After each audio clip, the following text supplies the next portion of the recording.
The black-haired man begins reflecting on his simple motivation for becoming a software developer. He once believed it was a career that offered a quiet, independent workspace. Kang Donggu, known at his company as Max, sits quietly working at his desk. Lines of code glow on the dark computer screens in his quiet cubicle. His quiet concentration is interrupted when a coworker suddenly calls out his nickname. Joy, a woman with short brown hair, speaks up to ask about their workspace. She turns her head, looking over at him with a quiet, curious expression. Joy explains that she arrived early on her first day and asks to review their code first. Looking at her unpacked box of belongings, he silently criticizes her lack of organization. Checking her phone, Joy asks about a colleague's arrival time to handle system permissions. The two of them sit side by side in silence, typing away at their desks. Feeling incredibly awkward, Max puts his headset on and hopes she will not talk to him. Joy suddenly stands up and exclaims, startling Max as he sits working beside her. Joy asks about the development guide's editor, and Max nervously admits he wrote the draft. Max flinches as Joy warmly praises his thoroughness and well-organized work. Max tries to suppress his flustered feelings while Joy prepares to say something else. Joy smiles brightly, inviting him to address her casually by her nickname without formal honorifics. Max sweats nervously, feeling completely overwhelmed by her bright and overly friendly personality. A blonde colleague arrives to invite Joy for coffee while Max notices her cup is still half full. Joy invites Max along, but he politely declines, stating he cannot drink caffeine. Joy cheerfully suggests they grab decaf tea next time, leaving Max overwhelmed but agreeing. The scene shifts to the bustling street outside a local restaurant during lunch. Joy's profile reveals her as an incredibly sociable front-end developer with 5 years of experience. While eating lunch, Max observes Joy and silently notes her diligent and popular nature. Max gazes down thoughtfully, lost in his memories of beautiful, blooming cherry blossoms. Joy walks happily under the falling pink petals of a bright cherry blossom tree. Back at work, a colleague with glasses expresses surprise that Max cannot have caffeine. The coworkers head inside a coffee shop, asking Max to book a meeting room upstairs. Joy kindly waves goodbye and thanks him as she heads inside with the group. Max stands alone outside the coffee shop, looking up at the bright sky in silence. Inside the elevator, Max sighs to himself, feeling annoyed by his coworker's behavior. Max opens a pink packet of candy, lamenting the lack of decaf options nearby. Pops the candy in his mouth, questioning why Joy asked him to book one. The elevator reaches the 10th floor, confirming his low opinion of the company's consideration. He walks down the office hallway, dreading his upcoming one-year work anniversary. Approaching Joy's empty desk, Max notices that she left her laptop screen turned on. Joy's glowing laptop screen displays a job search board recruiting front-end developers. Max stares at the laptop in utter shock, unable to believe what he sees. Her open calendar reveals scheduled interviews, proving she is actively preparing to leave the company. Max recalls her friendly suggestion to have tea, finding her hidden agenda absolutely terrifying. He walks away in disgust, feeling that the office is filled with untrustworthy hypocrites. A soft sigh escapes him as he suddenly stops walking and looks back down. Max stares back at the desk, wondering if she is incredibly careless or simply indifferent. He paces around the quiet cubicles, struggling with his internal conflict over her secret. Max nervously drops his trash on the desk while other colleagues whisper about him. The small discarded wrapper lands quietly on the desk next to her computer mouse. Max slumps back into his office chair, resolving to ignore her job-hunting business. Staring at the coffee cups, he firmly decides to mind his own business. He recalls her warm invitation to get drinks, feeling conflicted about her secret plans. Max sits silently at his desk, staring blankly at his computer monitors. The office digital clock displays 12:31 next to a quiet little potted succulent. Time passes silently as the digital desk clock ticks forward to show 12:54. Joy stands in disbelief, gasping softly with a look of pure shock and panic. Her desk remains empty, highlighting her closed laptop decorated with various cute, colorful stickers. The closed laptop sits quietly on the desk, its whimsical stickers contrasting with the tension. Sweating nervously, Joy lets out a soft sigh while struggling to process her anxiety. Joy returns with coffee, stopping in surprise at the sight of Max napping so comfortably. A braided coworker asks if she is okay, but Joy quickly laughs it off. On the desk, a smartphone suddenly begins to vibrate loudly, displaying the time as 12:55. Max reluctantly wakes up, thinking how much better he could have napped if he dined alone. Max is startled when a warm coffee cup is suddenly placed directly on his desk. Joy warmly presents the coffee to Max, handing it over as a thoughtful gesture. Max stares in stunned silence at the cup, noticing the handwritten D signaling a decaf option. Joy glances over with a subtle, gentle expression that hints at her genuine, caring nature. Max feels a wave of surprise, deeply moved by how incredibly thoughtful she actually is. Max closes his eyes in quiet reflection, wrestling with his complicated feelings about her. Joy stares at him intensely, making Max sweat nervously as he wonders why she is watching. Max looks back in sheer panic, suddenly struck by an incredibly unsettling realization. Max frantically wonders if she knows he saw her screen despite having closed her laptop.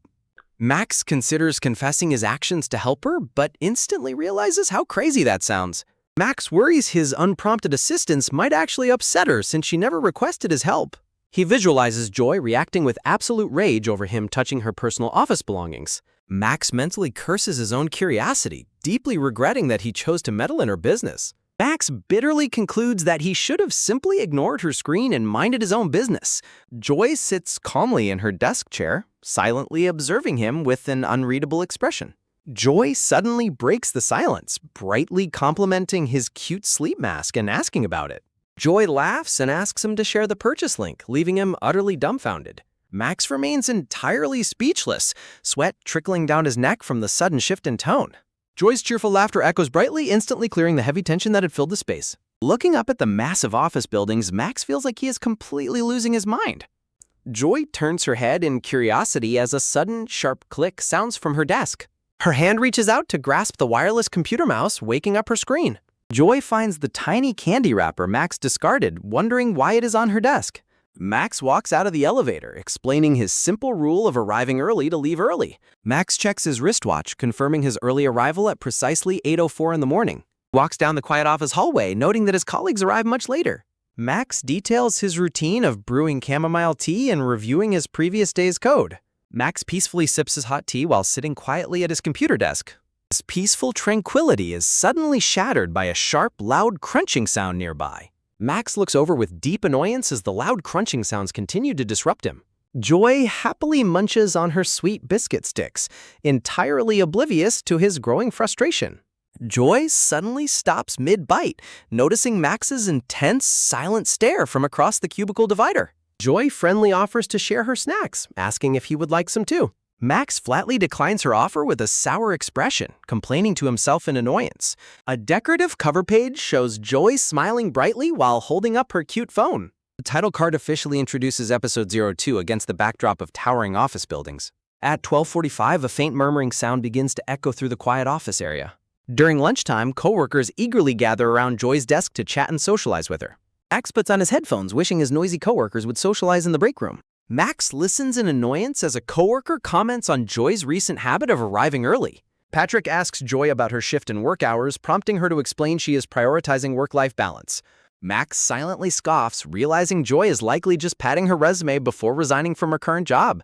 An off-screen colleague asks Joy about her recent absences, making her sweat with anxiety as she awkwardly tries to laugh it off. Joy nervously excuses her absences as moving preparation, causing Max to grimace in sheer second-hand anxiety. Max questions why he is the one feeling incredibly anxious about her secret.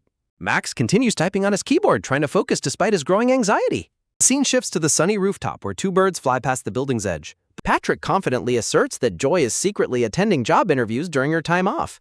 Patrick reasons that the current hiring season makes Joy's frequent time off highly suspicious, admitting he would do the same if not for his wedding. Max mentally complains about Patrick dragging him out to gossip while outwardly defending Joy's moving excuse. Patrick laughs at Max's naivety, proposing a cash bet on whether Joy will resign, which completely exasperates Max. Max grudgingly acknowledges Patrick's sharp instincts as the senior sits down next to him to change the subject. Patrick suddenly pressures Max to handle a 7 o'clock software deployment for him, sparking an outraged reaction. Patrick excuses himself by claiming he has an urgent house hunting call, leaving Max furious at being manipulated into working late. Patrick cheerfully begs for help, offering a can of coffee as a cheap bribe while assuming Max is free. Max trembles with intense, boiling rage at Patrick's shameless behavior and underhanded request. The afternoon sun begins to set, casting a warm orange glow over the office buildings. Max furiously types at his desk in a fiery rage, swearing vengeance on Patrick while Joy watches in concern. Joy questions Max about the coffee can since he cannot drink caffeine, and he dryly replies it is just a decorative totem. Joy thoughtfully promises to buy Max more caffeine-free drinks, while a completely drained Max begs her not to bother. Joy checks her tablet as a system notification confirms Max has successfully completed the software deployment. Max bitterly reflects on how Patrick shamelessly dumped his own back-office responsibilities onto him. Max grumbles about Patrick's urgent realtor excuse, prompting a silent, curious reaction from Joy. Changing the subject, Max asks Joy why she is still at work, and she explains she got caught up analyzing code. Max silently scoffs at Joy's display of responsibility, knowing she is actively preparing to leave the company anyway. Joy hesitantly asks Max if it would be considered selfish for someone to switch jobs during a busy time. Max reacts in utter shock to her question, prompting Joy to frantically claim she was asking for a friend. Joy continues her flimsy cover story about her friend's job change while Max internally screams for her to stop lying.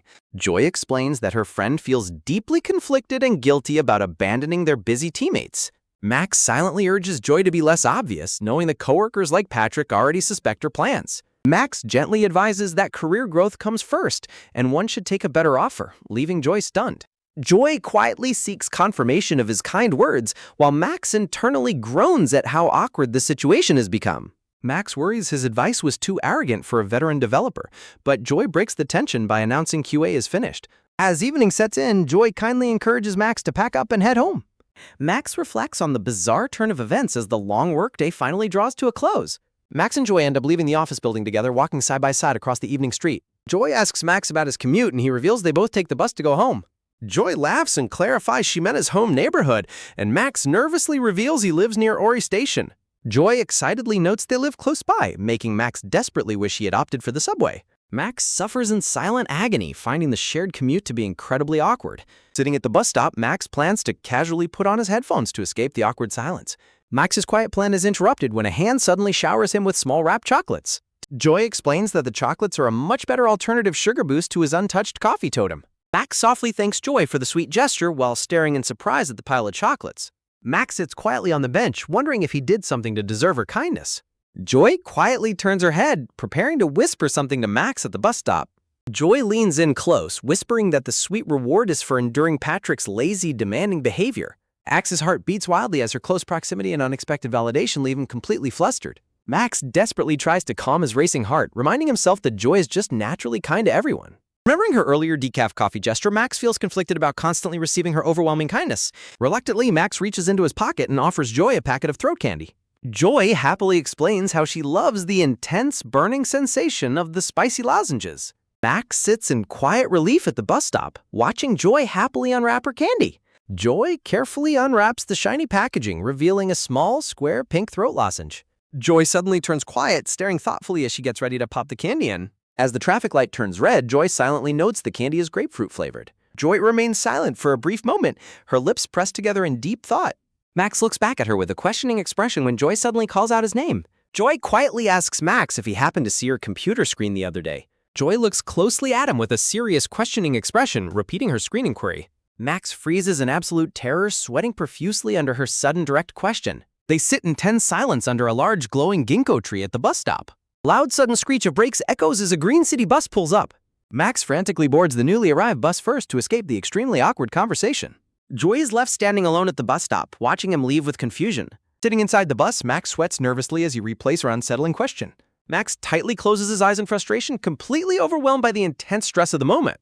Slumped over in his bus seat, Max miserably concludes that he wants to change jobs. Next morning, a fresh chamomile tea bag is dropped into a mug of hot water. Checking his phone at 10, Max notes this is his first time arriving late. Max arrives at the office exhausted, noting Joy is already working at her desk. Joy is entirely focused on her computer, her mouse clicking repeatedly in the quiet room. Max sips his tea while wishing he had just taken the day off today. A sudden loud system notification announces that a major software issue has occurred. A coworker asks Joy about a partner store's order screen issue, and Joy confirms it. Joy explains she only received handover documents last week, prompting a sympathetic response. As they discuss the missing supervisor, Max nervously walks past holding his mug. Max tries to walk away and ignore their struggle to resolve the issue. Max's internal anxiety is highlighted as the episode 03 title card is displayed. Max guides Joy through the database tables, and she quickly processes his technical suggestions. Max sips his tea, mentally complaining about doing unpaid overtime for someone else's work. Max uses his real name, Kang Dong-gu, to scold himself and refocus on his true concerns. Max's mind flashes back to Joy's stressful screen question from yesterday.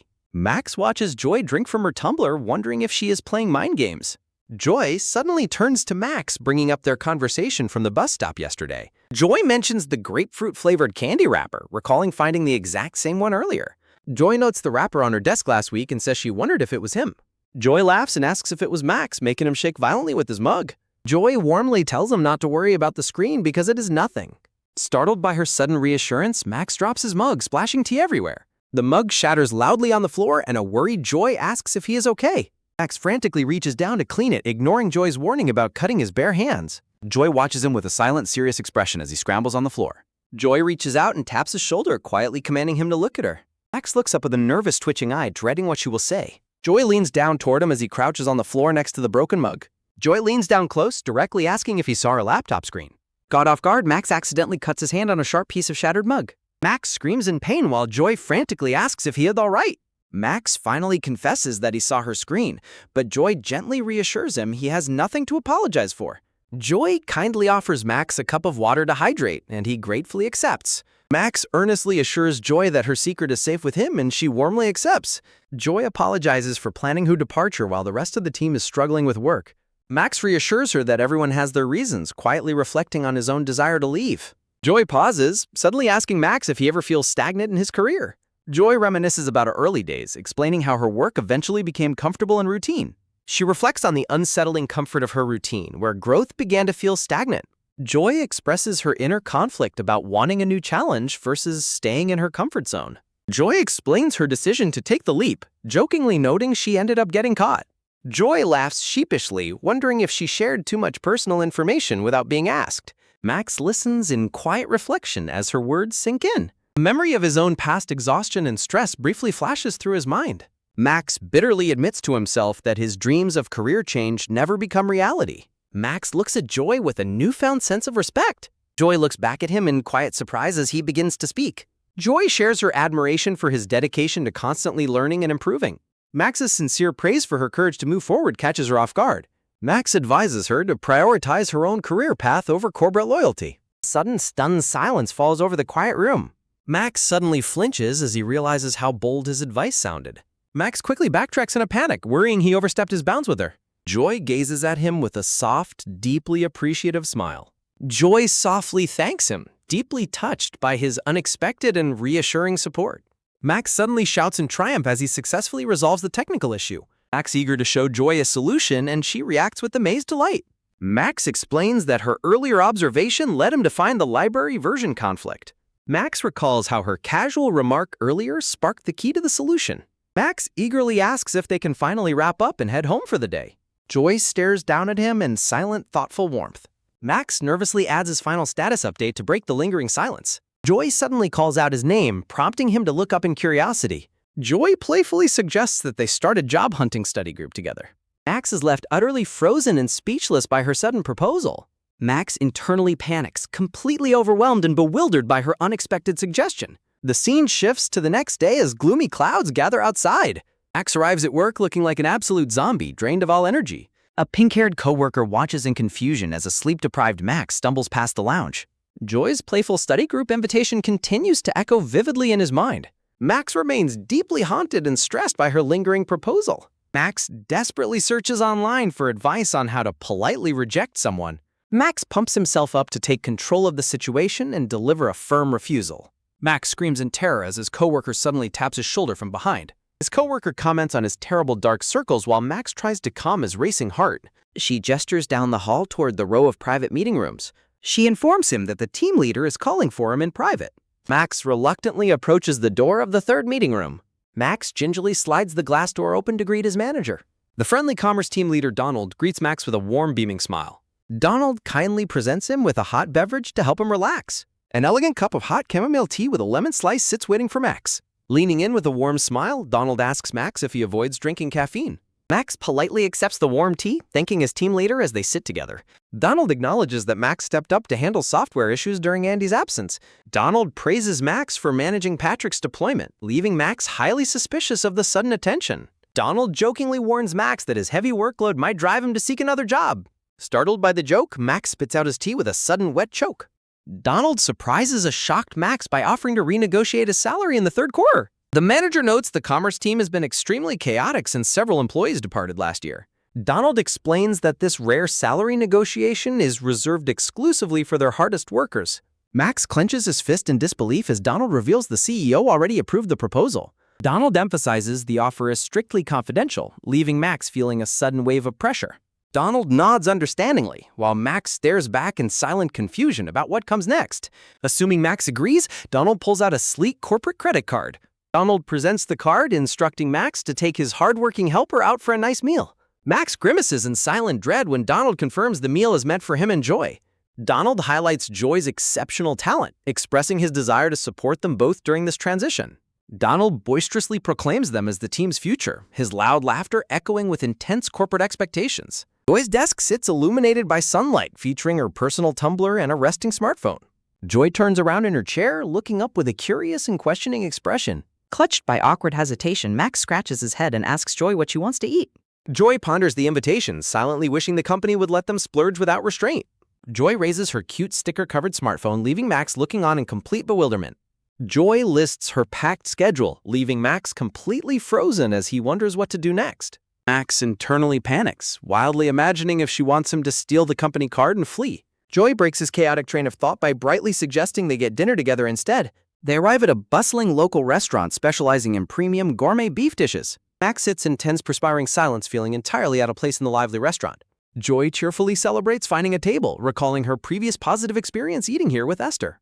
Joy explains they can finally discuss yesterday's unfinished business away from curious coworkers, increasing Max's anxiety. Joy peers over the menu with a strangely intense focus, directly asking Max if he drinks alcohol. Before Max can finish ordering his soda, Joy swiftly calls the server to order for them. Joy decisively closes the menu, signaling it is time to address their real discussion. Leaning across the table, Joy asks Max if he has reconsidered her study group invitation. Max falls silent, bitterly recalling his exhausting routine of endless overtime and thankless support tasks. Joy explains she assumed Max was also desperate to escape his current job situation. Max silently concedes that her assessment of his professional frustration is entirely accurate. However, Donald's recent emphasis on retaining talented employees suddenly flashes through his mind. Max vividly recalls his team leader's intense, watchful smile during their private meeting. Donald's warning about keeping their salary negotiations strictly confidential heavily weighs on Max's conscience. Joy muses that many other developers in the office must be secretly planning their departures. Curious and hesitant, Max asks Joy why she specifically chose him for her group. Joy blinks in quiet contemplation as Max waits anxiously for her detailed explanation.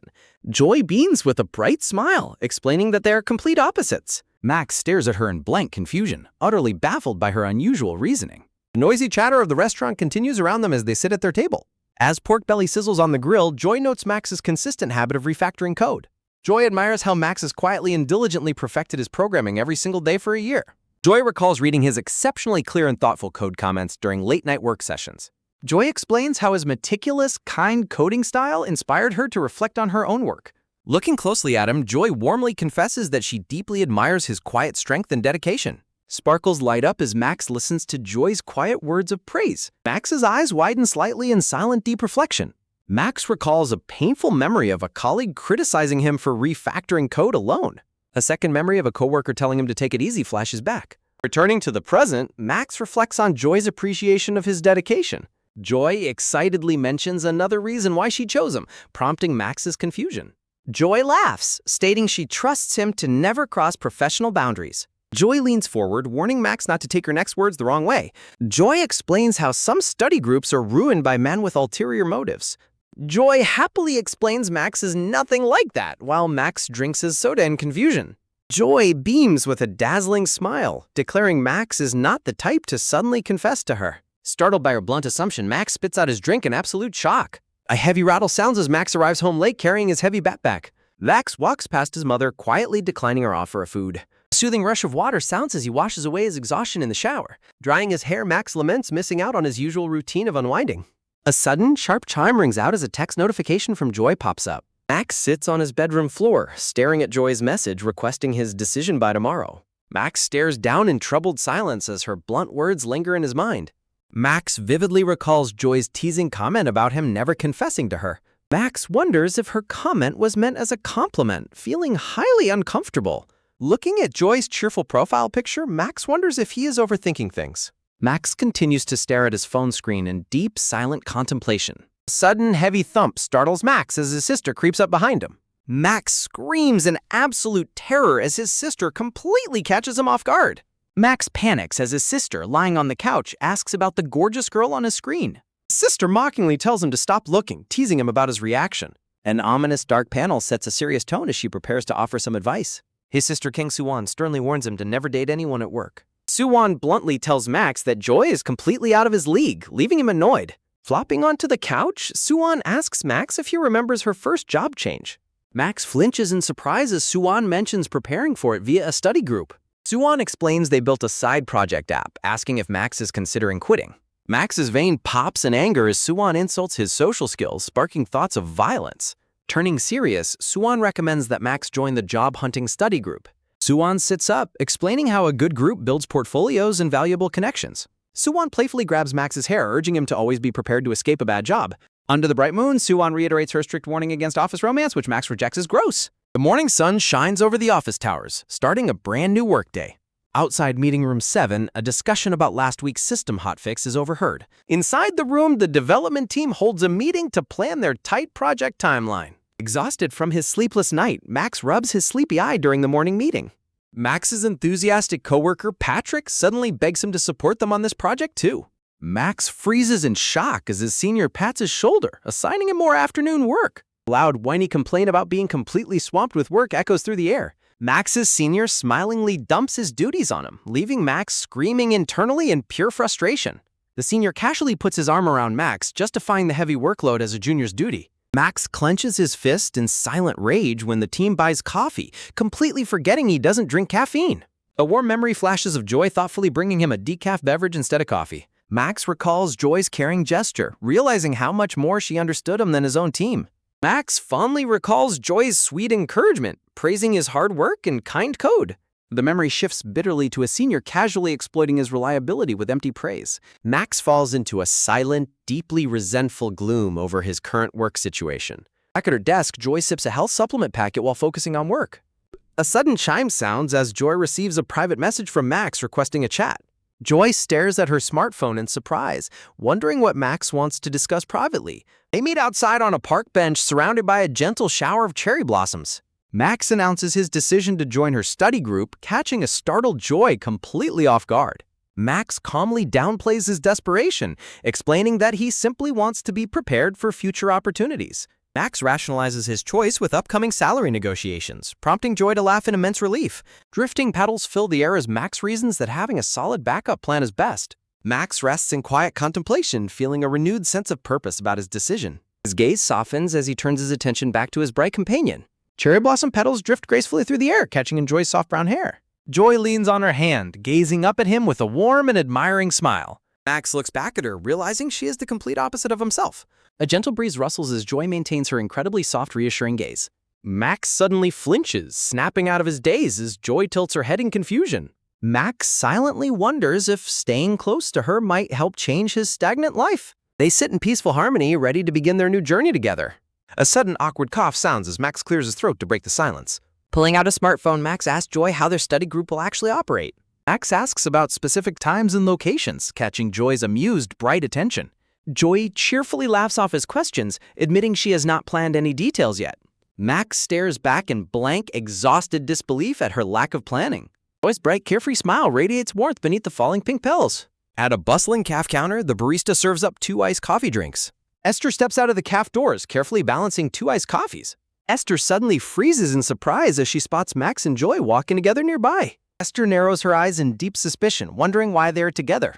Esther watches them head toward the stairwell, highly suspicious of their secret rendezvous. Meanwhile, the busy company caf downstairs continues its normal morning routine. 2 days pass in a blur since Max agreed to join her group.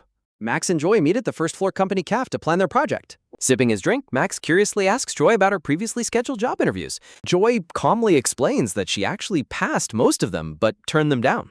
Max pauses in surprise when Joy reveals she is aiming much higher now. Joy explains her desire to join a trendy, highly valued unicorn startup company next. Joy notes the salary would be much higher, asking Max about his own goals. Max admits he is unsure of his goals and wants to decide slowly. Joy leans in with a playful smile, expressing her curiosity about his future. Joy gazes at him with sparkling, expectant eyes, wondering where Max will end up. Max panics internally, desperately drinking his tea to hide his sudden, intense embarrassment. Quickly changing the subject, Max points to his laptop to discuss project details. A sudden shadow falls as Esther creeps up behind them, demanding details. Esther tilts her head curiously, her friendly smile hiding her intense suspicion. Max stammers in absolute panic, terrified of how much of their secret Esther overheard. Max looks desperately to Joy, hoping she can quickly invent a clever cover-up story. To Max's absolute horror, Joy is completely frozen with fear, unable to speak.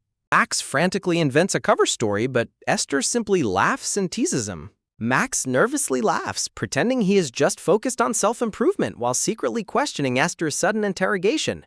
Esther notes she has never seen Max at a cafe before, making him panic and desperately want to escape.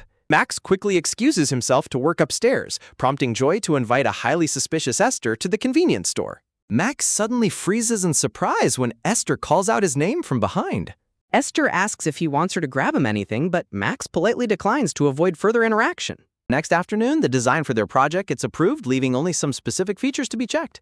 They transition into discussing the details of the product search area for their side project. Esther suggests implementing debouncing on the product search to handle the heavy volume of API calls. Esther assigns browser-side tasks to Joy while instructing Max to check the indexing, making him sweat and unease. Max finds himself completely unable to focus on his work, plagued by thoughts of Esther's suspicion. Max panics over the terrifying prospect of their study group secret spreading to the rest of the office. Esther asks if the task is too hard, but Max quickly force smiles and assures her it is doable. Esther sits in silent contemplation next to the empty workspace as she watches Max leave. Leaning in close, Esther suddenly brings up a private matter, catching Max completely off guard. Esther whispers that she saw him arriving at the office together with Joy, intensifying his panic. Max breaks out in a cold sweat as Esther points out their unusual cafe meetings and late nights. Esther excitedly jumps to the conclusion that Max must have a romantic interest in Joy. Max instantly and aggressively denies Esther's romantic assumption with absolute certainty. Surprised by his blunt denial, Esther admits she assumed he was competing for Joy's affection. Max is confused as Esther explains how highly popular Joy is, having rejected numerous suitors already. Max is stunned to learn that at least 4 colleagues confessed to Joy, with some even resigning. Max dryly declares that playing with workplace emotions is pointless, earning playful praise from Esther. Esther agrees with his practical outlook, muttering that pointless office romance games are indeed a waste of time. Max internally credits his sister's strict advice for saving him from yet another potential office romance trap. Max tries to return to work, but notices Esther staring at him in silent, deep contemplation.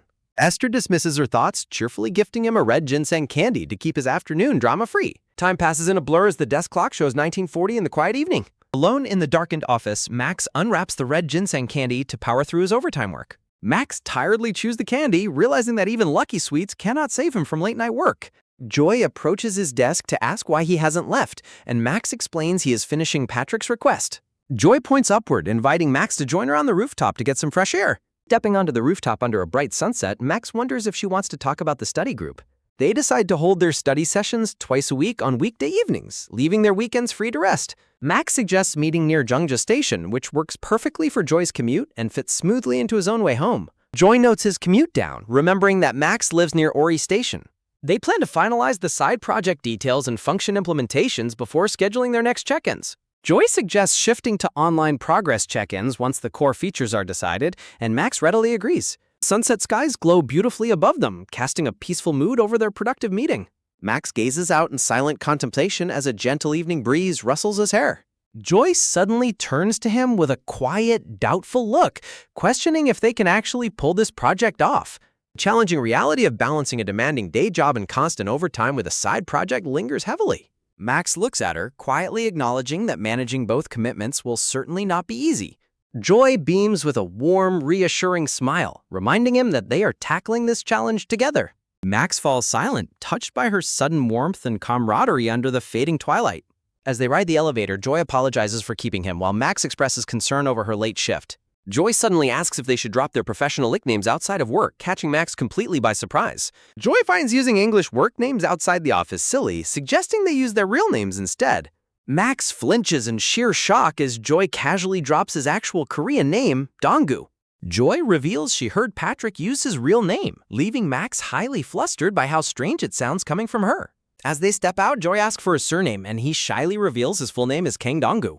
Joy dramatically asks if he was born in Gangdong, but Max flatly clarifies he was raised in Seongnam. Joy giggles that his real name is more impressive than Max, prompting him to grumble internally. An awkward silence fills the elevator as they ride down together in quiet discomfort. Max sighs deeply, closing his eyes as Joy silently browses on her smartphone.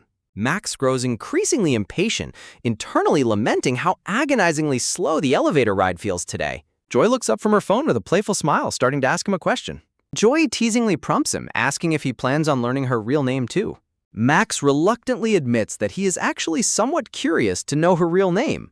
Joy mischievously refuses to tell him, leaving Max highly irritated by her playful teasing. Max dryly explains how to easily find her name through the company's emergency contact directory. As Max bows to leave, Joy prepares to make a sudden, unexpected suggestion. Max smiles to himself, confident that she would never go to such lengths. Joy suddenly thrusts her phone forward, shocking Max as a playful digital profile pops up.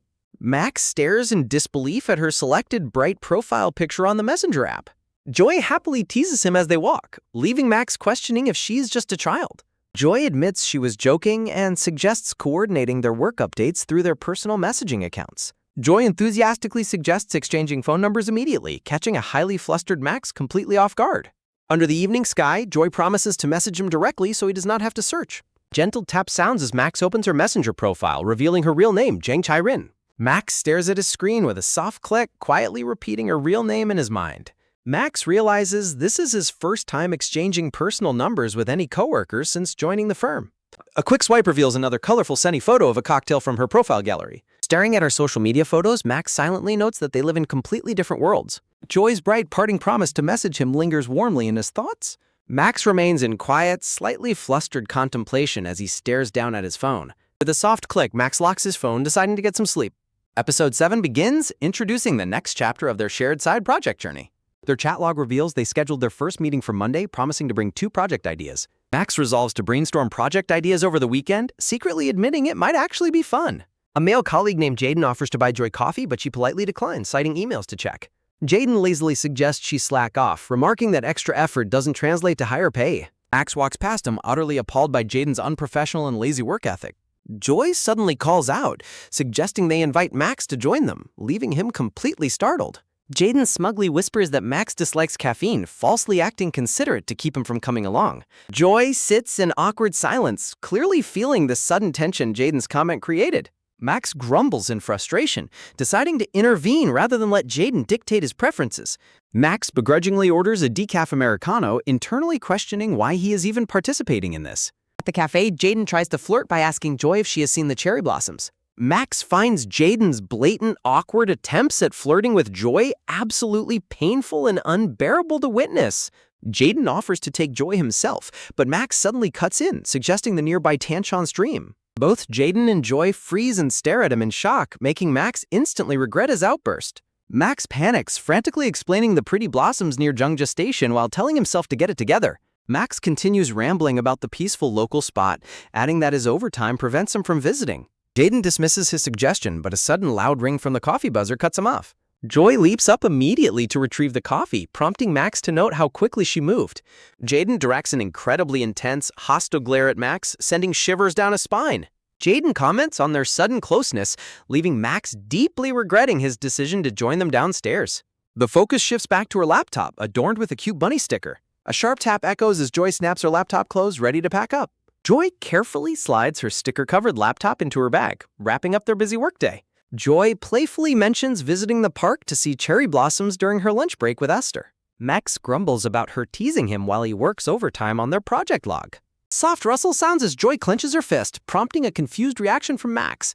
Max warily asks what she is holding, recalling she did something similar before. Soft pink cherry blossom petals gently drift down as Joy opens her hand. Joy giggles, explaining she brought the petals as a reward for helping her earlier. Joy cheerfully wishes him a great weekend while leaving petals scattered across the floor. Max calls out in annoyance, asking her to clean up the fallen petals. Max recalls describing a peaceful local walking trail he never gets to enjoy himself. Max suddenly stops in his tracks as a sudden realization strikes him. Max stares silently in deep contemplation as his thoughts begin to wander. Joy hesitates, turning back to him with a quiet murmur as if to speak. Max quietly wishes her a good weekend by her real name while picking up petals. Joy is visibly stunned, staring in surprise at his sudden use of her name.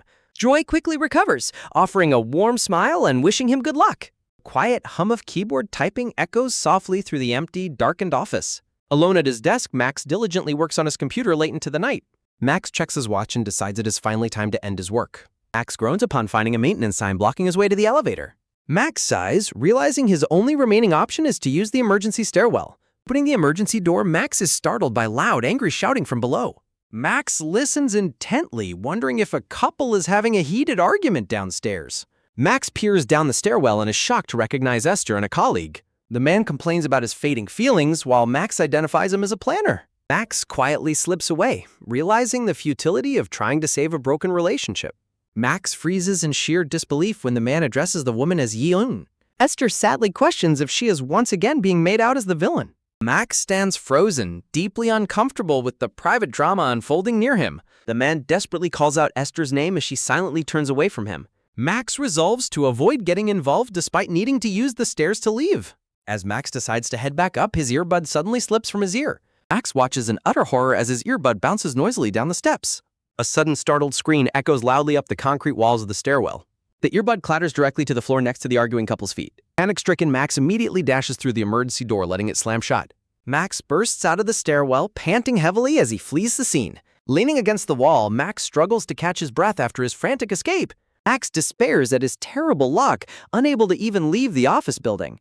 The silent elevator sign stands as a frustrating obstacle in the darkened office hallway. Max waits patiently on a nearby lobby bench, noting that 20 minutes have passed.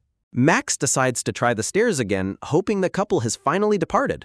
Esther's sorrowful expression from the earlier confrontation lingers heavily in Max's mind.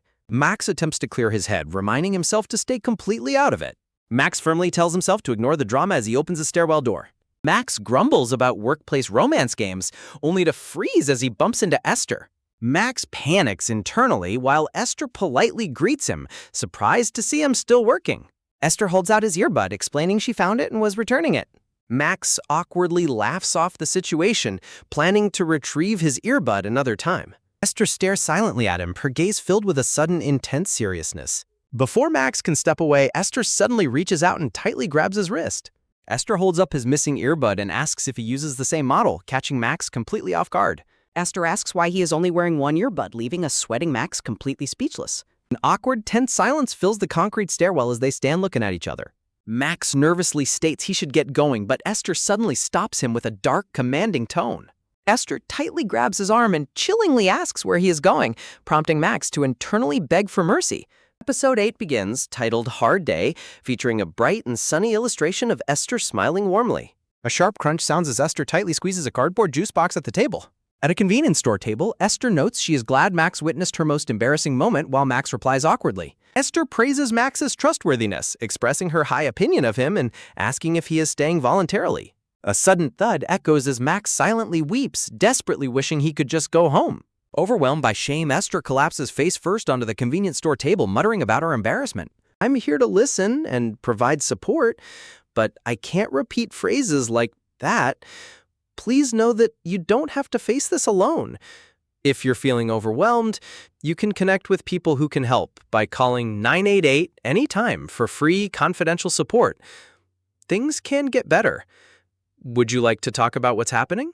Esther sadly reveals her partner called her clingy and burdensome, leaving Max listening in quiet sympathy. Esther explains how hard she tried, waiting late and adjusting her morning schedule just for him. Esther laments keeping her distance from male coworkers, leaving Max to reflect silently on her words. Staring into the darkness, Max realizes he has absolutely no idea how to respond to her heavy confession. Esther reveals she even turned down a great job offer last year to avoid growing apart. Under the quiet streets, Max wonders if offering half-hearted sympathy is better than saying nothing. Esther tearfully notes that her partner now claims office dating simply does not suit him anymore. Max firmly decides against offering shallow pity as his hand tightly squeezes a canned beverage. Max resolves to only say things he can take responsibility for, rejecting superficial comfort. Max looks her in the eye and firmly promises that he will not say a word to anyone. Max hands her a juice box, adding that her feelings are nothing to be embarrassed about. Max gently hands her the drink, telling her not to worry and advising her to head home. Esther stares up at him in quiet surprise, touched by his unexpectedly mature and considerate words. A soft rustle sounds as Esther raises her hand, offering her pinky finger for a promise. Esther demands a promise to keep her secret, teasing Max about being embarrassed, which he loudly denies. Esther playfully urges him to hurry up, leaving an annoyed Max grumbling as she pulls him along. Their pinky fingers lock together in a warm, glowing promise to keep her secret safe. Esther playfully suggests being friends, but Max firmly asserts that being coworkers is more than enough. Soft click sounds as Max takes a photo of her taxi's license plate. A loud vroom echoes as the yellow taxi drives away, leaving Max to walk alone. Sitting inside the moving taxi, Esther gazes quietly out the window in deep, silent contemplation. The full moon shines brightly in the night sky over a quiet, darkened residential building. Max leans back in exhaustion, lamenting how incredibly busy and tiring his day has been. His sister playfully accuses him of staying out late just to get extra overtime pay. His sister questions why he hasn't changed clothes while Max grumbles about having to wash first. She demands that he complete a dessert open run for her tomorrow, ignoring his midnight exhaustion. His sister claims she is helping him get fresh air, leaving a furious Max considering a fight. Max's mind drifts back to enjoy showered his hands with pink cherry blossom petals. Max falls silent, his expression softening as he contemplates the memory of the beautiful petals. Max reluctantly asks for the address, prompting his sister to cheer in absolute delight. A new day dawns bright, casting a vibrant rainbow lens flare across the green trees. A massive crowd waits in line outside a modern white building under the blue sky. Max browses his phone, looking at a beautiful photo of white cherry blossoms taken on his way. Waiting in the crowd, Max fumes over the insane wait times, realizing why his sister sent him. While lamenting his ruined Saturday morning, Max is suddenly interrupted by his buzzing phone. His phone screen lights up with an incoming call from his coworker, Jang Charit. Max stares at the vibrating phone screen in sheer disbelief, completely shocked by her unexpected call. Joy playfully explains she called to find out what name he saved her under in his contacts. A smartphone screen displays a connecting call from a contact saved as a local Seongnam boy. Joy playfully teases Max about the difference in their saved contact names, catching him completely off guard. Max sweats profusely in sheer panic, completely speechless as he tries to process the awkward situation. Joy happily smiles and walks along the street, holding her phone and her mint green handbag. A sudden, confusing question lingers in the air as Max wonders why she is there. Joy holds a dessert tray and playfully teases Max about running a sweet errand for his sister. Joy mentions nearby cafe events, prompting Max to recall that she lives in the neighborhood. Joy cheerfully mentions taking photos of the local cherry blossoms, leaving Max struck by a sudden realization. Max connects the clues, remembering Joy lives near the station close to the scenic cherry blossoms. Max anxiously wonders if his past words caused this coincidence, telling himself not to overthink things. Joy invites Max to lunch, but he politely declines, claiming he already has plans with his family. Max quickly denies feeling uncomfortable as Joy laughs it off and bids him farewell until next week. Max checks his phone to find his family group chat postponing dinner due to his sister's sudden injury. Max stares blankly at his smartphone screen, completely speechless at his sudden change of plans. The scene shifts to the bright exterior of a local snack shop under the blue sky. Max receives his food at a quiet local restaurant, regretting his decision to turn down Joy's lunch invitation. While eating his solitary meal, Max hilariously laments missing out on a potentially free lunch paid for by Joy. Max quickly changes his mind, concluding that dining together would have only been incredibly awkward. Max convinces himself that eating alone is far better, though Joy's memory still lingers in his mind. Sudden realization strikes Max mid-bite, causing him to freeze in sheer sweating panic. Joy stands looking over with a startled, wide-eyed expression of surprise on her face. Joy stares back at him with a deadpan, unimpressed look as silence fills the air. Max is caught red-handed eating alone by Joy as she walks past the restaurant window, leaving him utterly humiliated. Max internally screams in despair at his terrible luck as he sits alone in the shop. Episode 9 begins, titled Parsing Error, showcasing a towering modern office building under a bright sky. The weekend passes and Monday morning arrives at the Code and Canvas office building. Max nervously peeks over his office cubicle wall, scanning the room with deep anxiety. Joy ignores him completely, focusing intensely on her computer screen as she works at her desk. Max sweats nervously as he watches her, fully convinced that she is sulking because of him. Joy anxiously worries that Max believes she deliberately ignored him after seeing him at the restaurant. Max contemplates showing his phone to clear up the misunderstanding, but worries that it might be overreacting. Slouching on the office floor, Max laments dealing with workplace drama and desperately checks his remaining vacation days. Max is horrified to realize their joint study group session begins today right after work. Max falls to his knees in utter despair as a nearby coworker looks on in confusion. Max walks through the office, considering pretending to work overtime just to postpone the awkward meeting. His colleague cheerfully tells him to leave on time today, ruining Max's plan and leaving him fuming internally. Max firmly resolves to address the situation directly, believing it is best to clear misunderstandings quickly. Max nervously musters the courage to bring up their awkward weekend encounter at the snack shop. A female colleague suddenly interrupts their conversation, requesting Joy's urgent assistance in an upcoming meeting. When asked if he had something to say, Max quickly backtracks and gloomily denies it. Max internally screams in absolute frustration, feeling like he's going completely out of his mind. The scene shifts to the exterior of a cozy local coffee and dessert cafe. 2 delicious slices of cake and a hot latte with latte art sit on a table. Max and Joy sit in a cozy booth working independently on their laptops for their joint project. As Joy outlines the next steps for their dating app project, she notices Max zoning out. Joy loudly calls his name, startling a distracted Max mid-sip and snapping him back to reality. Joy voices her concern about his clear lack of focus both in the office and today. Joy teasingly asks if his exhaustion stems from the embarrassing snack shop encounter, causing Max to spit out his drink. Terrified and cornered, Max sweats profusely and unexpectedly offers a sincere apology to clear the air. Joy reacts in complete bewilderment to his sudden apology, leaving an awkward silence between them. Joy explains her high-energy, outgoing nature, admitting she sometimes worries she comes off as overwhelming to others. In a flashback, Joy admits she asked Max to eat together without thinking and worried it might have made him uncomfortable. Max listens in quiet silence, a single sweat drop rolling down his cheek as he processes her confession. Joy looks on in confusion as Max suddenly pulls out his phone to show her something. Showing her his phone, Max explains he was not uncomfortable, revealing his family had actually canceled their dinner plans. Max explains his parents had a sudden emergency, clarifying the canceled plans while Joy reacts with quiet understanding. Joy questions why he did not text or call her immediately, while Max nervously defends himself. Joy asks about his distant behavior at the office today, and Max explains she seemed too busy to approach.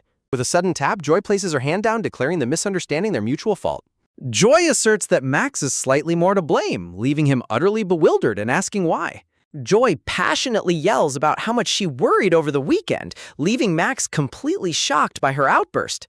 Joy explains she feared she overstepped, while Max internally notes that she overthinks despite her bright appearance. Max offers a sincere apology, prompting Joy to demand he treat her to food, specifically her favorite chicken. Joy admits her love for chicken while Max quickly taps away on his phone to send a gift. Soft chime sounds as Joy's phone lights up, displaying a chicken gift coupon from Max.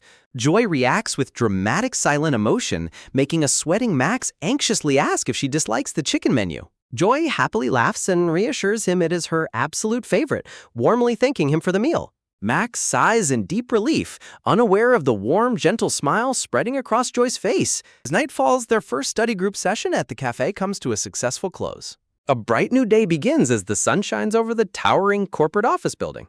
Max trudges through the hallway, yawning in deep exhaustion after a grueling weekend and Monday. Max hopes for a quiet, stress-free Tuesday, but his peace vanishes as he approaches the meeting room. Mickey, the enthusiastic business development team leader, warmly praises the commerce team for their incredibly hard work. Mickey cheerfully reassures them not to feel pressured, noting that the real work begins in 3 weeks. Esther smiles brightly during the meeting, while an exhausted Max sits beside her, sweating with nervous tension. Mickey presents the meeting as a simple preview, welcoming any questions they might have. Mickey directs them to contact Andrew, a handsome planner who is also Esther's ex-boyfriend. Esther asks if everyone is doing fine, prompting Max to nervously laugh and quickly agree. Max is overwhelmed by the intense atmosphere, sweating profusely amidst the loud clacking of keyboards. Panicking internally, Max types pure gibberish on his laptop as a silent cry for help echoes. Max stares blankly at his screen, completely drained of energy as dark shadows loom around him. Max recalls the office gossip about Esther and Andrew no longer being on the same team. The memory of a tearful, heartbroken Esther crying about her breakup flashes in his mind.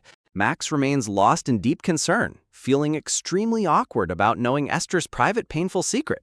Max forcefully pinches his own cheeks, firmly ordering himself to stay out of other people's affairs. Max resolves that his only duty is to stay absolutely silent about her relationship secret. Esther suddenly taps his shoulder, scaring a distracted Max so badly that he yells in fright. Esther playfully accuses Max of slacking off and orders him to follow her, leaving him utterly confused. Esther proudly treats Max to snacks as payback, while he privately wonders if it is a bribe. Grabbing a sandwich, Max quietly asks if what she said about her ex-boyfriend was actually true. Hearing familiar voices gossiping nearby about working with an ex, Esther suddenly freezes behind the shells. Esther gasps in absolute shock, quickly covering her mouth as she listens to the voices. Max begins to speak aloud, but Esther frantically shoves her hand over his mouth to silence him. Esther desperately whispers for him to be quiet, leaving a muffled Max thoroughly confused by her panic. Andrew's voice echoes nearby as he speaks on his phone, asking to keep a secret. Andrew shamelessly explains he must pretend to reflect on their recent breakup, confirming his identity to Max. Andrew walks away, chatting carelessly, leaving a humiliated Esther crouched on the floor as Max watches.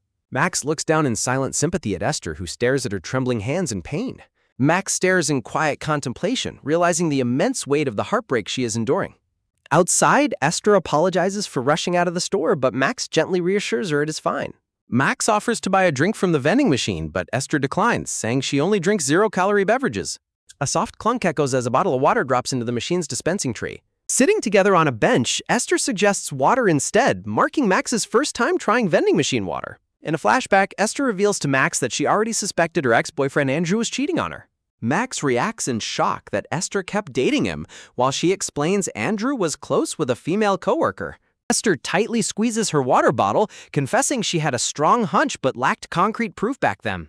Esther explains discovering her ex took the other woman to a restaurant she recommended, leaving Max speechless at the betrayal. Overwhelmed by the painful memories, Esther quietly opens her bottle and takes a large gulp of water. Esther asks Max to continue pretending he knows nothing about her relationship issues, seeking to keep her secrets hidden. Esther playfully reminds Max of his pinky promise, suddenly switching to informal speech and catching him off guard. Esther looks at Max with a soft, gentle smile, finding comfort in his quiet presence on the bench. Max quietly agrees to respect her wishes, looking away with a sweat drop as a conflicted expression crosses his face. A red, sold-out light glows on the vending machine, reflecting the silent consideration Max chooses to show her. The scene shifts to the quiet office where the soft clicking of a computer mouse breaks the silence. Max stares intensely at his computer screen, clicking his mouse as a frustrating sense of anxiety builds up inside. Joy leans over her cubicle to offer Max a piece of candy, asking if he needs a quick sugar recharge. Max stares silently at the small wrapped candy resting in his palm, still lost in his own thoughts.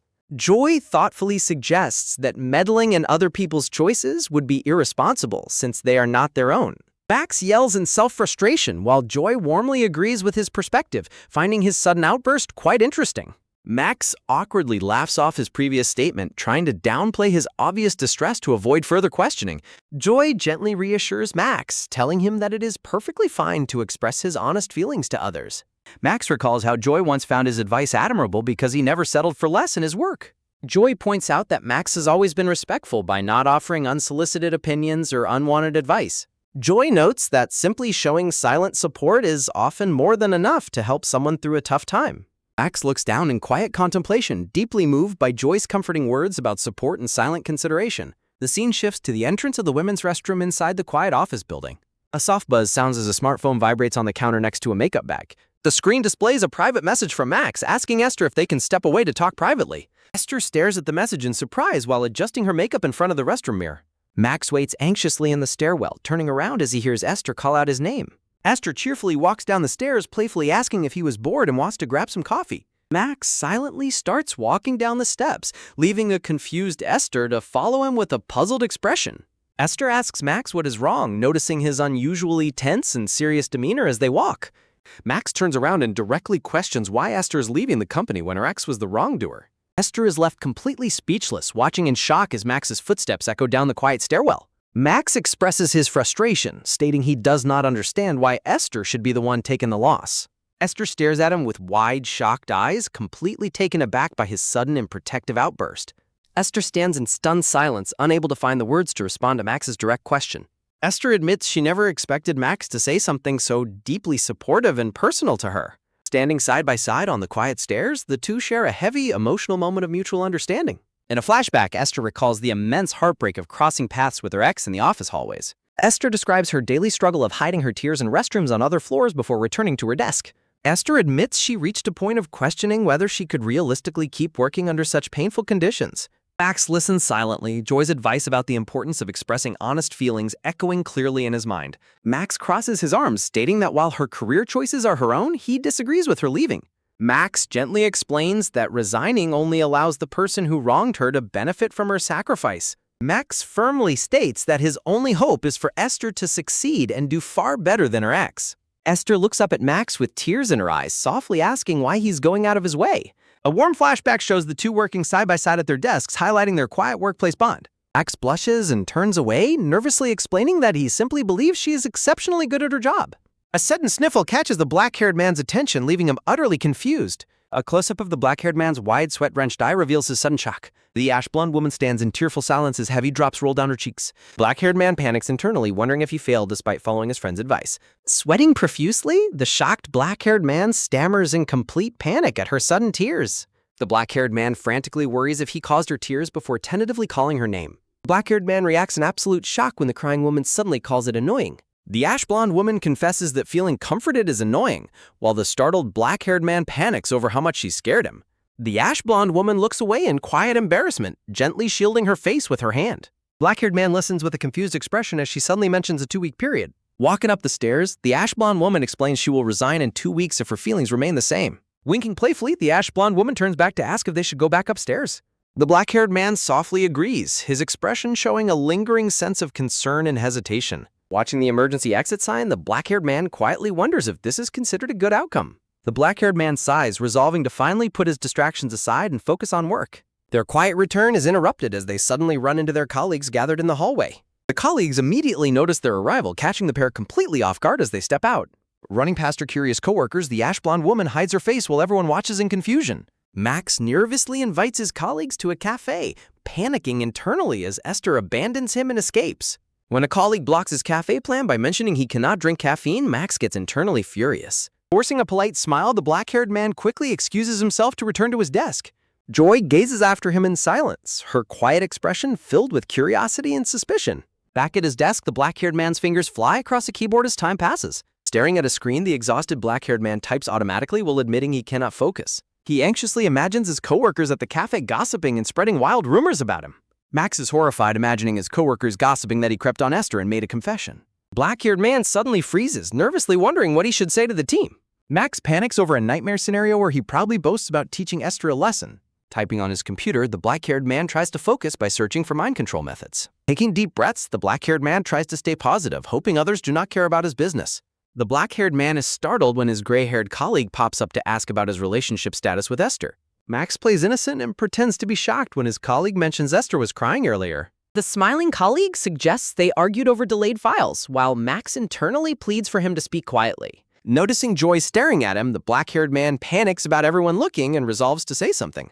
Esther asks Joy to postpone their meeting so she can visit the pharmacy, prompting Joy to ask if she is sick. Esther winks and claims she only needs eye drops for dry eyes, hiding that she was actually crying. Esther thanks the black-haired man for helping her find her access card, which leaves him utterly surprised. The gray-haired colleague expresses disappointment about his misunderstanding, while Esther plays along with a nervous smile. Laughing off the rumor, the black-haired man quietly celebrates surviving the interrogation. Joy stares in silence, her unreadable expression making the atmosphere around her feel incredibly heavy. A tense close-up focusing on the silence in the room as the awkwardness builds up. Slouching on a couch, the black-haired man sighs about wasting his emotions and failing to focus all day. Staring at his tea order slip, he resolves to avoid getting involved with his coworkers.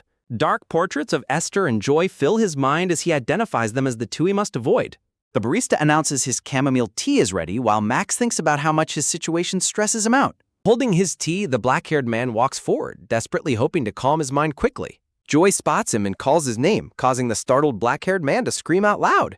Max panics over her unexpected presence, while Joy notes his tea choice and asks why he didn't make it at the office. Max explains he wanted to cool off, while Joy reveals she rushed over to use an expiring coupon. Joy smiles back with a subtle, knowing smirk that leaves the black-haired man completely speechless. Max suggests leaving because it is too troublesome, nervously bidding Joy goodbye, while she cheerily notes she was bored anyway. Joy playfully suggests they go in together, making Max groan in inner distress. Joy asks Max if he is attending the upcoming company dinner, and he replies he will likely only stay for the first round before asking her the same. Joy turns to stare silently at Max, prompting a nervous and confused reaction from him. Joy speaks up, calling out Max's name as they walk past the city buildings. Joy hesitantly asks Max if he still feels a bit awkward when he is around her. Startled by her sudden question, Max asks her what she means by that. Joy points out that while Max naturally uses a nickname for Esther, he always adds a formal honorific to her own name. Max internally questions his behavior, while Joy laughs it off, claiming she was simply curious about his reasons. Joy recalls a past moment when she invited Max to drop formal honorifics upon sitting next to her. Max internally admits that dropping the formalities back then would have felt far too awkward. Max explains that since they share the same work role and must communicate frequently, maintaining a boundary felt necessary. Max explains that keeping titles formal helps reduce the risk of making mistakes during their regular workplace conversations. Joy clarifies if closeness requires maintaining a careful distance, which Max confirms, leaving him puzzled by her quiet reaction. Joy brings up their shared study group as they continue walking side by side. Joy softly notes that she might be the closest person to him at the company. A close-up reveals Joy's contemplative expression as she walks quietly beside him. A gentle breeze rustles the leaves of a tree, creating a quiet transition in the conversation. Max continues to quietly sip his green tea drink while processing her words. Max suddenly panics internally, realizing that his explanation about distance might have sounded incredibly strange to her. Joy quietly hesitates, letting out a soft sound as she prepares to respond. Joy admits that his response was quite different from what she had originally expected to hear. Joy finds his perspective interesting, noting that his reasoning sounded far deeper than she anticipated. Max screams internally, desperately wondering what exactly she found so interesting about his words. The breeze continues to blow as Joy reflects on how unexpected his answer truly was. Joy smiles softly, repeating that his thoughts on maintaining distance are genuinely interesting. Max's heart pounds in sheer panic as he continues to wonder how she interpreted his statement. Joy laughs off the tension, explaining she was only curious and pointing out how quickly they arrived at their destination. Max mentally notes Joy's insatiable curiosity as he finally reaches the safety of the men's restroom. Standing alone at the restroom sink, Max reflects on how his younger, less mature self would have acted. Max realizes that in his youth, he would have easily misunderstood Joy's kindness and let his imagination run wild. Max reminds himself that Joy is simply a naturally kind and curious person to everyone she meets. Max decides it is best for his own mental sanity to ignore friendly comments and avoid overanalyzing them. A stark reminder warns Kang Dong-gu to keep his guard up around others from now on. The next chapter begins with a glowing light bulb introducing the episode titled Always On. A handsome new colleague with dark hair walks down the hallway, drawing the attention of coworkers. Wearing his headphones, Max looks up in confusion as coworkers loudly praise a returning ace employee. The stylish man named Leo receives warm wedding congratulations from colleagues, laughing off his exhaustion. Known as Leo, the highly adept and mysterious colleague has finally returned to headquarters today. As Leo is eagerly invited to a team dinner, Max observes him, noting his effortless social skills. Leo approaches Joy at her desk, playfully asking her why she has not greeted him yet. Joy excitedly notices Leo's new hairstyle, prompting Max to realize they joined together and are extremely close. Leo introduces himself to Max, praising his reputation and asking if he sits next to Joy. Leo playfully warns Max about Joy's snacking habits before Joy shoos him away to let Max work. Max notes Leo's outgoing nature as Joy reassures him not to pay attention to his teasing antics. Leo playfully laments Joy joining the commerce team, while Joy jokingly counters that he should have treated her better. Max listens as Leo invites Joy to join the finance team for coffee later. Max silently slips his headphones back on, drowning out the lively office noise around him. Colleagues enjoy a lively team dinner, grilling meat and drinking together at a restaurant. Sitting at a separate table nearby, Max quietly shares a meal in silence with Esther. Leo mentions a rumor about them dating before Joy switched teams, calling them a cute couple. Sipping his drink silently, Max listens as a colleague notes that neither is out of the other's league. Leo praises his colleague, mentioning his impressive work ethic and dedication to studying after hours. Esther asks Max if he thinks they suit each other, catching him completely off guard. Max agrees they look better together than Jaden did, prompting Esther to laugh in agreement. Stepping outside, an exhausted Max sighs about how much company dinners drain his energy. Joy spots Max from her crouching spot near the crates and calls out to him. Joy asks if she should use his real name, but Max strictly maintains his boundaries. Under the bright moonlight, Joy explains she stepped out to handle a late work call. Max silently admires Joy's dedication as she focusedly types a response on her phone. A close-up reveals Joy's quiet, serious expression as she gazes down at her screen. Joy stands up and nervously laughs about being tipsy, hoping to grab some chocolate milk.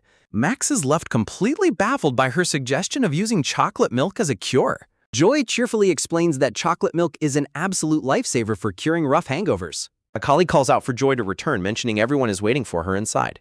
Max quietly observes from the doorway as Joy laughs and chats warmly with Leo inside. Leo proposes heading to a cocktail bar next, which Joy excitedly recognizes from social media. Feeling a bit distant, Max quietly closes the door and decides to slip away unnoticed. Looking up at the dark sky, Max ponders how different things might have been. A sudden phone notification startles Max as he stands alone in the quiet alleyway. A text from Esther pops up on his screen, inviting him to join her. Esther wears a mischievous grin, playfully celebrating that they are finally alone together. Max warns Esther to avoid misunderstandings while she eagerly asks about their previous staircase conversation. Esther recalls his words about developers and designers, prompting Max to remember the awkward moment. Max awkwardly clarifies his compliment, explaining it is rare to find someone with her skills. Esther bursts into laughter, teasing Max for giving such a characteristically serious and awkward compliment.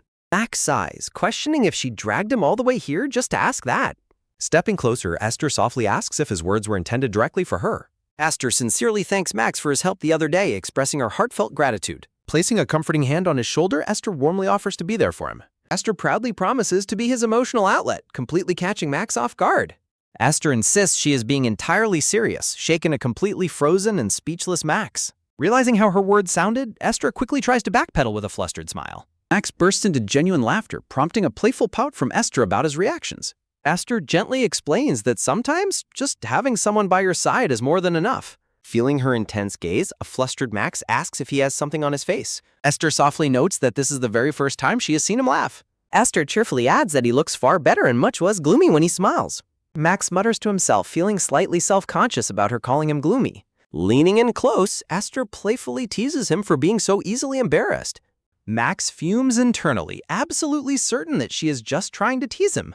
Back at the restaurant, Joy sits quietly, staring regretfully at Max's empty chair. Joy suddenly looks up, her attention drawn to someone returning to the table. Esther continues to laugh, teasingly calling him shy as he tries to look away. Max remains utterly speechless, his face turning red under her persistent teasing.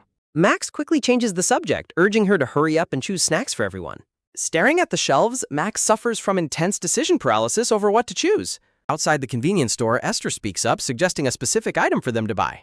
Esther cheerily invites their colleagues to grab a drink before heading to the next round. Esther happily displays a carton of chocolate milk, bringing a bright end to the evening. Esther reveals that Max selected the drinks, prompting surprised laughter and teasing from their colleagues. Leo invites Max to the next round of drinks, but Max politely tries to decline. Leo suggests a future tea meetup instead, while Esther quietly teases him about making empty promises. Max watches as a colleague hands Joy a carton of chocolate milk, delighting her. Max walks away in silence while Esther quietly watches him from behind. A close-up of Esther's eyes captures her contemplative and silent gaze. Patrick suddenly approaches Max with a friendly smile, asking if he's busy. Patrick asks Max for help moving office equipment because Jaden is unavailable due to a hangover. Patrick requests Max's help for a 3-hour task, leaving Max internally frustrated about being dumped with work. Max considers saying no to the request, while Joy quietly observes him from her desk. Joy looks on curiously while Max hesitates and remains sweatily silent. Max reluctantly agrees to help, receiving enthusiastic thanks from Leo and Patrick. As Max prepares to leave, Leo suddenly calls out to Joy at her desk. Leo shows a map on his phone, asking Joy about a cake shop she likes nearby. Joy's eyes sparkle with excitement when Leo offers to buy her some cake. Joy politely declines to avoid bothering him, but Leo insists on grabbing it anyway. Leo suggests buying cake for the whole team, while Max reluctantly agrees while wishing to go home. While driving, Leo hands Max a decaf coffee, mentioning that Joy shared his preference. Leo compliments Max, sharing that Patrick highly praised his advanced coding abilities. Max is surprised by the praise and internally wonders what Patrick has been telling others. Leo starts the car and expresses his hope to collaborate with Max before leaving the company. Max is taken aback and asks if Leo is quitting, prompting a flustered response. Leo explains that he was offered a position at a startup and plans to join after his master's. Max observes Leo wearing driving glasses, noting his impressive achievements and import car. A close-up of the steering wheel showcases the sparkling import car logo. Leo asks Max about his career goals and whether he wants to join a large company. Leo explains his passion for helping build a company's foundation rather than joining an established one. Max is deeply impressed, internally noting that Leo is even cooler than he looks. Leo turns the question back to Max, asking about his ideal future work environment. Max admits his desire to freelance to avoid being tied down by organizations or people. Max immediately worries that his desire to freelance makes him sound like a social misfit. Leo surprises Max by warmly praising his ambition as admirable. Leo explains that talented freelancers can command high prices, earning a polite thank you from Max. Leo asks Max to keep their conversation about his startup plans a secret from the team. Max is slightly surprised but readily agrees to keep Leo's secret. Max notices they have driven past the same alley multiple times, revealing that Leo is lost. After getting lost, they successfully load all the blue equipment boxes into the back of the car.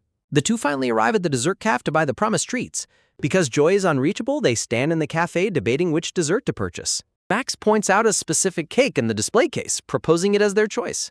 The chocolate cookie cake is revealed, prompting a gasp of pure shock and excitement from Joy. Joy excitedly explains that the cake is usually sold out, while Leo expresses relief that she likes it. Leo praises Max's excellent instincts and thoughtfulness in selecting the cake. Joy is stunned to learn that Max was actually the one who chose the cake. Joy looks back toward Max's cubicle, where he remains quietly hidden behind his monitor. While Max works with his headphones on, Joy quietly slides a portion of the cake onto his desk. Joy offers Max a slice of the cake in a cup, apologetically noting some spilled powder. Joy cheerfully insists that good things should be shared, handing him a fork with a bright smile. Max takes a bite of the cake, surprised to find it is less sweet than he expected. Joy watches Max silently, warmly recalling how he had also bought her favorite chocolate milk earlier. Joy happily tells her colleague that Max bought the milk, but she grows concerned about whether he has left. Joy remembers her own past comments about using chocolate milk as her go-to hangover cure.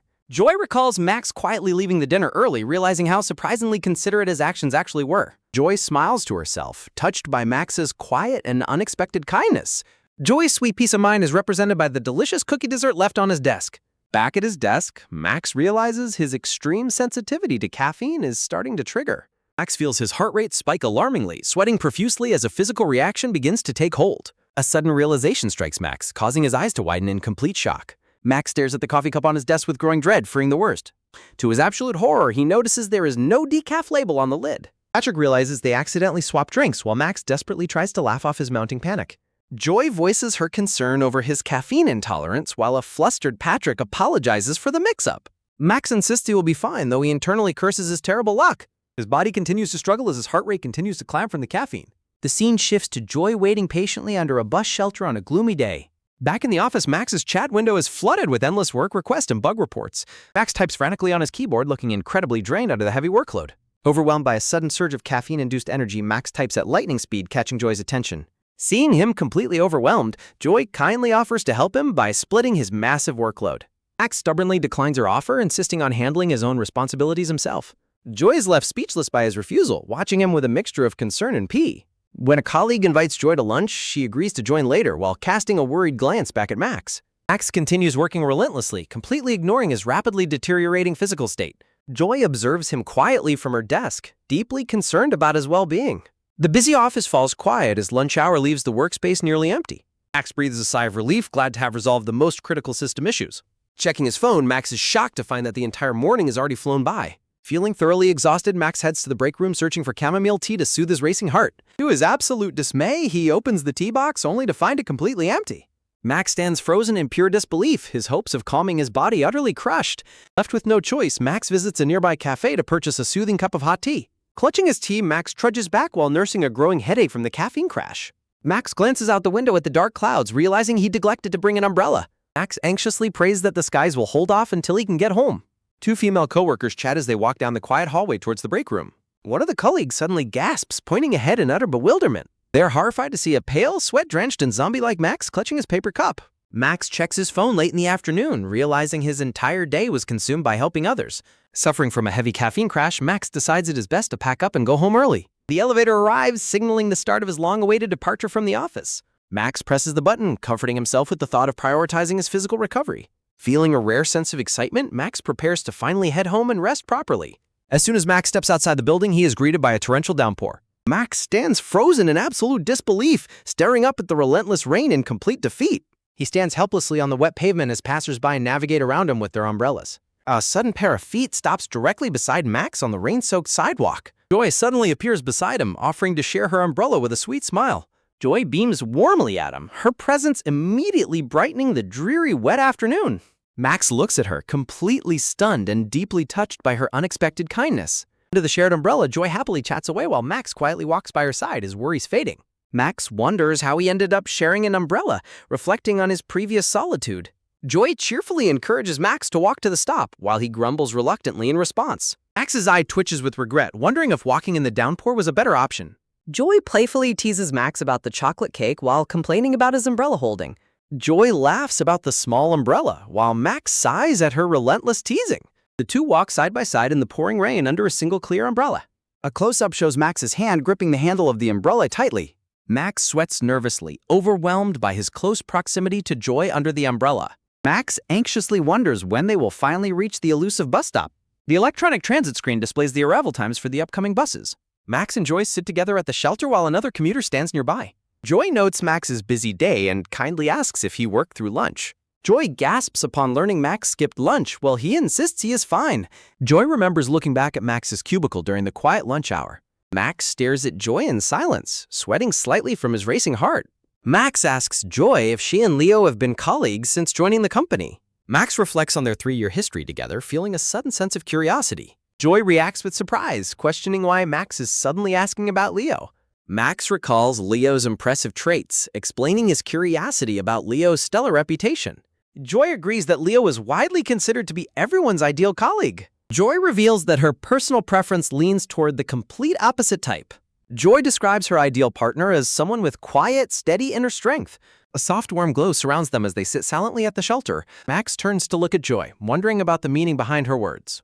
Joy frantically clarifies her words, claiming Max fits her best as a coworker. Joy waves her hands flusteredly, urging Max not to misunderstand her explanation. Max quietly reassures Joy that he has no intention of misunderstanding her. Max looks down in contemplative silence, processing her description of inner strength. Max admits to himself that his silence is born of worry, not strength. The bus arrival screen flashes as Max accepts his own internal shortcomings. Max thanks Joy for her umbrella and bids her farewell as his bus arrives. Joy waves goodbye to Max, wishing him a good evening with a smile. Max boards the bus in silence, leaving Joy behind at the shelter. Joy watches Max depart with a look of quiet concern on her face. Raindrops pelt the window as Max's departure leaves the shelter quiet. Max sits alone on the bus, staring downward in deep thought. Max recalls Joy's sweet confession about liking someone just like him. Max's eyes widen in disbelief as her words echo in his mind. The storm finally passes as the rain clears over the quiet streets.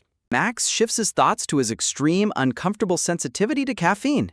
The severity of Max's caffeine intolerance is emphasized as his heart reacts. Max clutches his chest as his heart begins to beat at high speed.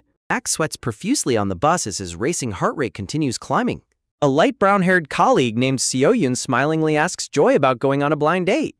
Seoyun shares that a college senior inquired about Joy after seeing her post. Seoyun suggests they discuss the details of the blind date during lunch. Max sits at his desk with headphones on, listening to them in silence. The social media post displays a happy dinner photo of the female colleagues. Joy walks past admiring bystanders, oblivious to the attention she is receiving. Joy guides Max down the street, pointing them toward their destination. Joy mentions the cafe is run by her friend, though it is a bit far from the station. Max watches Joy greet the cafe worker, wondering if she is accustomed to the long walk. Joy asks her friend for a discount while nearby customers whisper about her stunning appearance. Joy reflects on how their study group brought them together in such a nice setting. A warm light shines above a table set with delicious desserts and drinks. They work on their project together, discussing open-source design files and requirements. Joy types away on her decorated laptop while Max secretly wonders about her blind date. Max sends a file justifying his curiosity about her date as normal teammate interest. Trying to act natural, Max casually asks Joy about the blind date she discussed earlier. Joy playfully teases him for his sudden question, making Max gulp in nervous sweat. Joy laughs, realizing Max overheard them despite wearing his headset. An awkward silence falls over the table as Max anxiously waits for her verdict. Max asks if she decided to go, prompting Joy to pause thoughtfully. Joy reveals she turned the handsome date down, bringing instant relief to Max. Max quietly laments that the drama ended quickly, though he feels relieved inside. Joy explains that she prefers focusing on self-development and waiting for a natural encounter. Joy jokingly clarifies her meaning of spontaneous meetings, causing Max to choke on his drink. Max wipes his mouth, questioning the feasibility of job hunting while working full-time. Joy mentions office romance as an option, which Max immediately reacts to with disgust. Joy asks if he opposes office romances, leaving Max bewildered by her excitement. Max explains that the high risks and messy aftermath make office romances impractical. Max concludes that it is simply more efficient to avoid dating coworkers altogether. Max doubts he could date anyone, but Joy asks what if someone caught his eye. Max gets flustered, imagining someone catching his eye while they work closely together. A sudden quiet silence descends between them as they stare at each other. Max shyly admits that he has never experienced having someone catch his eye. Max firmly states that he views work strictly as a place for professional tasks. Joy acknowledges his view, prompting Max to wonder if he was being too serious. Joy enthusiastically states that she thinks office romances sound fun and romantic. Joy whispers that it sounds thrilling, leaving Max completely caught off guard. Max nervously panics, trying to deduce the meaning behind her romantic outlook. Joy wonders if her high standards are why she hasn't been drawn to anyone yet. Max recalls other guys discussing Joy, agreeing that her high standards make perfect sense. Max admires Joy's beauty, concluding that whoever she dates must be on another level. Max remembers Joy telling him that she actually prefers someone just like him. Max scolds himself for misinterpreting her past compliment as anything more than professional kindness. Max abruptly suggests leaving, telling Joy to take the remaining desserts home. Max walks away, deeply frustrated by his confusing and erratic behavior lately. Joy asks if Max is cold, cheerily claiming her sugar rush keeps her warm. Joy asks if he is heading to the bus, but Max nervously decides to take the subway instead. As they walk, Joy mentions she is taking next Wednesday off for personal plans. Joy happily shares that she won tickets to her favorite author's book signing. Joy expresses her excitement, leaving Max surprised to learn about her passion for reading. Joy smiles radiantly, gushing about the author's wonderful new book release. Max is completely transfixed as he quietly gazes at her happy expression. Max reflects on how he has seen her smile many times before. Max realizes this is the happiest he has ever seen her look. Joy offers to lend him the book, catching Max completely off guard. Max suddenly turns away and walks off quickly, leaving Joy looking completely confused. Joy warmly waves goodbye, wishing him a good evening until they meet tomorrow. Max walks alone down a street under a warm, glowing afternoon sky. Joy, her short brown hair catching the sunlight, turns her head to look back. Max stands still, staring in silence with a calm yet thoughtful expression. Back in the office, Joy sits wearing a hoodie, cap, and mask, coughing quietly. A colleague asks Joy if she is sick, noticing her unusual hat and mask. Max overhears a colleague suggesting Joy take half the day off to rest. Joy giggles behind her mask, explaining she skipped makeup and plans to see a doctor. A close-up shows Max looking on with a worried, sweating expression. An empty prescription packet from CMOC Pharmacy sits open on the desk. Joy notices a vendor issue with coupon discounts on her computer screen. A colleague asks Joy to look into the issue despite her persistent coughing. Max watches from his desk as Joy politely reassures her coworker. In a flashback, Joy happily tells Max she's taking Wednesday off for a book signing. Max gently reminds Joy that tomorrow is Wednesday, asking about her scheduled leave. Joy promises to finish everything today or cancel her day off if needed. Max looks at Joy with a deeply concerned and contemplative expression. Max's eyes narrow in deep thought as he worries about Joy's workload. A glasses-wearing colleague interrupts, pointing out that Max and Patrick handled this issue before. The glasses-wearing colleague states that Max and Patrick should take over the issue. Max and Patrick turn around, surprised by their colleague's sudden assumption. The glasses-wearing colleague insists they can review the code faster, prompting Patrick to reluctantly agree. The glasses-wearing colleague casually asks him to take care of the issue today. Joy shows her medicine packet while the glasses-wearing colleague warns her about spreading germs. The glasses-wearing colleague waves his hand, promising to explain her early departure to the lead. Patrick encourages Joy to go home early, while Max sits in stunned silence. Outside on a bench, Patrick apologizes to Max about having to attend 2 wedding gatherings. Max is shocked as Patrick casually asks him to handle the entire task alone today. Patrick suggests they can all finish it together tomorrow if it isn't resolved today. Patrick tightly hugs a reluctant Max, thanking him for being the team's ace. Max is struck by a sudden realization as Patrick hugs him. Joy continues working at her desk, coughing behind her mask and hoodie. A digital desk clock displays the time as 18:26. Max receives strict text messages from Joy ordering him to leave on time. Max sits at his desk sweating, holding his phone in deep contemplation. A long-haired colleague named Seo-yin approaches Max, asking if he is staying late. Seo-yin kindly advises Max not to do the task alone and to wait until tomorrow. Max looks down in silent conflict, considering her friendly suggestion. Max grips his mouse, deciding to push through and try a little more. The digital clock shows that the time has quickly reached 21:40. Max continues working alone in the quiet, dimly lit office. Max realizes he is feeling slightly feverish with pressure behind his eyes. A sudden realization strikes Max as he wonders if he is catching a cold. Max looks at Joy's empty desk, realizing he likely caught her illness. Max stares at his monitor, debating whether he should go home and rest. Resting his hands on the keyboard, Max decides to push through a bit more. Max struggles to keep his eyes open, looking visibly exhausted and sweaty. A masked barista looks surprised by Max's late-night coffee order. Max hands over his card with a sudden soft thud sounding, ordering a strong iced Americano with an extra shot. Under a bright full moon, Max decides to rely on caffeine to finish his work. The sound of typing echoes through the dark office as Max works late. The rhythmic click of keyboard keys echoes through the dark office next to a melting iced coffee. Max sits in front of his monitor, realization washing over him that he has indeed caught a cold. Despite his sweating and worsening fever, Max remains determined to continue his work. Max recalls how eagerly Joy spoke about a new book release she wanted to buy. Max stares ahead in silent conflict, feeling the weight of her excitement in his memory. Max remembers how desperately Joy wanted to attend her scheduled book signing event. The solitary sounds of late-night typing fill the dark, empty office as Max works tirelessly. The communication channel confirms that the technical issue has been successfully resolved and deployed. With a final click of his mouse, Max successfully completes the grueling assignment. Max collapses onto his desk in pure exhaustion, contemplating sleeping at the office when his attention is taken by a sudden, quick tap sounding. He spots a small wrapped piece of chocolate sitting quietly on his desk and remembers. In a flashback, Joy gifts him the chocolate, which he had forgotten on his desk. Resting his head on his arms, Max sighs in quiet frustration over his current state. Max reflects on how chaotic his quiet office life has become ever since Joy arrived. Max laments spending his entire night completing tasks that were never his responsibility in the first place. He tosses the wrapper aside, frustrated about his cold, his inability to go home, and his broken caffeine streak. As he chews on the chocolate, Max wonders why Joy enjoys such sweet things, finding himself strangely comforted. Joy's bright, warm smile flashes clearly through his mind amidst the hazy exhaustion. Max looks down in silence, feeling a sudden surge of heat rush to his face. A quiet question echoes in his mind as he wonders why he feels so relieved. Sweating and breathing heavily, Max begins to realize that he is in deep trouble. Max tells himself to snap out of it and regain his composure. He commands himself to pull his feelings together as the office chair creaks loudly. Another vivid memory of Joy's sparkling brown eye flashes in his mind, distracting him. Max buries his face in his hands, completely overwhelmed by his own runaway thoughts. Max peers through his fingers in disbelief, a sudden realization beginning to dawn on him.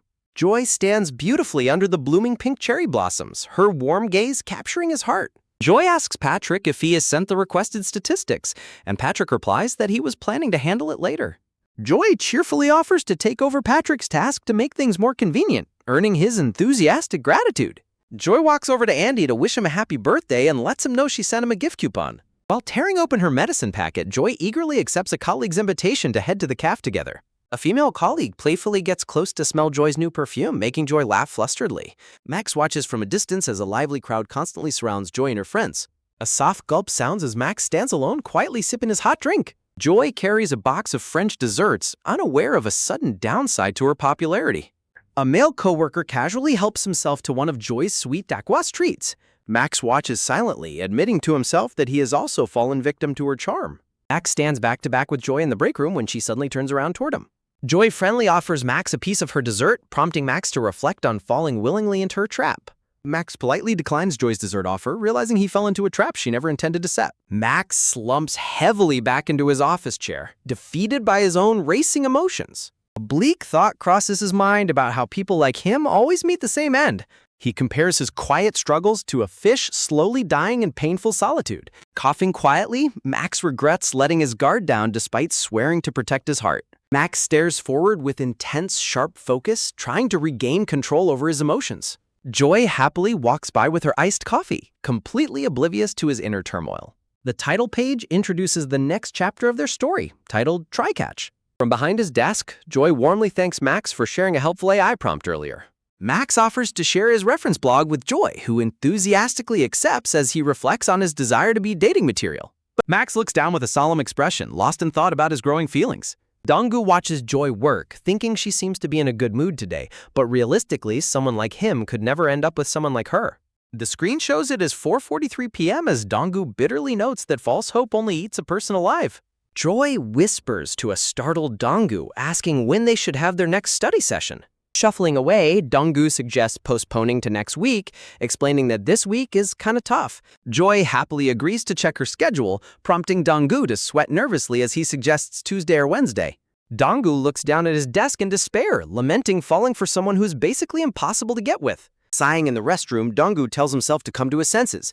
Drying his hands, Donggu resolves to clean up the situation instead of withering away in useless feelings. The crumpled paper towel flies through the air, heading straight toward the trash bin.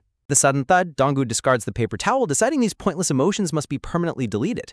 Donggu looks at his clean desk, deciding he must start by changing his environment. He reflects on how deeply joy is tied to his life, team, desk, work structure, and study group. Donggu stands quietly by his chair, looking over at Joy as she works at her desk. With a quiet thud, Donggu sits down, resolving to slowly start pulling away from Joy. The warm glow of the setting sun fills the office window as evening approaches. Donggu boards the elevator and presses the button for the lobby to head home. The elevator doors slide open, and Donggu is surprised to see Joy standing right there. Joy waves cheerfully, calling out to Donggu and asking if he is heading home. Donggu looks startled by her presence, giving a hesitant and flustered reply that he is indeed heading home. The two of them stand together inside the elevator in a slightly tense silence. Donggu coughs quietly into his hand, realizing he is still running a bit of a fever. Joy giggles and notes he has been unusually quiet today, to which Donggu weakly agrees. Joy smiles warmly, touching her hair as she declares that she owes Donggu a meal. Joy explains she wants to repay him for working through the night until 4 a.m. in her place. Joy excitedly shows off her signed book, thanking Donggu for making it possible to attend the event. Looking at Joy's sparkling excitement, Donggu finally realizes why she was so happy all day. Donggu decides to hide his illness, thinking she would feel bad if she knew he caught a cold. Joy leans in close and enthusiastically suggests they have dinner together tomorrow. Donggu nervously turns his head away, lying that he already has plans with his family tomorrow. Joy thoughtfully contemplates another option, while Donggu looks down in silent conflict. Donggu remembers Joy once saying she trusted him never to cross the line. Clutching his backpack strap tightly, Donggu wonders if she knows how hard he is trying not to cross that line. With his heart pounding, Donggu tentatively asks her about the day after tomorrow instead. Donggu immediately regrets his suggestion, realizing in silent panic that the day after tomorrow is Saturday. Joy looks up in surprise while Donggu laments that she wouldn't give him false hope if she knew. Joy stares at him with a flustered, sweaty expression, caught off guard by his suggestion. Joy looks down at her phone, quietly replying that she is okay with Saturday. Joy looks up to ask him if Saturday works for him as well. Joy looks aside with a soft, slightly embarrassed expression, waiting for his answer. Donggu stares ahead silently with a serious, conflict-ridden expression on his face. Donggu coolly declines her offer, stating that weekends are a bit too much for him. Donggu maintains a serious and distant look, determined to draw a clear line between them. Joy looks at him in stunned silence, completely taken aback by his sudden rejection. Joy softly accepts his response, looking down with a quiet expression of disappointment. On Friday, May 10th, an alarm buzzed loudly on a phone showing 6:30 a.m. A hand quickly slams down on the phone to silence the loud early morning alarm. Donggu groans in bed about going to work, while his black-haired sister playfully tells him to just quit already. Joy's warm, beautiful smile flashes through Donggu's mind as he struggles to wake up. Donggu stares at the ceiling, realizing that clocking in at 8 means they will be alone together. Sunlight hits his apartment building as Donggu decides his first step is to change his morning start time. Patrick notices Max's watch and asks why he arrived so late to work today. Max explains his late schedule is for health reasons, though he secretly blames Patrick. Patrick informs Joy of Max's new schedule, warning her of lonely mornings ahead. Max nervously blames his late arrival on poor sleep while Joy listens with concern. Patrick teasingly suggests that Joy should also change her morning schedule to avoid loneliness. Max reacts with silent frustration, mentally telling Patrick to shut up and stop talking. Max feels completely overwhelmed this morning when a colleague suddenly calls out his name. A colleague claps to gather everyone's attention for an upcoming office team meeting.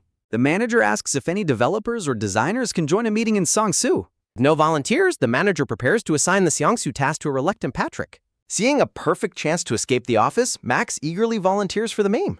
Patrick enthusiastically hugs Max in gratitude, while Joy watches with a somber, pensive look. A close-up reveals Joy's conflicted, solemn gaze as she quietly processes Max's sudden volunteerism. A transitional shot of the office building introduces the next episode titled Fieldwork. Max sits in a corporate meeting, internally expressing his usual hatred for such gatherings. Max dreads the long subway commute to Seongsu, expressing his immense dislike for the journey.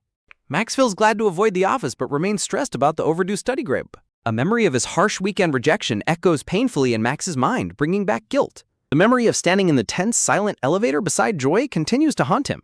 Max suddenly lets out a loud, frustrated sigh, startling the clients sitting next to him. Esther asks if their requests are too demanding, prompting a flustered Max to quickly reassure her. After the meeting, the client kindly informs Max and Esther they can head directly home.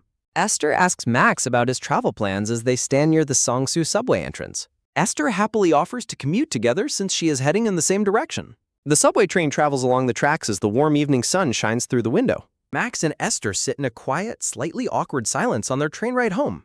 Max feels incredibly awkward sitting beside Esther, realizing they rarely interact outside of professional matters. To escape the quiet tension, Max decides to search his backpack for his music headphones. Max is annoyed to realize he forgot his headphones, while Esther quietly observes him. Esther suddenly turns to Max and announces that she has made an important decision. Esther shares her decision not to quit her job, admitting Max was right about running away. Esther reflects that resigning over one person would ultimately have been her own personal loss. Max looks at Esther in surprise, quietly absorbing her sudden confession about staying. Max recalls Esther's past declaration about resigning if things did not improve in 2 weeks. Esther warmly thanks Max, explaining her new goal to focus seriously on her career growth. Max stares at Esther, his expression softening as he takes in her sincere, determined words. Esther explains she wanted to share her decision in person, prompting a grateful reply from Max. Esther happily recalls Max's past compliment as her favorite, though Max thinks it is still early in the year. Esther playfully challenges Max to defend his top spot ranking for the rest of the year. Esther giggles as she notices Max smiling, though Max quickly and defensively denies it. Max sighs quietly, looking away as he tries to maintain his cool and composed demeanor. Esther gently offers to listen whenever Max is feeling down and needs someone to talk to. Max hesitates for a moment, slowly calling out Esther's name with a serious expression. Esther turns to look at him with a curious expression, waiting for him to continue. Overwhelmed by hesitation, Max abruptly takes back his words, much to Esther's playful annoyance. Max sheepishly apologizes for trailing off, leaving Esther staring at him in silent curiosity. Esther looks at him with a serene, knowing smile as she waits for him to speak his mind. Esther gently encourages Max to speak up, reminding him she won't know unless he says it. Max recalls a past phone conversation warning Esther to stay away from her toxic ex-boyfriend. Max clutches his backpack, silently wondering if pretending nothing happened at work is too difficult for her. Esther winces in disgust at a painful memory, expressing how physically sick she feels thinking about her ex. Max silently regrets asking her about the past as the subway car sways gently on the tracks. The train lurches forward with a sudden heavy rattle as Esther sits in quiet thought. Esther pauses in deep contemplation, preparing to shift the conversation toward a more optimistic note. Esther smilingly notes through a green subway grab handle that things are finally getting better. Esther turns to Max with a warm, peaceful smile, feeling reassured about her path forward. Max remains silent, casting a quiet sideways glance while processing her calm and resolved demeanor. Esther expresses her sincere relief, prompting Max to look down in quiet reflection. Max softly agrees as the warm, glowing evening light fills the train cabin around them. Max clutches his backpack strap tightly as Esther casts a curious, searching glance in his direction. Esther raises her hand to her chin, deep in thought about Max's sudden quietness. Max's eyes widen in sudden panic as he struggles to recall Joy's actual name. Esther points her finger triumphantly as she suddenly remembers Joy's real name is Jang Chae-rin. Esther turns to Max, seeking his confirmation on Joy's actual Korean name. Esther proudly repeats the name, confident she has correctly identified their coworker's real name. Esther looks over at Max again to verify if her memory is correct. Max is completely caught off guard, staring at her with wide, bewildered eyes. Max frantically wonders why Esther brought up Joy's real name out of nowhere. Read the text. Max panics internally, desperately trying to maintain a natural expression despite his mounting anxiety. Esther sighs deeply, amused by Max's struggle to keep his composure next to her. Esther playfully teases Max about how easily his expressive face betrays his inner thoughts. Max blushes furiously as Esther points out his face clearly screams that he is busted. Esther stretches her legs out and loudly complains about how hungry she is. Max turns his head in surprise as Esther suddenly calls out his name. Esther smiles brightly, warmly inviting Max to join her for a quick dimmer. Two arrive at a local Korean restaurant specializing in warm gukbok dishes. Esther raises her hand to boldly order food and drinks for the two of them. Esther calls out her specific soju preference while Max protests his lack of say. Esther sets the utensils, praising the restaurant while Max questions her sudden drinking plans. Esther raises a bottle of soju, cheerfully dismissing his complaints as Max sighs internally. Esther pours water as she teases him, leaving Max pleading for a direct answer. Esther notes that Max's expressions have become far richer since Joy sat next to him. Esther explains how she became certain of his secret crush 2 days ago. Max silently recalls Wednesday as the day Joy attended her long-awaited fan signing event. Esther points triumphantly, citing the takeout coffee left on his desk as key evidence. A quiet flashback reveals Joy drinking coffee while Max pulled an all-nighter in her place. Esther enthusiastically declares his all-nighter was true love, while Max grumpily suggests the coffee was decaf. Esther laughs off his excuse, pointing out that nobody drinks decaf during an all-nighter. Max sweats in panic, regretting not denying his feelings to the very end. Esther ties her hair up, playfully offering to order a soda for him instead of alcohol. Max declines her offer, prompting Esther to tease that he cannot complain about missing out. Esther downs her shot of soju with a satisfied, slightly flustered gasp. Max takes a hesitant sip, silently questioning why anyone would enjoy drinking such terrible alcohol. Esther slams her glass down to declare that Joy is also partly to blame. Esther explains that attractive people must draw clear lines, adding that Joy is clueless. Esther suddenly shifts the topic, bluntly asking Max why he is running away from Joy. Esther highlights how blatantly Max has been avoiding Joy since the previous day. Max remains completely silent, looking down as he struggles with his complicated feelings. Max stirs his food, sadly concluding that he and Joy are simply not a match. Max looks up in surprise as Esther suddenly questions his downcast mood. Esther reassures Max that she does not believe he is lacking in any way. Esther adds with a gentle look that Max is a genuinely good person. Max looks down in awkward silence, quietly processing her unexpected compliments. Max questions what Esther really knows about him, while she retorts by asking how much he knows about Joy. Esther points out that Max barely knows Joy, listing basic personal details he's likely clueless about. Esther criticizes Max for deciding they do not match without even trying to know Joy properly. Esther sighs and looks down as the alcohol begins to make her feel emotional. Max looks away in silent reflection, absorbing her blunt but honest words. Realizing Esther is getting drunk, Max suggests they leave the restaurant. As they walk, Max reflects on Joy's preference for colleagues who keep their distance. Max dejectedly admits to himself that he lacks the courage to cross that line anyway. Esther walks slightly behind him, quietly observing his somber and contemplative mood. Max stares at a red pedestrian light, wondering if he must make a decision right now. Esther shares her past internal conflict about quitting her job or returning to her ex. Esther explains that she ultimately realized she simply wanted to focus on her current job. Esther advises Max to also take his time to carefully think over his own situation. Esther warmly looks at Max, asking if he truly wants to distance himself or move closer to Joy. Esther reassures Max that nobody is rushing him to make a final decision. The scene transitions to the subway station platform at Gangnam Station. Sitting on a subway bench, Esther playfully asks Max if he knows what a balance of terror is. Esther points out that since they both know each other's secrets, they share a mutual trust. Esther crosses her fingers, promising she will keep a secret safe from others. Max sweat drops, quietly agreeing to her reasoning in mild disbelief. The two sit in a brief, comfortable silence on the station bench. Esther blinks in sudden confusion when Max speaks up to ask her a question. Max offers to transfer her his half of the dinner bill, asking for her account number. Esther demands to see Max's phone instead of giving her account number. Max looks at his phone in confusion after handing it over to her. The screen reveals Esther saved her contact info, suggesting he send money via Messenger instead. Esther laughs, teasingly calling her number expensive but worth it, while Max reacts unenthusiastically. An announcement warns of an arriving train, prompting Max to quickly say goodbye to a disappointed Esther. Max boards the subway car as Esther watches him go. Max turns around in surprise when he hears Esther calling out to him from the platform. Esther waves cheerfully from the bench, shouting out a bright word of encouragement to him. The train doors close with a sharp hiss sounding as Max smiles faintly inside. A sudden buzz sounds as Max's phone begins to vibrate in his hand. Max looks down at his vibrating phone with a startled, wide-eyed expression. The screen displays an incoming call from Joy. The phone continues to ring with Joy's name clearly displayed on the screen.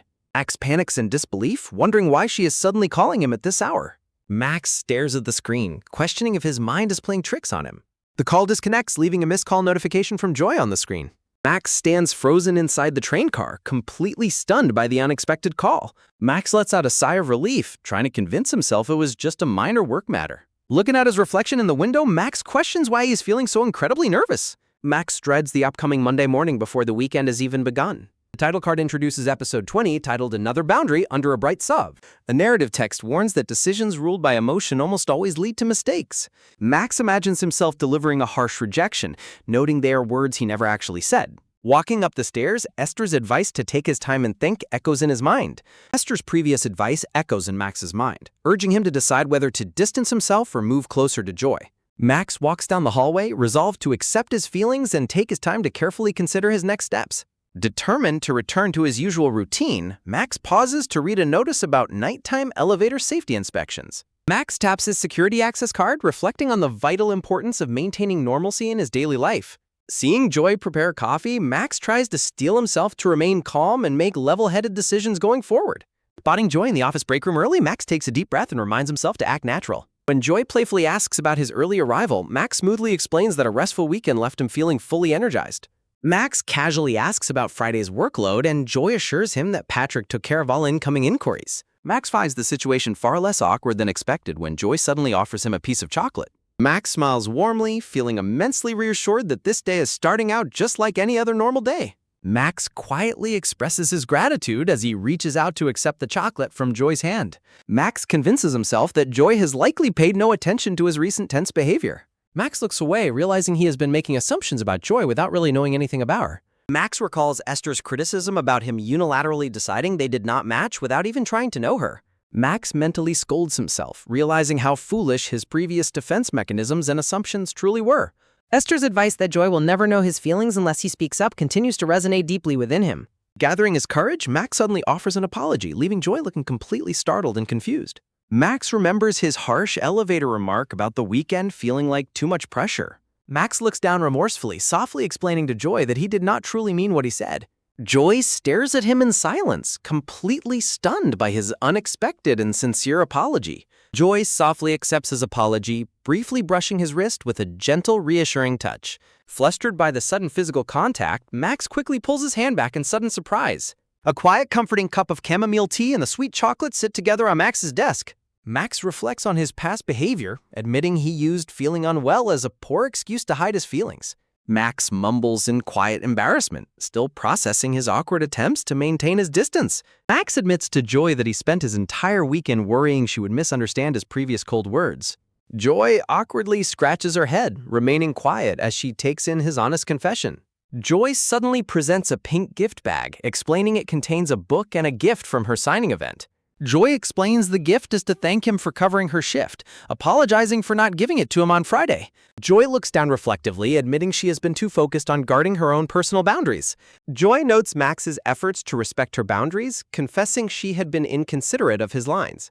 Joy offers a warm, apologetic smile, asking for his understanding for her past thoughtless behavior. Max stares at her in stunned silence, completely captivated by her unexpected and gentle sincerity. Max feels an immense sense of relief, as if a heavy emotional weight has finally been lifted. Max and Joy happily walk together in the office, the old awkward tension completely dissolved between them. A warm cup of coffee sits on the white desk, symbolizing a peaceful and fresh start to their workday. The evening sky blushes with soft pink and gold hues as sunset settles over the quiet office building. Although Max's heart feels significantly lighter, his thoughts quickly shift to a pressing new professional dilemma. Max sits at his computer, realizing his busy schedule has left him severely behind on his own tasks. Looking at his drinks, Max sighs, concluding that working overtime is completely unavoidable to finish his tasks. Joy suddenly appears behind his desk, kindly asking if he needs any assistance with his work. Joy gently points out that he had a hectic week and is likely behind on his own duties. Joy beams with an angelic, helpful smile, eager to repay him for his previous support. Max hesitates, feeling guilty about making her work overtime just to help him finish his tasks.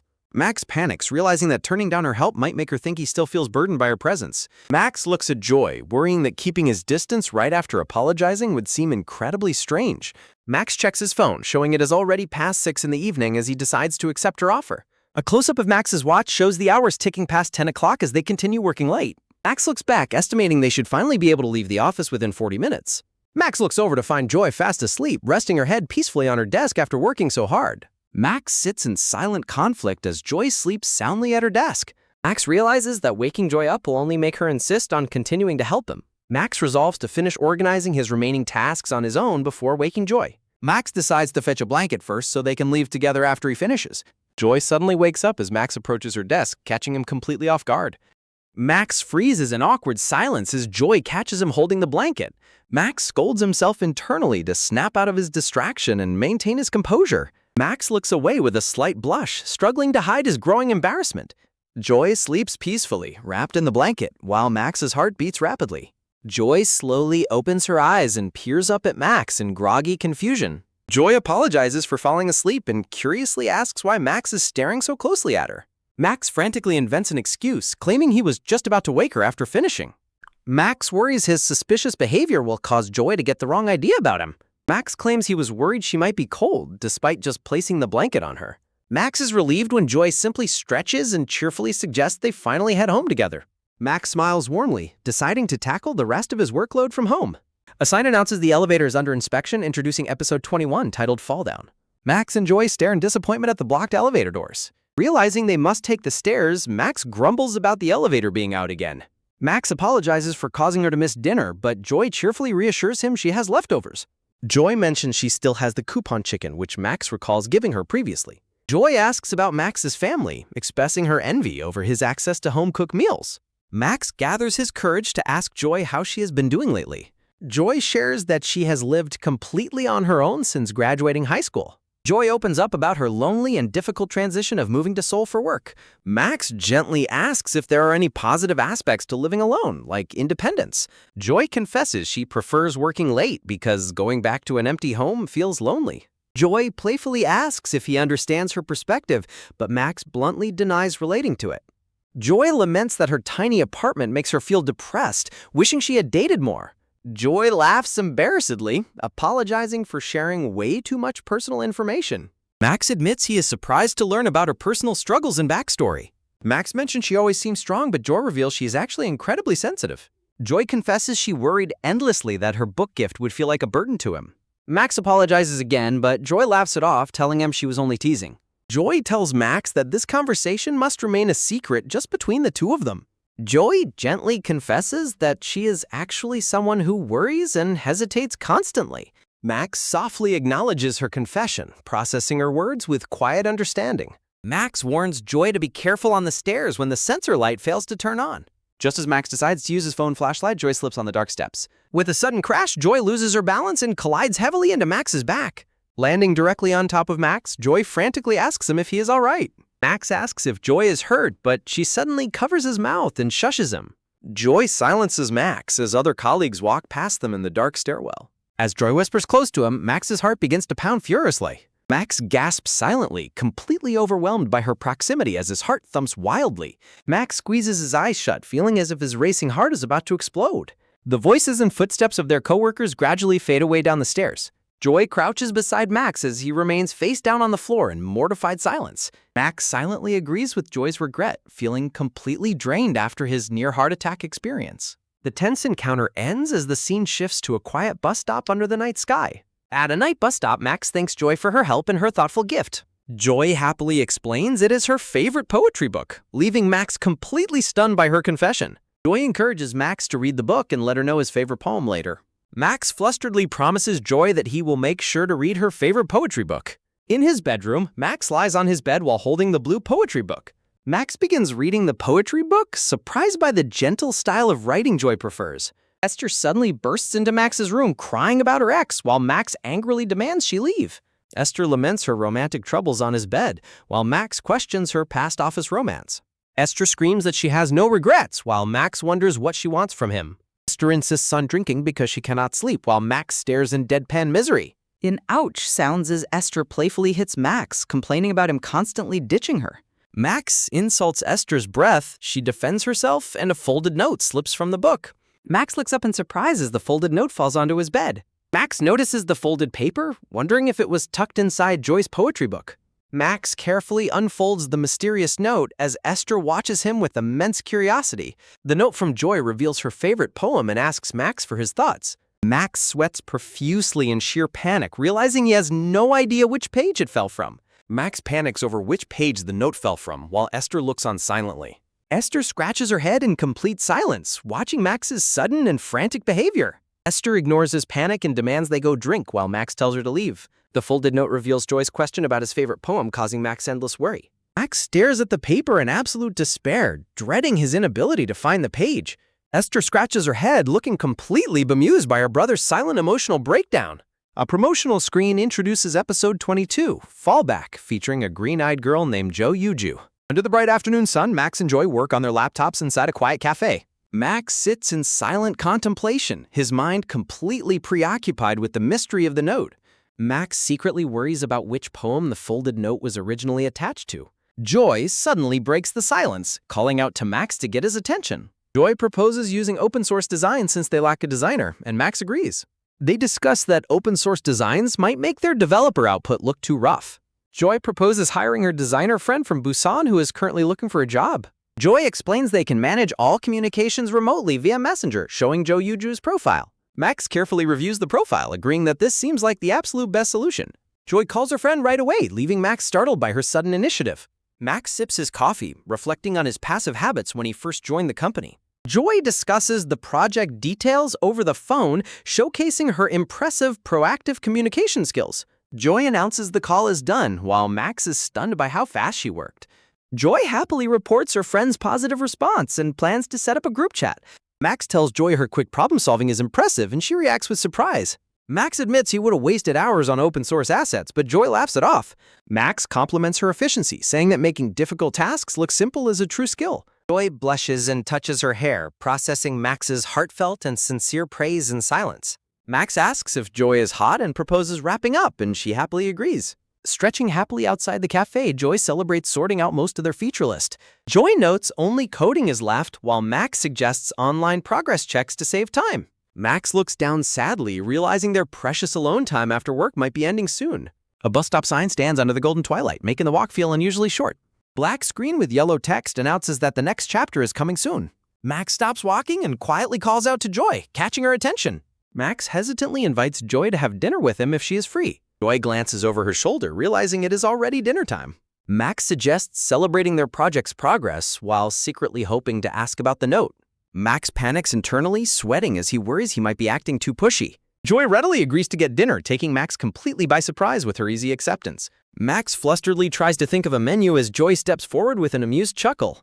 Joy smilingly tells Max to simply trust her and follow along to the restaurant. Max is amazed by how crowded the streets are despite it being a weekday evening. Joy boasts about knowing the area well since she lives very close by. Joy points toward a massive skyscraper as her residence, leaving Max completely shell-shocked. Joy sheepishly corrects herself, pointing to the smaller apartment building behind the skyscraper. Learning she lives so close, Max readily agrees when Joy suggests going for lamb.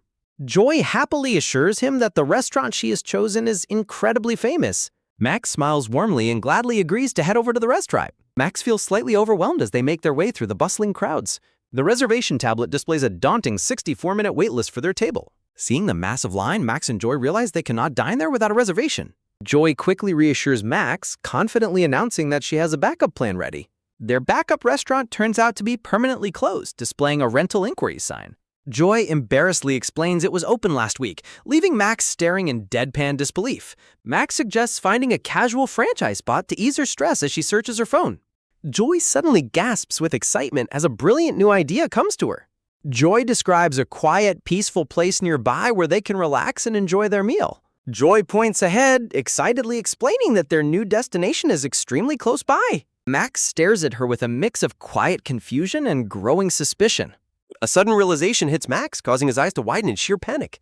Max recalls Joy's earlier comment about her nearby apartment building with sudden clarity. Joy's warm smile makes Max panic as he wildly assumes they are going to her apartment.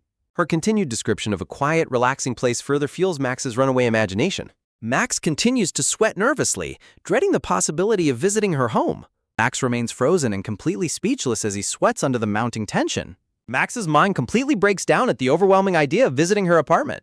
The scene shifts to a quiet, dimly lit outdoor staircase under a glowing street lamp. They end up sitting together on the stone steps, enjoying convenience store food in the cool night breeze. Max fiercely scolds himself for his wild thoughts while frantically chugging his canned drink. Deeply embarrassed by his overactive imagination, Max desperately decides to change the subject. Max brings up the poetry book to clear his mind, and Joy is pleased he liked it. Max hesitatingly mentions the note that fell out, and Joy reacts with playful amusement. Joy looks at Max with a teasing smile, asking if he is curious about her favorite poem. Max looks away, admitting with slight embarrassment that he is indeed curious. Joy playfully giggles and declares she has decided not to tell him just yet. Joy states she has conditions for sharing her favorite poem with him. Joy promises to tell him once their project succeeds and they both secure new jobs. Joy adds that this is only if he is still curious by then, leaving Max silent. Max promises that when that time comes, he will also share his favorite poem with her. Max remembers Joy's original request to let her know which poem impressed him the most. Max looks at her with a soft, thoughtful expression as they sit under the night sky. Joy looks down quietly, reflecting on their quiet bond as they share the evening. Joy turns to him with a gentle, warm smile, enjoying their peaceful moment. Joy notes that she has never seen this quiet, drinking side of him before. Joy remarks that this is his first time drinking with a colleague, but Max quietly doubts it. Joy mentions having a drink with Esther, leaving Max surprised. Sitting on the steps, Joy remains silent while Max nervously chugs his canned drink. Joy recalls unexpectedly sharing a dinner with Esther, laughing it off as unnecessary details. Max worries about a misunderstanding, while Joy teasingly asks if he is dating Esther. Max frantically denies the accusation as he opens his drink while Joy laughs playfully. Joy sips her drink, noting that they did not seem close when she joined. A flashback reveals Max sitting on a train next to a blonde woman, Jang Charon. In the flashback, Jang Charon assures Max that she will keep his secret safe. Joy explains that her upcoming business proposal role has them talking much more frequently.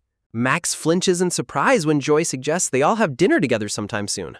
Joy reflects on their interconnected friendships as the sunset reflects beautifully on the water. Leaning forward, Joy softly suggests that she and Max are also friends now. Max sweats nervously as Joy reassures him that a group dinner would be fun. Joy gazes at Max expectantly, asking if he is comfortable with her suggestion. Joy smiles warmly as episode 23, Night and River, is introduced on the screen. Joy apologizes for the restaurant mishap, promising to treat him to a fancy dinner next time. Max reassures her, but they stop upon noticing a girl sitting at the bus stop. The girl in the cap, Esther, silently glares at them while eating her popsicle.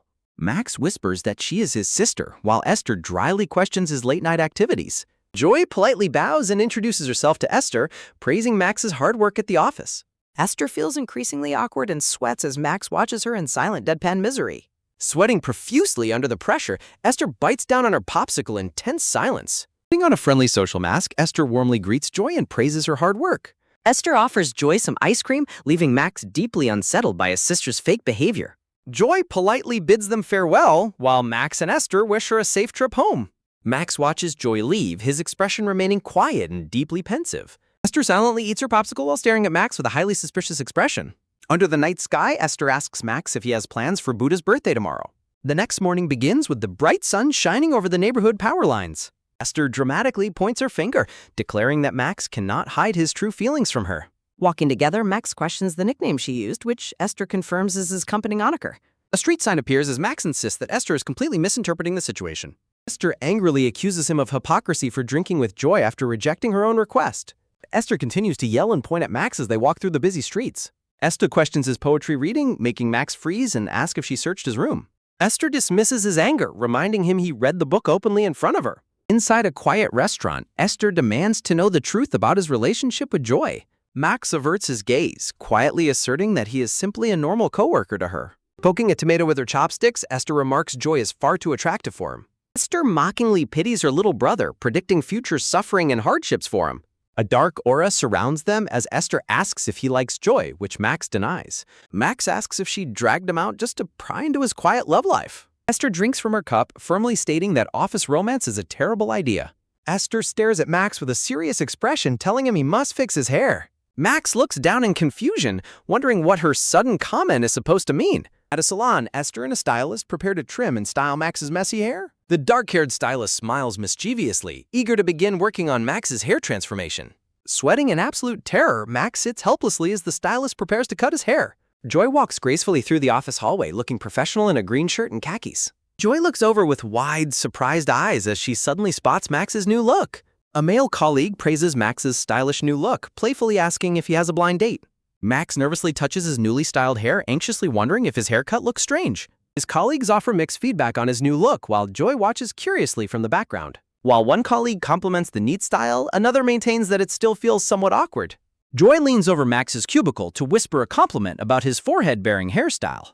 Joy teasingly questions if he has a date, jokingly forbidding him from dating during their studies. Joy secretly wonders if this stylish person is truly the same Max she used to know. Esther loudly points out Max's groomed eyebrows, making him plead with her to lower her voice. Max internally grumbles about the overwhelming attention he is receiving for a simple makeover. Esther compliments his handsome forehead, while Max desperately begs her to return to her desk. Max's phone suddenly lights up with an incoming notification, catching his immediate attention. Esther texts him teasingly about pursuing his crush, prompting a frantic and sweaty denial from Max. Joy quietly observes Max from her desk as he frantically types back a reply on his phone. Looking across the office partition, Joy spots Esther smiling warmly while holding her mobile phone. Esther smiles brightly as she continues to look down at her glowing smartphone screen. Observing the secret amusement between the two, Joy looks down in deep suspicion and confusion. Two colleagues approach Max to ask about an uploaded document, while Joy watches closely from behind. A female colleague eating potato chips silent deadpans at Max's new look as he sweats nervously. The colleague silently questions if the previous Max quit, completely failing to recognize him. The colleague walks away, leaving Max to quietly wonder how disheveled he used to look. The scene shifts as office keyboard tapping sounds echo through a halftone background pattern. His phone screen displays the time as 9 p.m., showing that night has finally fallen. Esther yawns tiredly and asks Max why he is still working so late at the office. Esther sighs about her heavy workload and the misery of collaborating with her ex-boyfriend. Max sweatily hopes they can survive the week, while Esther dreads their upcoming meetings. Esther continues to complain about her ex as they head toward the elevator lobby. Standing by the elevator, Esther vents her frustration about her ex's hypercritical attitude during work reviews. Max suggests her ex will separate personal feelings from work, but Esther remains deeply skeptical. Realizing her loud complaining, Esther quickly covers her mouth with an embarrassed look. Esther apologizes for being overly negative, but Max warmly assures her that it is fine. Esther notes that Max must also have a lot on his mind regarding Joy at the office. They stand side by side in tense silence as they wait inside the closed elevator. Max gently offers to act as her emotional trash can whenever she needs to vent. Esther turns to him in surprise, caught off guard by his sudden, supportive gesture. Max recalls Esther's younger self offering to be his emotional trash can in the past. Esther playfully teases him about taking responsibility, causing Max to jokingly retract his offer. As Esther angrily protests his retraction, a sudden creaking noise echoes from the elevator shaft. The elevator violently jolts and shakes, catching both of them completely by surprise. Looking up at the dark ceiling, Esther realizes the elevator is completely broken down. Surrounded by shadows, Esther sighs about her terrible luck while Max tries to comfort her. The elevator console panel flashes a red warning indicating a malfunction, leaving them stranded. Max checks his watch, explaining that the maintenance center promised to resolve it soon. Feeling the enclosed space, Esther begins to breathe deeply to calm her rising anxiety. Esther nervously admits that the sudden darkness and mechanical stop are deeply frightening. Max dryly explains they won't die because they are only between the second and third floors. Max questions of workers' comp covers broken bones, provoking a furious scolding response from Esther. Sweating under her glare, Max tightly grips the handrail in awkward silence. Max wishes he had brought his earphones to listen to music and calm down. Esther suddenly gasps as a helpful idea crosses her mind, looking over at him. Max uses his phone to search for a calming song to help Esther relax. A hand opens a black earphone case, offering comfort for peace of mind. Max inserts an earbud, reassuring Esther that they will be out of the elevator soon. Esther stares in surprised silence as she holds the other earbud in her hand. Esther slowly inserts the earbud into her ear with a quiet smile. Esther asks for the song's title, while Max nervously admits he recently discovered it. A sudden jolt startles them both as the elevator unexpectedly resumes operation. Esther celebrates the elevator moving again while Max requests his earbuds back. The elevator doors slide open, revealing Joy standing outside looking down at her phone. Joy looks up in shock as episode 24, Trapped, begins. Joy stands frozen in surprise as she spots the two together inside the elevator. Joy continues to stare inside, her expression filled with quiet, stunned disbelief. Inside the elevator, Max and Esther stand side by side, looking incredibly awkward and sulking. Esther greets Joy warmly, while Joy awkwardly explains she returned to retrieve her forgotten wallet. Close-up panels show Esther and Max each wearing one earbud from the shared pair. Joy quickly excuses herself to catch her train, while Max and Esther wish her a safe trip. Max directs Joy to use the cargo elevator, realizing their shared earbuds look suspicious. Joy looks back at Max, her expression turning silent and highly pensive. Max sweats nervously as he remains frozen in the tense silence. Joy realizes Max and Esther were sharing earbuds, noticing one has gone for Max's ear. Joy swallows hard in tense silence, looking deeply troubled by her realization. Max sweatily considers asking Joy to wait so they can leave together. Joy bids them farewell, promising to see Max tomorrow at the office. Max regrets not hearing her because of his earbud, while Joy sheepishly dismisses his question. Joy smiles warmly and waves goodbye as the elevator doors begin to close. The street sign marks a towing area under the dark, quiet night sky. Esther walks ahead before turning around in confusion as someone calls her name. Max catches up to Esther, panting heavily as he demands his earbud back. Esther returns the earbud, teasingly scolding him for not staying behind with Joy. Max grumbles, reminding her that she was the one who advised him to take his time. Esther lectures him about practicing moderation as a red traffic light glows overhead. Esther heads down to the subway station, asking Max about his travel plans. Max scratches his head in pensive silence as he stands alone under the night sky. The busy subway station escalator warns passengers to watch your step. Max and Esther head down the station stairs together, lost in their own thoughts. Esther glances back at Max, her expression softening as she observes him closely. Max walks beside her, his expression quiet and deeply contemplative. Esther continues to watch him in silence, her gaze lingering on his pensive face. Esther reminds him that his pursuit of Joy is entirely his own choice to make. Esther warmly hopes he won't distance himself from Joy due to self-doubt. Max teasingly questions her sudden protective role, prompting Esther to playfully suggest making it official. Esther watches him with a warm, gentle smile as they walk in silence. Esther reassures Max, reminding him that he is a much better person than he realizes. An electronic display inside the train announces their arrival at Jongja Station. Max and Esther sit close together on the crowded train, lost in quiet reflection. Max asks if her kindness is just the alcohol talking, which Esther playfully refutes. Esther proudly claims her respect is rare, earning a dry, resigned nod from Max. Esther encourages him to stop thinking negatively and just embrace the present vibe. Esther smiles warmly, suggesting his chances with Joy might actually be promising. Max looks over at his sister, his expression softening in quiet gratitude. Esther catches his gaze and playfully asks why he is staring at her. Max is taken aback when Charon points out his confusing mix of informal and formal speech. A flashback reveals Charon persistently suggesting they become friends, while Max awkwardly insists on professional boundaries. Charon playfully claims she had no intention of befriending him anyway, prompting Max to scoff. As the train rattles along, Max suddenly realizes he never properly thanked Charon for her past help. He recalls how Charon's insightful advice crucially helped him clear up a painful misunderstanding with Joy. Breaking the silence of the subway ride, Max hesitantly calls out Charon's nickname. With deep sincerity, Max softly offers his heartfelt gratitude to Charon for all of her support. Overwhelmed by sudden embarrassment, Max quickly stands up to make a hasty exit at his transfer stop.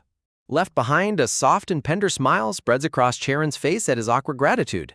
Max's deep thoughts are suddenly shattered when a passenger nearby loudly mentions beer. Sitting comfortably, Charon continues their subway conversation by expressing her strong preference for a pre-patch version.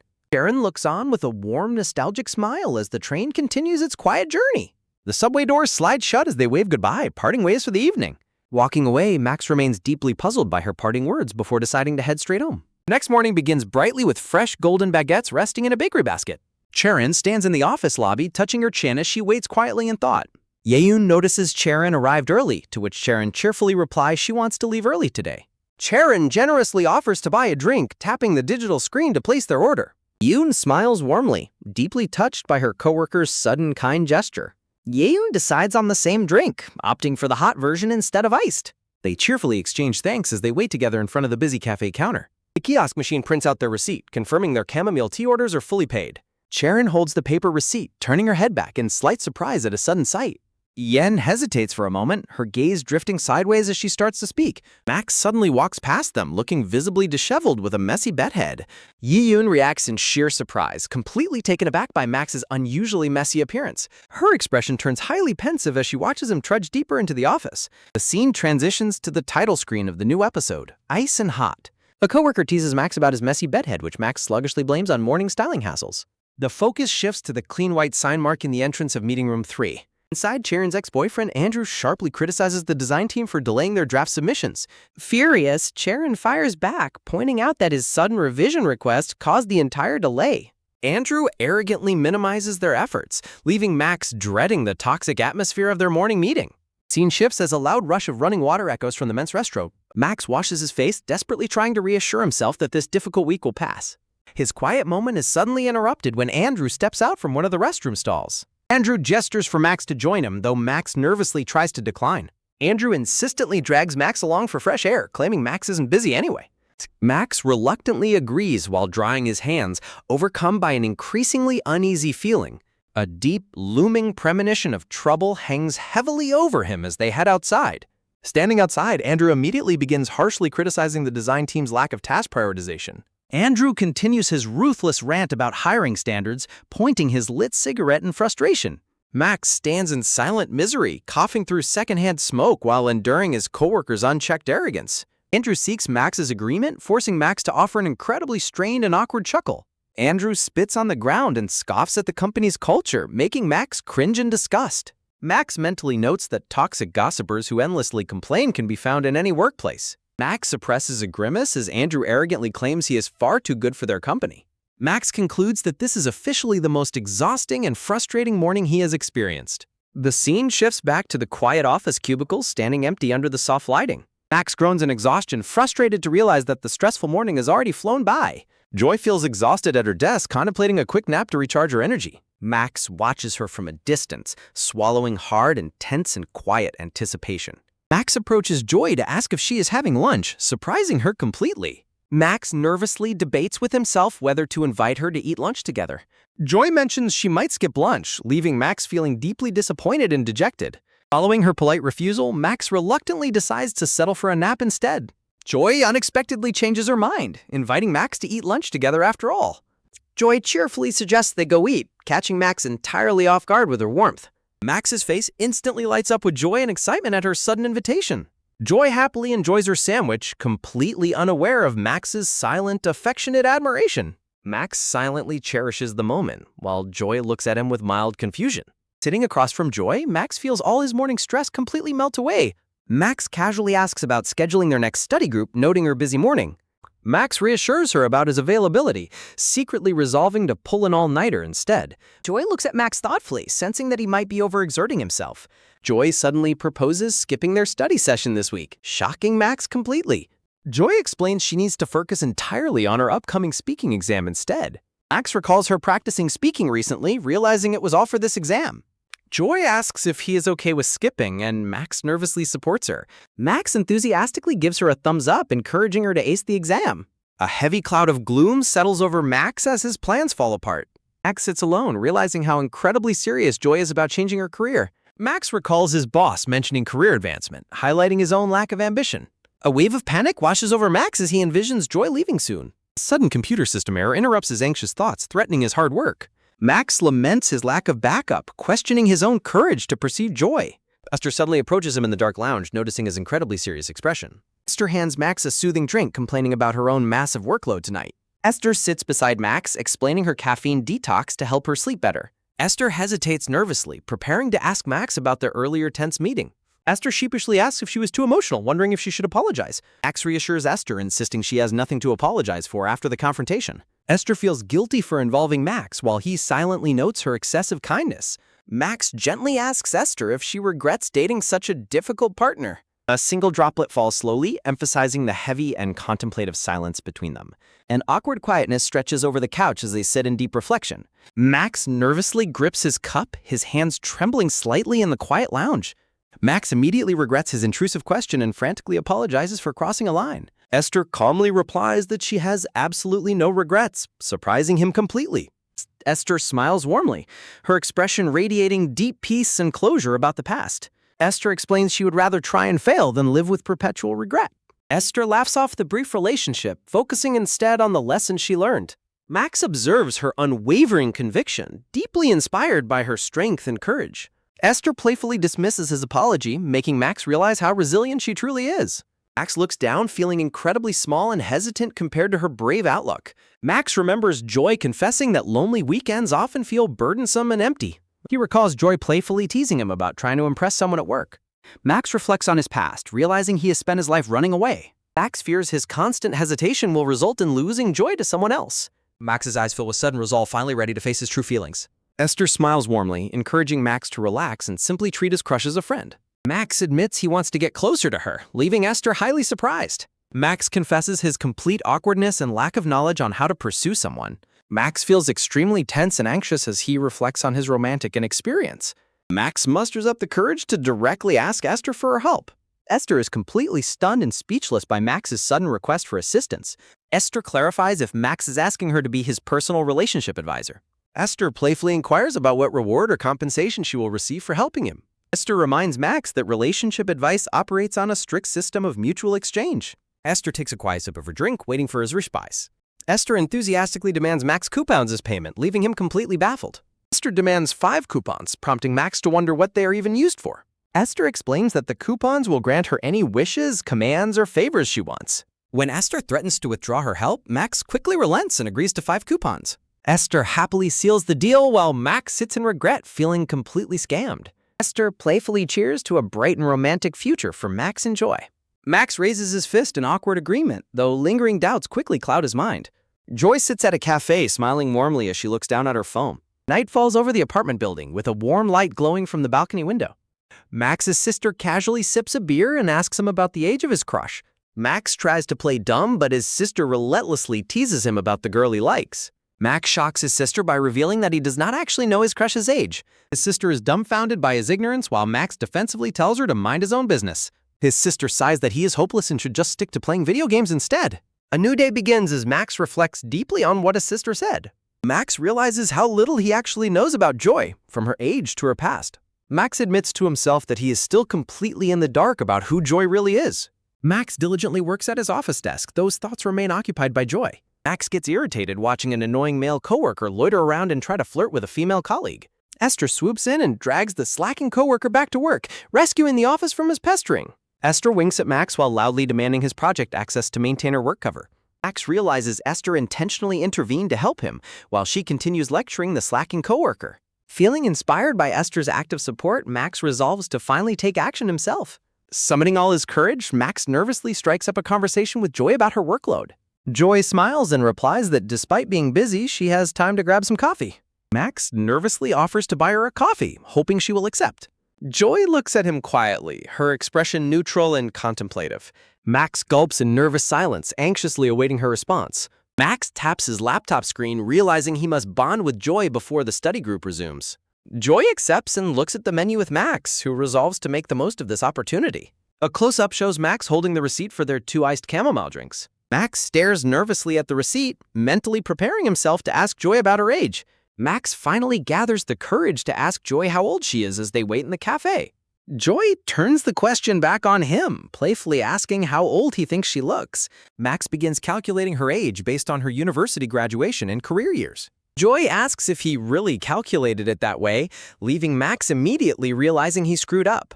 Max frantically tries to correct his mistake while a text bubble laments his terrible response. Max regrets his terrible wording while Joy sighs that he needs to broaden his thinking. Joy gestures with her finger as she points out that she could have different educational backgrounds. Joy lists other possibilities for her timeline, leaving Max even more confused than before.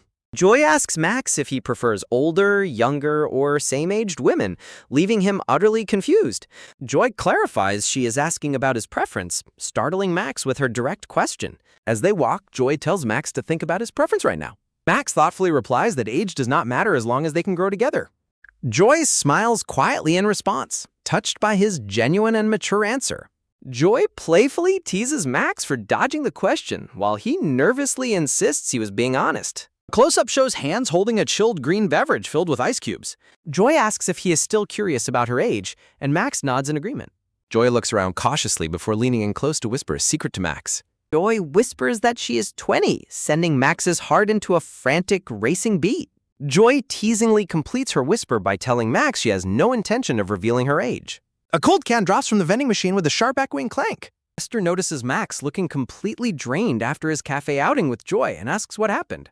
Max dejectedly confesses to Esther that he failed to learn Joy's age and feels pathetic about it. Esther dismisses his worries as trivial, walking closer to reassure him. Esther surprises Max by casually asking if she should just tell him Joy's age. Max is completely stunned, asking for clarification while Esther giggles at his reaction. Max gulps nervously as the prospect of learning Joy's age is dangled before him. Esther playfully suggests that Max try asking her nicely if he wants the information. Max sits in silent hesitation, debating whether to take Esther up on her playful offer. An awkward silence stretches in front of the vending machine as Esther waits for his response. Max politely declines, explaining that he wants to respect Joy's choice to keep it private. Max explains that digging into Joy's personal information behind her back feels entirely wrong to him. Esther finds his noble attitude incredibly frustrating, though Max quietly maintains his principled stance. A raised finger points upward to emphasize a sudden, clean shift in their conversation. Max addresses Esther by name, suddenly making her feel self-conscious and flustered. Max confesses that he is genuinely glad Esther is the one who knows his secret. Max feels a weight lifted after sharing, while Esther playfully warns him not to regret his choice later. The scene shifts to the towering city office building standing tall under a bright sky. Back at his desk, Max sits with crossed arms, deeply lost in his thoughts. A sweet, cheerful voice calling out his name suddenly cuts through the quiet office air. The voice generously offers to buy him any food he desires for lunch today. Max envisions an older, doting version of Joy pampering him like an affectionate older sister. Another lively voice calls out his name, shifting his daydreaming once more. Max imagines a cute, younger version of Joy cutely demanding malatang for dinner. A more casual, peer-like voice calls him by his full name. Max envisions a same-aged version of Joy inviting him out for chicken and beer. Max groans in frustration, completely overwhelmed by his own runaway imagination. Joy suddenly appears behind him and taps his shoulder, startling Max completely out of his thoughts. Joy asks about his serious expression, prompting Max to construct a nervous excuse about AI job markets. Joy casually brings up the fact that he asked about her age earlier that morning. Joy offers to share something else instead of her age, tapping his desk tablet. Max is struck by utter shock as Joy decides to share her birthday with him. Joy smiles warmly while Max silently rejoices at learning something he was so curious about. Joy points directly to the 27th on his digital calendar as her special day. Max reads her screen, noting that her birthday falls on May 27th. Max stares in silent shock as he begins calculating the date in his head. Max panics upon realizing her birthday is next week, while Joy happily giggles in confirmation. Joy invites Max to her upcoming birthday party, eagerly urging him to mark his calendar. Joy's colorful profile displays her front-end developer job, ENFP personality, and a mysterious age error. The scene shifts to a quiet staircase as Max prepares to ask for help. Max desperately begs Esther for help, admitting he has never bought a gift for a girl. Esther teases Max for being high maintenance, using his real name and leaving him thoroughly embarrassed. Esther promises to help properly and asks Max what kind of gift he would choose on his own. Max suggests picking a practical item from Joy's online wish list, catching Esther's curiosity. Esther notes Joy's focus on health products, doubting if a wellness gift is the right choice. Esther hints at a more crucial factor, making Max gulp in anxious anticipation. Esther explains that the gift must subtly and naturally convey Max's feelings through gentle flooding. Max worries that sending a simple green juice coupon will fail to convey his feelings. Deciding that online shopping is insufficient, Esther orders Max to accompany her to a department store. Esther enthusiastically resolves to shop together, and Max reluctantly agrees to her plan. A few days later on Friday afternoon, they arrive at the bustling outlet center. Esther greets Max with a cheerful wave, dressed casually in a stylish cap and blouse. Max questions why they traveled separately, leaving Esther to marvel at his complete lack of romantic awareness. Esther points out how gossipy coworkers would react to seeing them shopping together on a Friday. Max envisions their colleagues immediately gossiping and assuming that the two of them are dating. Esther hands Max a protective mask to prevent any unwanted office rumors and scandals. They decide to take the elevator straight to the 7th floor to avoid the heavy crowds. A crowd of shoppers crams into the elevator, pressing Max and Esther tightly into the corner. Clustered together in the warm, crowded space, they quietly complain about the intense heat and crowd. With a soft ding, the elevator stops at the 3rd floor as they continue upward. Max sighs with relief as the crowd thins, but something suddenly catches his attention. Max is shocked to spot their coworker Patrick entering the elevator with a woman. Terrified of being recognized, Max frantically turns away, wondering if the woman is Patrick's girlfriend. Caught off guard, Esther complains about the sudden lack of space as Max leans closer. In a desperate bid to hide them both, Max leans in and shields Esther against the wall. Esther's heart skips a beat as she suddenly finds herself trapped in Max's protective embrace. Max's inner panic intensifies as Patrick stands mere inches away, completely oblivious to their presence. Max anxiously whispers that they are on the verge of being discovered by their coworker. To keep their cover, Esther leans deep into Max's chest while he holds her tightly. Blushing intensely, Esther whispers that this position will successfully keep them hidden from Patrick's sight. With a tight, nervous grip, Esther clenches her sleeve as the tension between them rises. The elevator suddenly jolts, forcing them to step even closer together. As the tension reaches a peak, Max mentally regrets not taking the escalator instead. Stepping out of the elevator, they awkwardly agree that the escalator would have been much safer. Max insists they must proceed with caution to avoid any further near misses. The story transitions to episode 29, titled The Best Choice, as their shopping adventure begins. The gift hunt begins in earnest as Esther holds up a dress, claiming it would look great. Max is utterly bewildered to learn that Esther was actually picking out clothes for herself. Esther holds up 2 different colored caps and asks Max to pick the better one. Max seriously ponders the choice before suggesting the beige cap to her. Max suddenly realizes they are completely straying from their original mission of finding Joy's gift. Esther playfully defends herself, claiming she is just warming up and syncing with the mall's vibe. Completely ignoring his concern, Esther complains of thirst and suggests grabbing a drink first. A grand clock stands silently in the department store as time slips away. Max grows visibly exhausted as they eliminate boring hand creams and heavy cosmetic sets. Max is suddenly jolted out of his thoughts when Esther asks if he is listening. Esther proposes a diffuser or room spray, immediately catching Max off guard for not paying attention.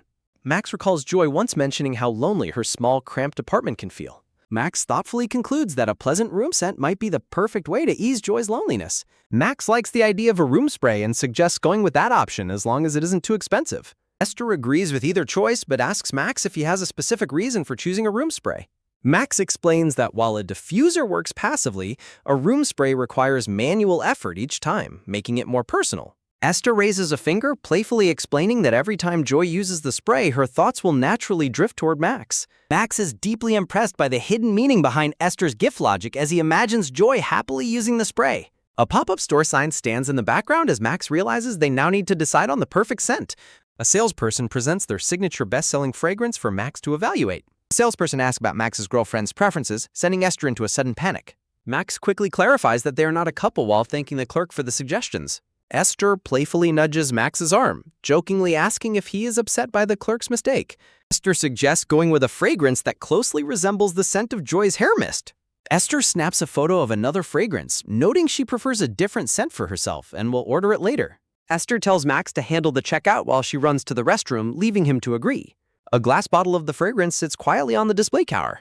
The scene transitions to the evening sky over a city street lamp as car horns echo in the distance. Esther holds up 2 fingers, announcing her plan to give Joy 2 movie tickets for her birthday. They walk down the street at night as Esther declares Max's mission is to watch the movie with Joy. Max nervously objects to the idea, while Esther criticizes his tendency to overthink things. Esther points out that it is selfish to expect someone to notice feelings without clearly expressing them. Max remains quiet under the streetlights, deeply affected by Esther's honest words. Max worries that closing the emotional distance too quickly might make Joy feel pressured.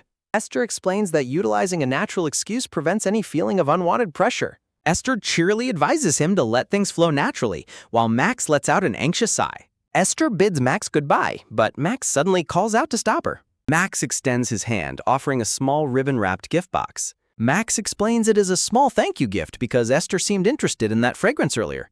Max reassures a surprised Esther that it is the smallest size to ensure she does not feel any burden. Esther finds Max surprisingly thoughtful, though she playfully minimizes her reaction as a car honks. Esther happily bids him a safe trip home while clutching her new gift.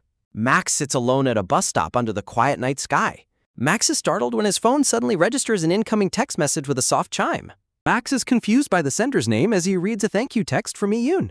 Max recalls that Yoon had saved her number into his phone without asking when they sat together at the subway station. Another notification rings as Ye-yoon texts that she will use his gift well. Max replies by wishing her a safe trip home, finding her behavior rather amusing. Max lets out a heavy sigh, his thoughts drifting back to his current dilemma. Max looks at Joy's contact information, anxiously wondering if she will like his gift. Esther's words about the selfishness of hiding one's feelings echo in Max's mind. Max's heart beats anxiously out of fear that he might push Joy away. Max admits to himself that closing the distance with others has always been difficult. The digital image of Joy softly transitions, blending into the reality of the night. Joy suddenly appears behind Max, playfully commenting on her profile picture. Joy stands behind the bus stop pole, repeating her comment and catching Max completely off guard. Max's pulse races in panic as his secret thoughts are suddenly interrupted. Max wonders how long she has been standing there and why she isn't studying. Max nervously claims he was just about to text her regarding their upcoming study session. Joy chuckles softly at his flustered explanation. Joy suggests scheduling their study session for the day after her birthday party, bringing Max immense relief. Joy shares that she was studying at a nearby cafe because she struggles to focus at home. Joy's gaze drops to the department store bag beside him, catching Max completely off guard. Max suddenly pauses, realizing that giving Joy her gift at the office would attract too much unwanted attention. He panics, worrying that giving Joy a department store gift instead of a coffee coupon will spark rumors. Deciding it is better to act now, Max nervously hesitates while Joy smiles warmly beside him. Joy playfully asks if the department store bag he is holding is a birthday gift for her. An awkward silence falls over the quiet night street as a gentle breeze rustles the trees. Joy laughs and apologizes for joking, but Max surprises her by confirming the gift is indeed for her. Joy asks in disbelief as Max nervously holds out the gift bag to her. Max tells her not to feel burdened because he got a discount, hiding that he paid full price. Max wishes her an early happy birthday while Joy stares down at the gift bag in surprise. Joy softly expresses her gratitude, admitting she had absolutely no idea he had prepared a gift. With a loud creak, the bus arrives, prompting Max to awkwardly announce his departure. As Max boards the bus, Joy calls out to him, stopping him in his tracks. Joy asks for his birthday, explaining that she wants to save it in her calendar. Max halts in surprise, his thoughts momentarily drifting at the mention of his birthday. Max recalls a warm memory of Esther leaning in to whisper advice to him. Max remains silent, turning away as he struggles to respond to her question. Max refuses to share his birthday, leaving Joy sitting surprised at the bus stop. The story transitions to May 27th, the night of Joy's birthday party dinner. A lively crowd of colleagues gathers around a restaurant table enjoying food and drinks. Max observes the other table, noting they appear to be Joy's close friends from her previous team. Max is startled when Joy suddenly turns her head to look directly at him. Joy gazes back with a look of mild curiosity, wondering why he is staring. Esther whispers to Max, pointing out how often his eyes are meeting Joy's. Esther playfully teases Max, suggesting he cannot survive without her intervention at social gatherings. Esther whispers that she is helping him as a return favor for his previous kindness. Esther raises her hand and suggests mixing up the seating, which the group enthusiastically supports. Esther proposes a seating swap to move Max closer to Joy, causing a nervous stir. A moment later, Andy excitedly shares a rambling story about his recent vacation to the Maldives. Max sits next to Joy, silently wondering why Andy is being so proactive and talkative. The sudden sharp buzz of a phone vibrating on the table catches their attention. Max steals a glance as Joy picks up her phone to check the incoming notification. Joy smiles warmly as she reads the message displayed on her phone screen. Max is utterly bewildered, wondering what she meant by saying she did well thanks to him.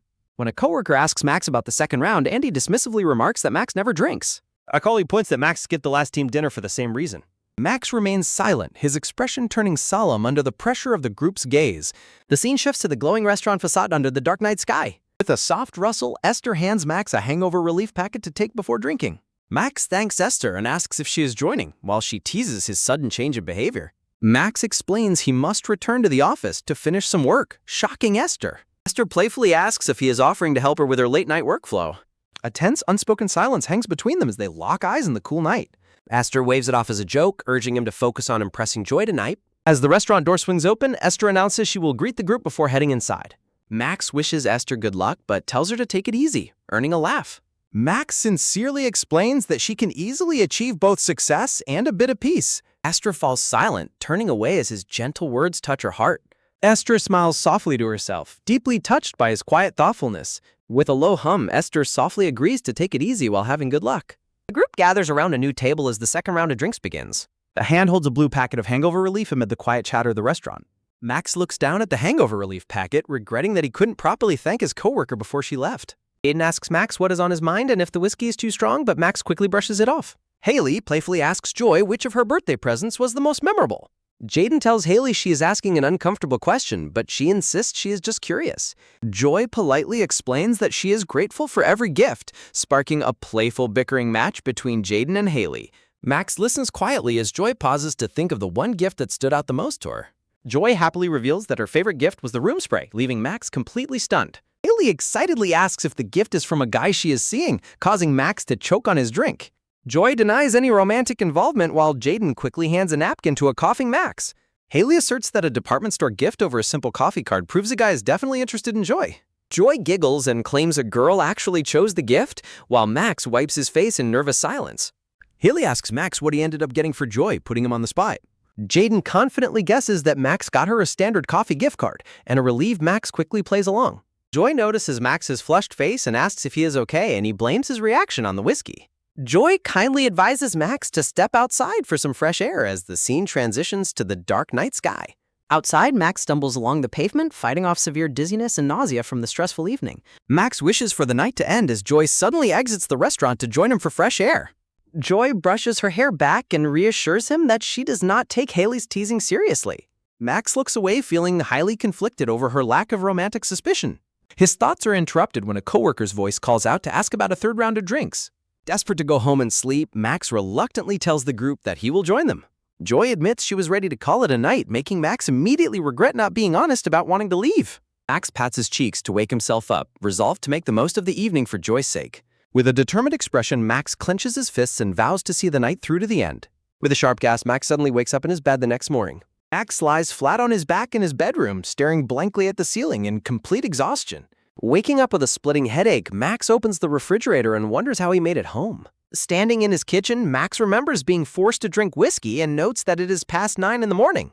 Max checks his phone while holding a bottle of water, his expression suddenly turning to pure shock. His phone screen reveals a late-night call history showing he made a 13-minute call to Joy at 2 in the morning. Max breaks out in a cold sweat, unable to believe that he actually called her. Overwhelmed by panic, Max realizes he has absolutely no memory of their middle-of-the-night conversation. Under the gloomy morning sky, Max berates himself for whatever trouble he might have caused. Max drinks his morning tea, desperately hoping he didn't make an embarrassing mistake. He anxiously imagines Joy calmly eating a snack, wondering if she was subjected to a sudden confession. Max clutches his head in distress, praying he didn't make a complete fool of himself. Joy presents a carton of chocolate milk to Max, explaining she bought it on a buy-one-get-one-free sale. Max observes that her normal behavior suggests he might not have made any mistakes. Max quickly worries that Joy might just be acting normal to spare his feelings. Resolving to be honest, Max begins to ask about yesterday, but Joy suddenly cuts in to ask about their phone call. Max panics internally about his past actions as Joy suggests discussing the details after work. Joy smiles warmly while sipping her chocolate milk, waiting for his response. Max stares back in silent terror, completely lost as to what she is referring to. Max weakly agrees to her suggestion, silently screaming in frustration at his own ignorance. A bus tire spins rapidly as they head to their study spot after work. Joy and Max stand side by side on a crowded subway train as they commute after work. Joy turns her head with a curious expression as Max nervously speaks up. Max hesitantly asks if he did anything embarrassing the day before, admitting he drank too much. Joy happily reassures him that he was perfectly fine, bringing Max immense relief as they look for a seat. Max tries to address what he had attempted to tell Joy earlier on the subway train. Joy suddenly asks when is a good time for them to meet, catching Max completely off guard. A quick thud sounds in his chest as he grips the handrail while Joy lists her weekly availability. Max nervously asks if she is referring to arranging their next study schedule. Joy laughs and clarifies that she is referring to their early morning phone call. Max awkwardly laughs in response while Joy watches a strange reaction with confusion. Joy looks at him suspiciously, asking if he truly has no memory of the call. Max quietly confesses that he must have blacked out and forgotten everything from last night. Joy falls completely silent, looking away with a soft, thoughtful expression. A soft squeak sounds as Max tightly grips the orange pole while a tense silence stretches between them. Joy suddenly bursts into cheerful laughter, finding his memory loss highly amusing. Joy teases him about talking for so long to someone who forgot everything. A soft rustle sounds as Joy turns her head while Max earnestly begs her to reveal their conversation. Looking out the train window, Joy reveals that he had asked her out to the movies. Joy repeats that he proposed they see a movie together. Max freezes in sheer disbelief as Joy explains it was to celebrate their study achievements. Max nervously questions if he really made such a bold proposal to her. Joy playfully suggests he only asked because of the alcohol, making Max flinch. Joy flinches with a soft gasp, admitting she thought his drunken invitation represented his genuine feelings. Max worries if his behavior seemed too strange before trying to explain himself. Blushing deeply, Joy directly asks him if their movie plans are still on. Max stares down at her in silent wonder, processing her direct and earnest question. A quiet realization washes over Max as he makes a decision in his heart. A sharp beep sounds as the stop button glows and Max firmly agrees to go to the movies. A series of text messages confirms their Friday movie date, ending with dinner instead of payment. With a soft gulp, Max swallows his excitement and reminds himself it is just a movie. A coworker suddenly wonders why their team has been called into the meeting room. Max explains that Esther's other meeting is running late when asked about her absence. A wavy-haired coworker complains about Esther's busyness, prompting Max to wonder why he is angry. The team leader starts the meeting to discuss the recent joint proposal. Max's face falls as the leader announces they lost the proposal to a competitor. The leader praises Max and Esther's support, which the wavy-haired coworker dismisses. With a soft start, Max flinches as the coworker spitefully claims Esther's contribution wouldn't succeed. Max tries to ignore the coworker's harsh criticism of Esther's design work. The coworker complains about feeling embarrassed by Esther's work during the presentation. A quiet creak sounds as Max tightly clenches his jaw, trying to ignore the spiteful gossip. A quick tap sounds as his colleague sets down the coffee cup while questioning her skills. Max reminds himself to stay out of trouble and let the gossip pass by. He tells himself that nothing good will come from getting involved in office drama. Max recalls a brief past relationship, reflecting on what he learned from it. Max stares down in silent contemplation as he reflects on his personal boundaries. The wavy-haired coworker continues his rant, claiming the company's designers are the real problem. The wavy-haired coworker smiles smugly, pleased with his own harsh opinion. Max suddenly interrupts the conversation, prompting a shocked reaction from the coworker. Max realizes he is about to cross the one personal boundary he wanted to protect the most. Max asserts that one shouldn't say things behind someone's back that they wouldn't say to their face. A silent tension fills the room as Max accepts that he has crossed his own line. Max points out that the Commerce Team's app recently won a prestigious design award. The coworker mockingly asks Max what point he's trying to make. Defending Esther's team, Max firmly declares that their company's designers are highly skilled. A tense silence falls as the glasses-wearing coworker desperately tries to defuse the confrontation between Max and Andrew. The meeting is awkwardly adjourned for a break, and a sudden sharp creak sounds as Esther pauses at the door. Max steps out of the conference room and nearly collides with Esther, who flinches in surprise. Esther looks up with a startled expression, softly saying his name in confusion. Max stares back at her with a highly intense, protective gaze. With a sudden swift snap, Max firmly grabs Esther's hand to stop her. Max tells Esther not to go inside and pulls her away from the tense meeting room. Esther's heart flutters as she gazes at him in wide-eyed wonder. Birds chirp softly in the trees as they find themselves in a quiet park outside. Max and Esther sit together on a wooden bench bathed in the warm morning light. Max anxiously worries about her discovering the office gossip as Esther questions why he brought her outside. Max downplays the situation as a simple rejection, but Esther reveals she heard everything from outside. Max is stunned as Esther playfully admits she was waiting outside to avoid an awkward confrontation. Max panics upon realizing Esther must have also heard him passionately defending her to their colleagues. As a flustered Max tries to make a quick escape, Esther catches his shirt to ask him why he defended her. Esther directly questions his uncharacteristic behavior while Max tries to play dumb. Esther gently warns him against getting involved in office drama, leaving Max in thoughtful silence. Max finally confesses his genuine anger over the situation, standing firm as she holds his wrist. A soft rustle sounds as a gentle breeze blows through the green leaves of the trees. Max sits back down, expressing his deep sympathy for all of Esther's hard work on the project. Max validates her exhausting efforts and criticizes the other team's complete lack of clear communication. Max clenches his fist in frustration, wishing people would be more considerate of others. Max is deeply moved as Esther gently notices how he tries to see the good in others. Esther leans in close to observe Max's unusually flushed and expressive face. Esther playfully notes that she has never seen Max so passionate and angry before. Esther teases a blushing Max about his embarrassment while he weakly tries to deny it. Esther laughs and continues to tease Max about his passionate defense, making him blush even harder. Esther happily boasts about Max recognizing her true talents while Max groans in complete embarrassment. Max covers his face as he wallows in the sheer awkwardness of his actions. Esther smiles softly, deeply touched that Max sees and values her hard work. Esther's smile turns thoughtful as she comes to a sudden, bold decision in her heart. Esther swings her feet excitedly, declaring that today is the day she must take action. Esther enthusiastically announces she will use her special coupon on Max after work. The scene transitions to the bright storefront of a noodle restaurant named Purely Kalguksu. A piping hot, delicious bowl of clam noodle soup is served at their table. Max questions her use of the favor just for a simple dinner together. Esther kindly encourages Max to eat well after a very emotionally draining day. Max reflects on how his confrontation with his colleague was eventually resolved. An uneasy feeling lingers in his mind as he hopes to avoid future office conflicts. Esther praises the soup and orders 0 colas instead of alcohol, surprising Max. Esther nags him about taking care of his health to avoid catching a cold.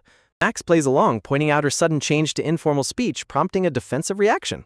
A sudden, refreshing fizz sounds as dark colas poured over ice-filled glasses. Max is amused by Esther's quick transitions from mock irritation to cheerful laughter. Esther admits she finds it wonderful to see so many different sides of him. Esther fondly lists his many charms, from his smiles to his rare angry side. Esther suddenly asks if Joy is aware of these hidden sides to his personality. Max silently confesses that his feelings for Joy have made him act unnaturally around her. Esther sincerely wishes him luck, hoping that Joy feels the same way about him. Esther flashes a bright, supportive smile as she continues enjoying their warm meal. Max sits in quiet silence, staring blankly while holding chopsticks over a steaming bowl of soup. Ye-eun playfully teases Max for his sudden silence, prompting him to admit he finds her using his real name unusual. Dismissing his reaction, Ye-eun points out that Max has never addressed her by her actual name before. Max explains he is simply used to her nickname, making Ye-eun mockingly accuse him of not even knowing her real name. Ye-eun proudly states her full name and complains about his forgetfulness after working together for an entire year. Max notices that her ears have turned red and asks if she is running a fever, leaving her speechless. A glass of iced cola sits on the table as Yeon quietly stammers a response. Walking down the stairs, Joy spots Max and Yeon walking together outside and stops in surprise. Max offers to buy chamomile tea from the cafe and Yeon happily accepts his generous gesture. Joy watches them walk away, her expression softening into deep, quiet contemplation. The sun sets over the corporate skyscraper as a quiet thought reflects on their frequent, coincidental encounters. The scene transitions to the office building under the bright daylight sky, introducing the new episode. Back at the quiet office, Joy and Max work side by side at their respective computer cubicles. Max senses an awkward tension, silently wondering if Joy is speaking less than usual. Joy suddenly breaks the quiet of the office to ask Max who he is closest with on their team. Taken aback, Max frantically overanalyzes her sudden question, wondering what her true intentions might be. Max hesitates to name Joy, fearing that admitting he is closest to her might sound too forward. Max considers naming his longtime coworkers Patrick and Andy instead to avoid any potential awkwardness. Max suddenly blurts out that he has recently gotten closer with Esther, catching Joy's attention. As Max quietly sips his tea, a heavy and confusing silence suddenly falls over their cubicles. Joy asks if they are romantically talking, causing Max to dramatically spit out his drink in shock. Max frantically denies the rumor, demanding to know why she would ever think such a thing. Blushing slightly, Joy averts her gaze and insists she can clearly see their glowing closeness. Joy describes their dynamic as both professional yet personal, leaving Max groaning in sheer distress. Max recalls a previous conversation where Joy had asked him a very similar suspicious question. Joy looks down in quiet contemplation as Max hesitates to find the right words. Max confesses that if he were dating Esther, he would not have invited Joy to see a movie. Joy stares at him with wide, shocked eyes, completely frozen by his sudden, honest confession. Realizing what he just blurted out, Max looks down in absolute panic and embarrassment. Max panics, realizing his movie invite now sounds explicitly romantic, even if it is actually true. Max desperately backtracks, stammering that the movie invitation was merely to celebrate their study group success. Max reiterates that he and Esther are absolutely not a couple, and Joy playfully agrees not to misunderstand. Joy remarks on his uncharacteristically strange behavior today, causing Max to nervously stammer a reply. Joy softly admits she has had a lot on her mind lately, looking away pensively. Max flinches, repeating her words in mild concern as he asks what is bothering her. Joy remains silent, looking down as she struggles to put her thoughts into words. Joy abruptly decides she needs a cafe break and invites Max to join her downstairs. Max insists on paying at the kiosk and orders an iced chamomile tea for himself. Max turns to Joy, asking if she wants her usual order of an iced Americano. Joy decides to order an iced chamomile tea instead, leaving Max wondering if it is a trend. Joy observes that Max seems to drink chamomile tea often, sparking mild confusion on his face. Joy explains that sudden overtime work has piled up, sparking instant panic in Max's mind.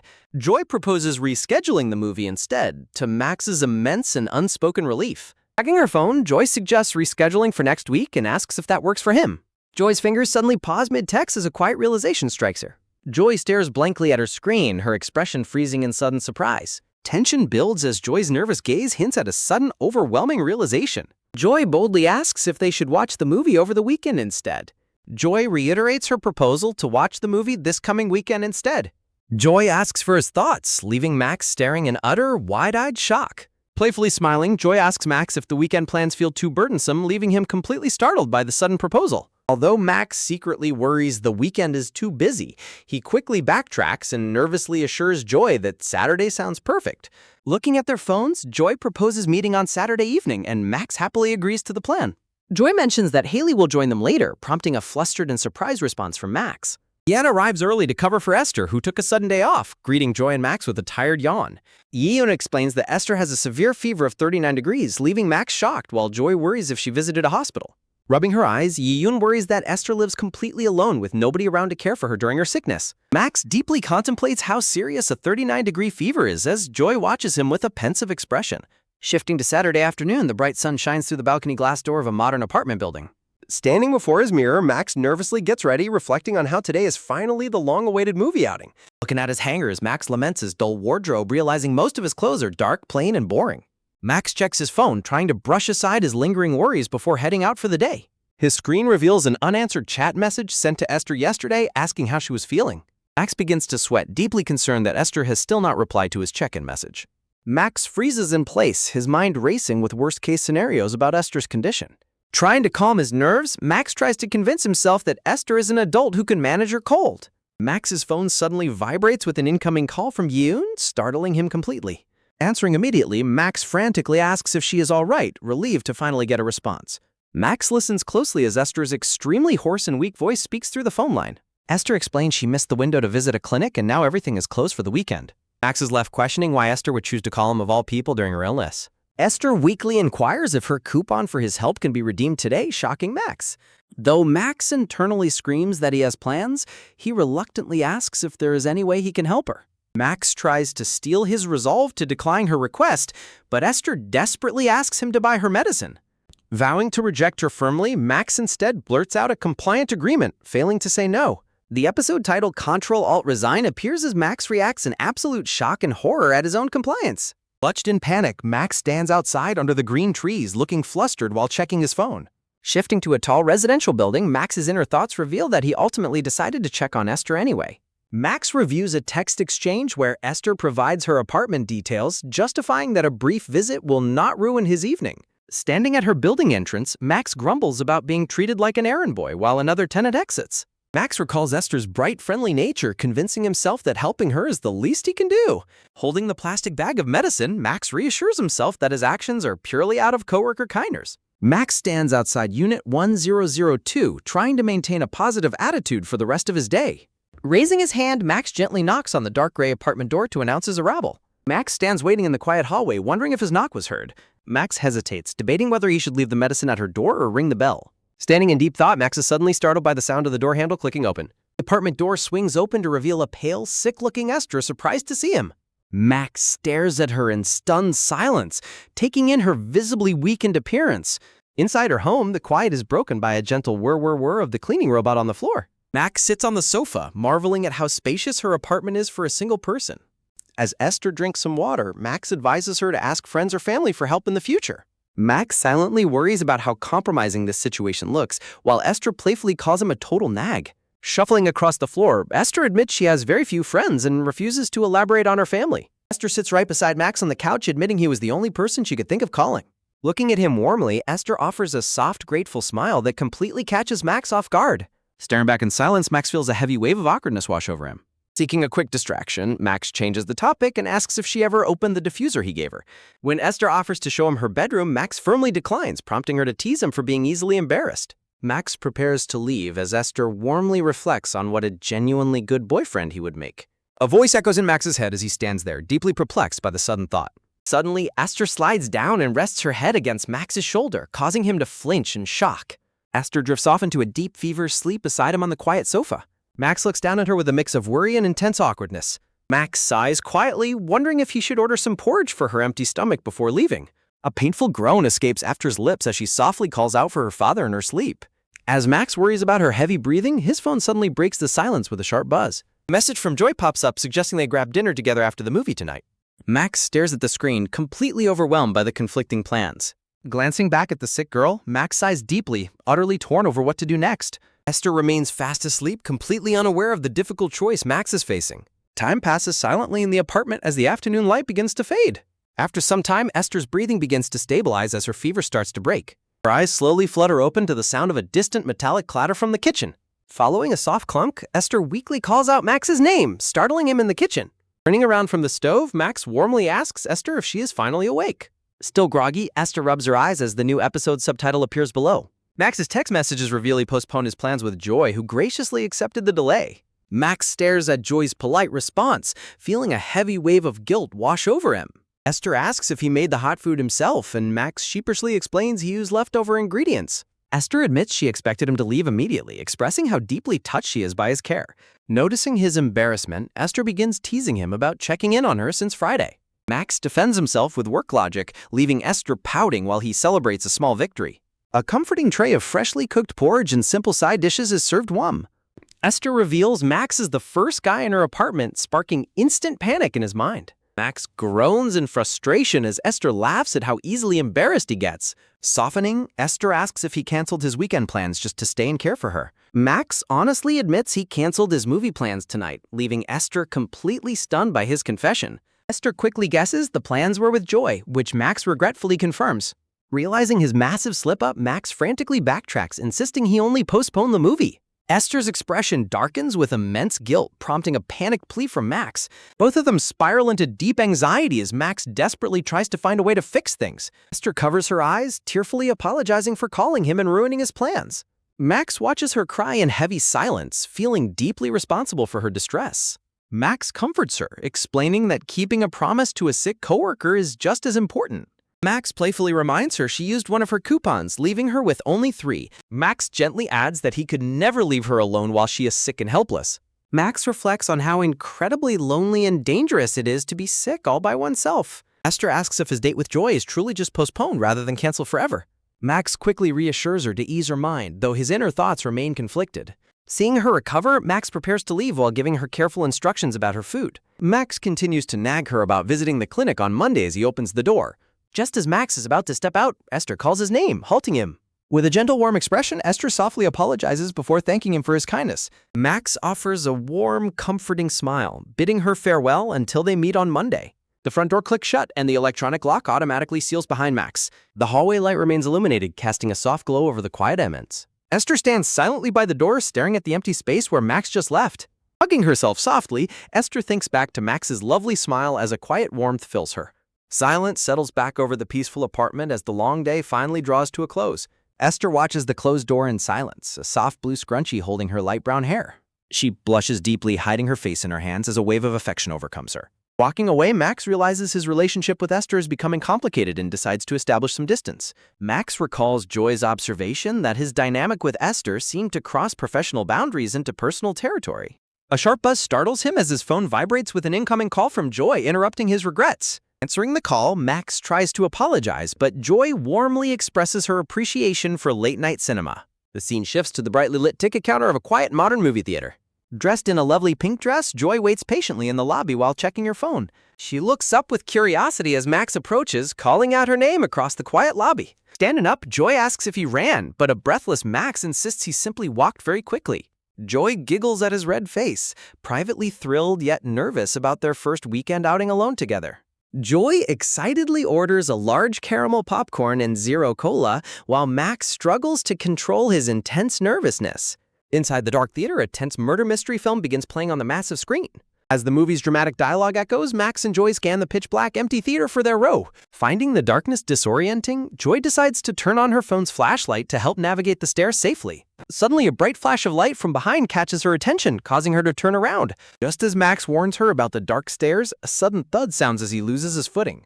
"Ack!" Max yells in panic as popcorn spills everywhere while he tumbles forward. Max tumbles forward, landing heavily against a startled Joy as popcorn rains down around them. Joy freezes in complete shock, her heart racing at the sudden and intimate physical contact. Max is paralyzed with sheer mortification, realizing exactly where his head has landed. On the screen, the fictional judge sternly accuses the defendant of showing absolutely no remorse. Breaking the awkward silence, Joy gently asks a flustered Max if he is hurt from the fall. Smiling warmly, Joy affectionately teases him about his clumsy nature after he explains his flashlight mishap. Joy realizes he turned on his light to guide her, leaving Max sheepishly retrieving spilled popcorn. Max nervously laughs, desperately wishing he could make a better impression after already postponing their long-awaited date. Silence settles between them as they sit side by side in the cavernous, empty theater hall. Max stares straight ahead at the screen, struggling to calm his racing thoughts. Joy quietly steals a glance at him from the corner of her eye, her expression softened. Joy softly asks if his urgent issue was resolved, and a startled Max quickly reassures her everything is fine. Joy apologizes for inviting him out during his busy day, but Max insists he should be the grateful one. Joy happily remarks on the magical feeling of their private theater experience, asking Max about his late-night movie habits. Max's eye widens in sudden realization as a troubling memory flashes through his mind. Max turns to Joy, confusedly recalling her earlier statement on the phone about enjoying late-night movies. Joy freezes mid-bite, her eyes wide with surprise as she realizes her slip-up. While Max remains deeply confused, Joy quickly tries to deflect the awkward topic by offering him more popcorn. The film continues playing in the quiet room as an underlying tension lingers between them. A sudden giggle escapes Max's lips, breaking his serious facade as he watches the screen. Joy clears her throat as the lighthearted humor of the movie begins to ease their initial awkwardness. A sad scene on the screen shifts the flickering light of the projector over them. The screen flares with blinding white light as a thrilling, high-stakes climax unfolds before them. Max notices that Joy's expressive face mirrors every shift in the movie's emotional tone. Max is utterly captivated by how raw and beautifully expressive her features are in the dim light. Joy remains focused on the screen, completely unaware of his intense, admiring gaze. Max quietly studies her profile, feeling a deep, unspoken connection growing in the quiet theater. The two watch in silent companionship as the movie draws toward its final emotional conclusion. Max gently tightens his fist, reflecting on the unpredictability of his own life story. Under the steady beam of the projector, Max wishes this magical, quiet moment with Joy could last forever. The screen transitions to blue as the white credit text begins to slowly roll upward. As the credits fade, Max feels a wave of disappointment, wishing their evening together wasn't ending so soon. Joy feels a quiet sadness, reflecting on how they finally met, but barely spoke during the movie. Max notices that Joy has quietly fallen asleep beside him in the dark tier. Max quietly wonders if his feelings will remain unspoken, or if he's just swept up in the warmth of the moment. In the quiet, empty theater, Max softly confesses his liking for her while she sleeps. The bright glare of the theater light suddenly switches on, signaling the end of the film. Max becomes highly flustered and embarrassed, realizing his sudden confession might have been overheard. Confused by his own behavior, Max debates waking her up since it is late and she looks exhausted. Joy suddenly opens her eyes, looking completely startled and deeply flustered as Max stares back. Max breaks into a nervous sweat, completely panicking as the awkward silence hangs between them. Joy breaks the tension by commenting on how much she liked the movie's concluding monologue. Max eagerly agrees with her before Joy suggests they leave and they head toward the exit. The scene transitions outside the CGV movie theater into the cool, dark night air. Max's watch alerts him to an incredibly elevated heart rate as he notes they must take a taxi. Joy suggests sharing a taxi since they are heading the same way, but hesitates after Max agrees to call one. Joy nervously suggests taking a short walk together first to help digest the popcorn they ate. Max pauses and looks up from his phone, slightly caught off guard by her invitation. Max softly agrees to the walk, and they begin strolling down the quiet sidewalk together. Joy mentions having some good news to share, prompting a curious response from Max. Joy happily shares that she found a job posting she likes, while Max offers supportive project news for her portfolio. As Joy expresses her determination to succeed, Max reflects that this is their group's first official resume submission. Max grows anxious, realizing that switching jobs might sever their current connection and make their relationship harder to develop. Joy playfully reminds Max of his promise to buy her dinner, and he asks which day she wants to go. Both of them freeze in confusion and surprise as Max inadvertently refers to their dinner as a date. Max panics internally, worried he pressured her, until Joy suddenly bursts into laughter. Joy apologizes and giggles as she recalls a funny memory about a gift voucher he previously gave her. Max awkwardly explains his past reasoning, privately wondering why she brought up the strange voucher now. Joy smiles warmly and softly asks him if he thinks they have become much closer now. A quiet, gentle smile graces Joy's face as she looks down with fond affection. Under the soft glow of a street lamp, Joy suggests it is finally time to call their taxi. A taxi drives up as Max compares unexpected personal feelings to an unhandled program variable error. Looking at his reflection in the mirror, Max laments how clumsy he gets whenever Joy is around. Max recalls his sudden, quiet confession in the theater with a mixture of anxiety and hope. Max wonders if he will ever find the courage to look her in the eyes and confess. Despite his fear, Max resolves to do better and hopes to truly tell her one day. The taxi comes to a gentle stop as it arrives at its first destination. Sitting beside Max in the quiet car, Joy looks down, visibly hesitating over something. Joy tightly clasps her hands together in her lap as she nervously speaks up. Joy mentions that there is a 24-hour convenience store right in front of her apartment. Blushing deeply, Joy nervously asks if he would like to join her there if he doesn't mind. To her utter surprise, Max has completely fallen fast asleep, clutching his bag tightly. Seeing his peaceful sleeping face, Joy's nervousness melts away into a warm, affectionate smile. Joy softly bids him good night, whispering that she will see him on Monday under the crescent moon. The peaceful night city landscape shines quietly as the weekend finally comes to a close. At the office on Monday, Esther covers for Max by lying about her weekend, while Joy shyly lies to another coworker about not liking movies. A coworker notes how refreshed Max looks, prompting Max to lie about staying indoors all weekend. Max sweats nervously as his coworker teases him about drinking his usual herbal tea. Holding his hot tea, Max laments starting another work week surrounded by complicated personal lies. Max walks into the quiet office lounge as a new episode titled Optimal Distance begins. Max recalls Andy, a developer from their team, recently announcing his departure from the company. Andy sheepishly listens as his coworker enviously mentions his new company's massive investment and his upcoming salary bump. Max quietly sips his tea, reflecting on the fact that this is Andy's final week working at the office. Esther catches Max off guard in the hallway, asking why he is blocking the way while he sheepishly apologizes. Esther asks if he is feeling sentimental about Andy's departure, and Max notes that while they work together, it is a happy occasion. Esther looks at him in quiet silence with a curious expression. The quiet office room is filled only with the rapid rhythmic sound of computer keys tapping. Esther suddenly asks Max if he is planning to change jobs, causing him to cough violently in shock. Esther freezes in complete surprise at Max's sudden and extreme reaction to her casual question. Esther giggles at his reaction while Max explains she caught him off guard, asking why she is curious. Esther claims she was just wondering because of Andy, but Max vehemently denies having any plans to leave. While Esther remains highly suspicious, Max frantically tries to change the subject by accusing her of wanting to quit. Esther explains she plans to stay long-term due to the excellent company benefits, making Max appreciate his job more. Esther complains about the nightmare of dating a coworker and her rising blood pressure over her ex bad-mouthing her. Esther suggests they team up to confront her ex, leaving Max internally panicking about being dragged into her drama. Max reassures her that bad employees eventually leave on their own, prompting Esther to declare she has reached her limit. Max tells her to call him if she ever needs backup, while she grumbles about her code not working. Esther stands in silence, her face noticeably flushed with a mixture of anger and exhaustion. Max points out her red face and asks about her fever, but she angrily blames his code for her rising temperature. Esther complains she hasn't eaten yet, prompting an apologetic Max to suggest they grab lunch before resuming work. Esther complains that all local restaurants will be packed, leaving Max completely sweating and flustered. Esther turns to him with a sly, knowing grin that instantly makes Max feel extremely uneasy. Max panics internally, wondering if she expects him to take responsibility for her skipped lunch. The scene transitions outside to a pedestrian crossing where the traffic light glows a steady red. Max asks if she is truly fine with convenience store food, and Esther reassures him her stuffy nose limits her taste anyway. Max notes she looks much better, and Esther quietly mentions she has been doing some serious thinking lately. Esther suggests they should start keeping some distance from each other, leaving Max utterly bewildered. Esther explains that a coworker from accounting recently questioned if there was something romantic going on between them. Esther points out that their recent closeness might cause others to misunderstand, particularly Joy. Esther recalls seeing Joy look worried, realizing that their working relationship could be misconstrued. Max reflects that he and Esther have indeed grown very close and that setting some healthy boundaries is necessary.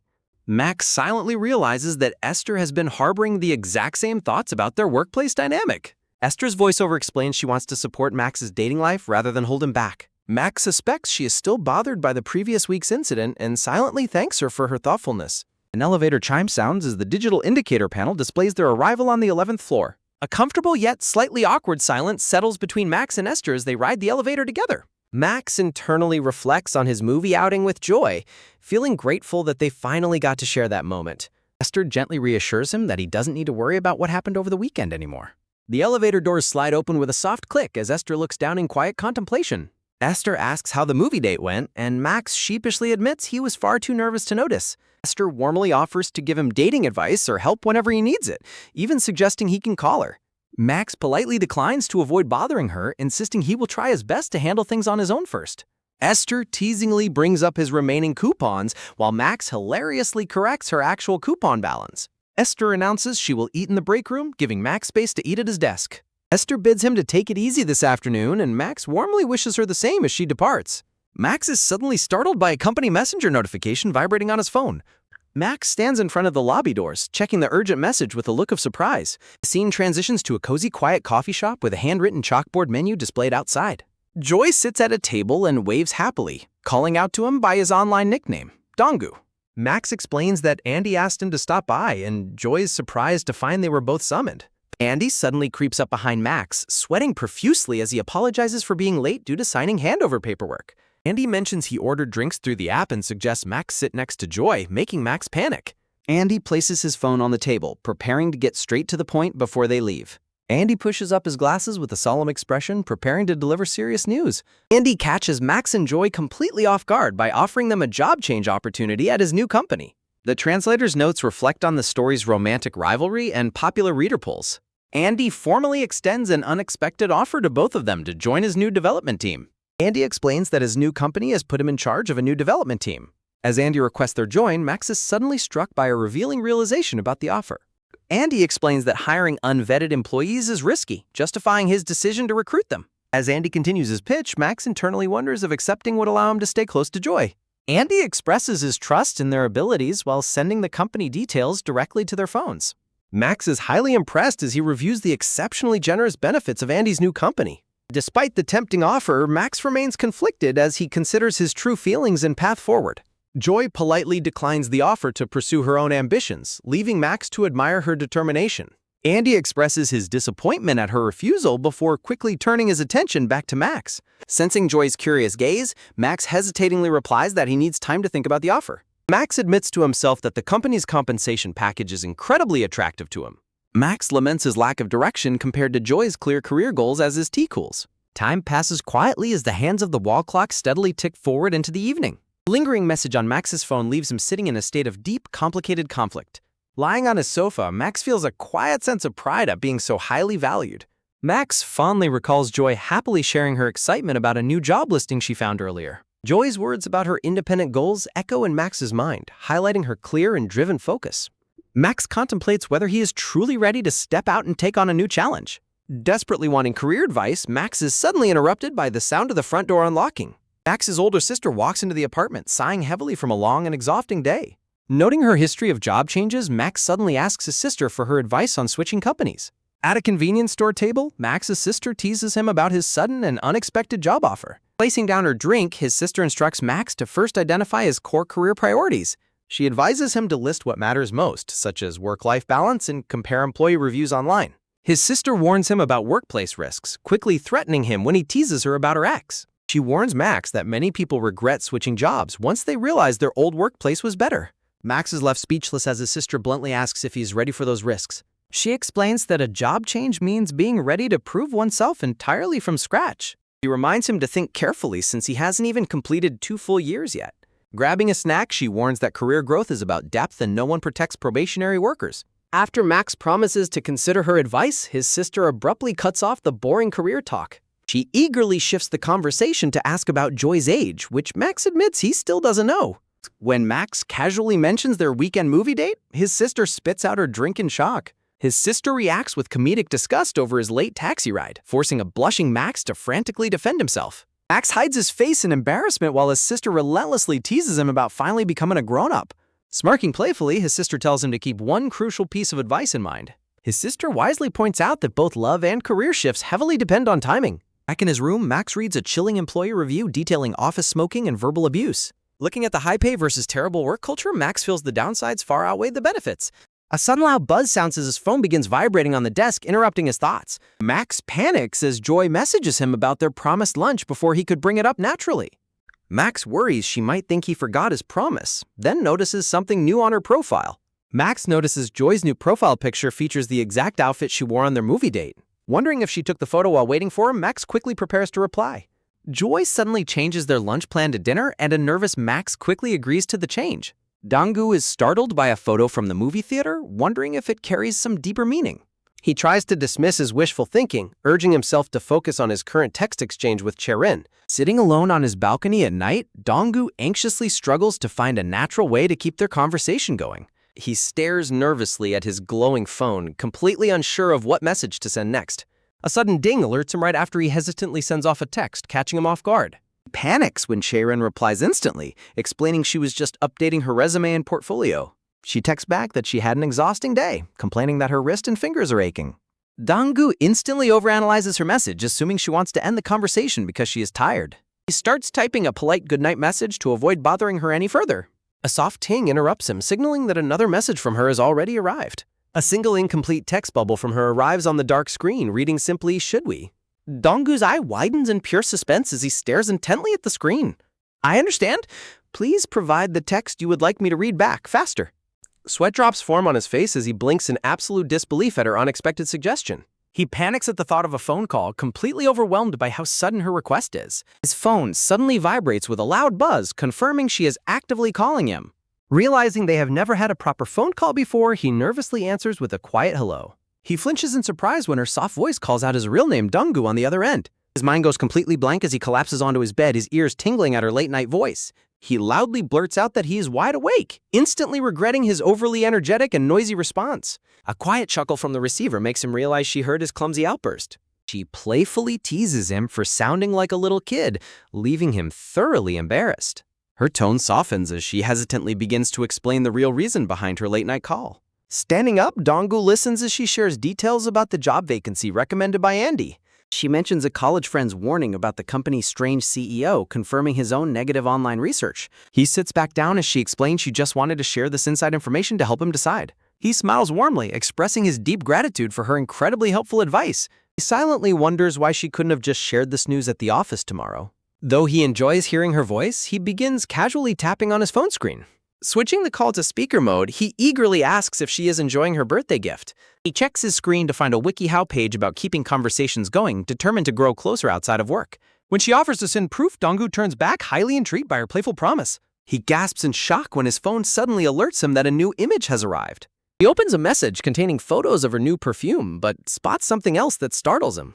With a quick tap on the screen, he prepares to zoom in on the unexpected photo. He is stunned by a gorgeous, intimate selfie of Charon smiling warmly from her pillow. System notification suddenly appears on the screen, indicating the message has been deleted. Dong-gu sits frozen on his bed, completely baffled by her sudden deletion of the message. The screen refreshes to show she has resent the message containing only the perfume photos this time. She frantically texts him to ignore the deleted photo while he quickly reassures her that he saw nothing.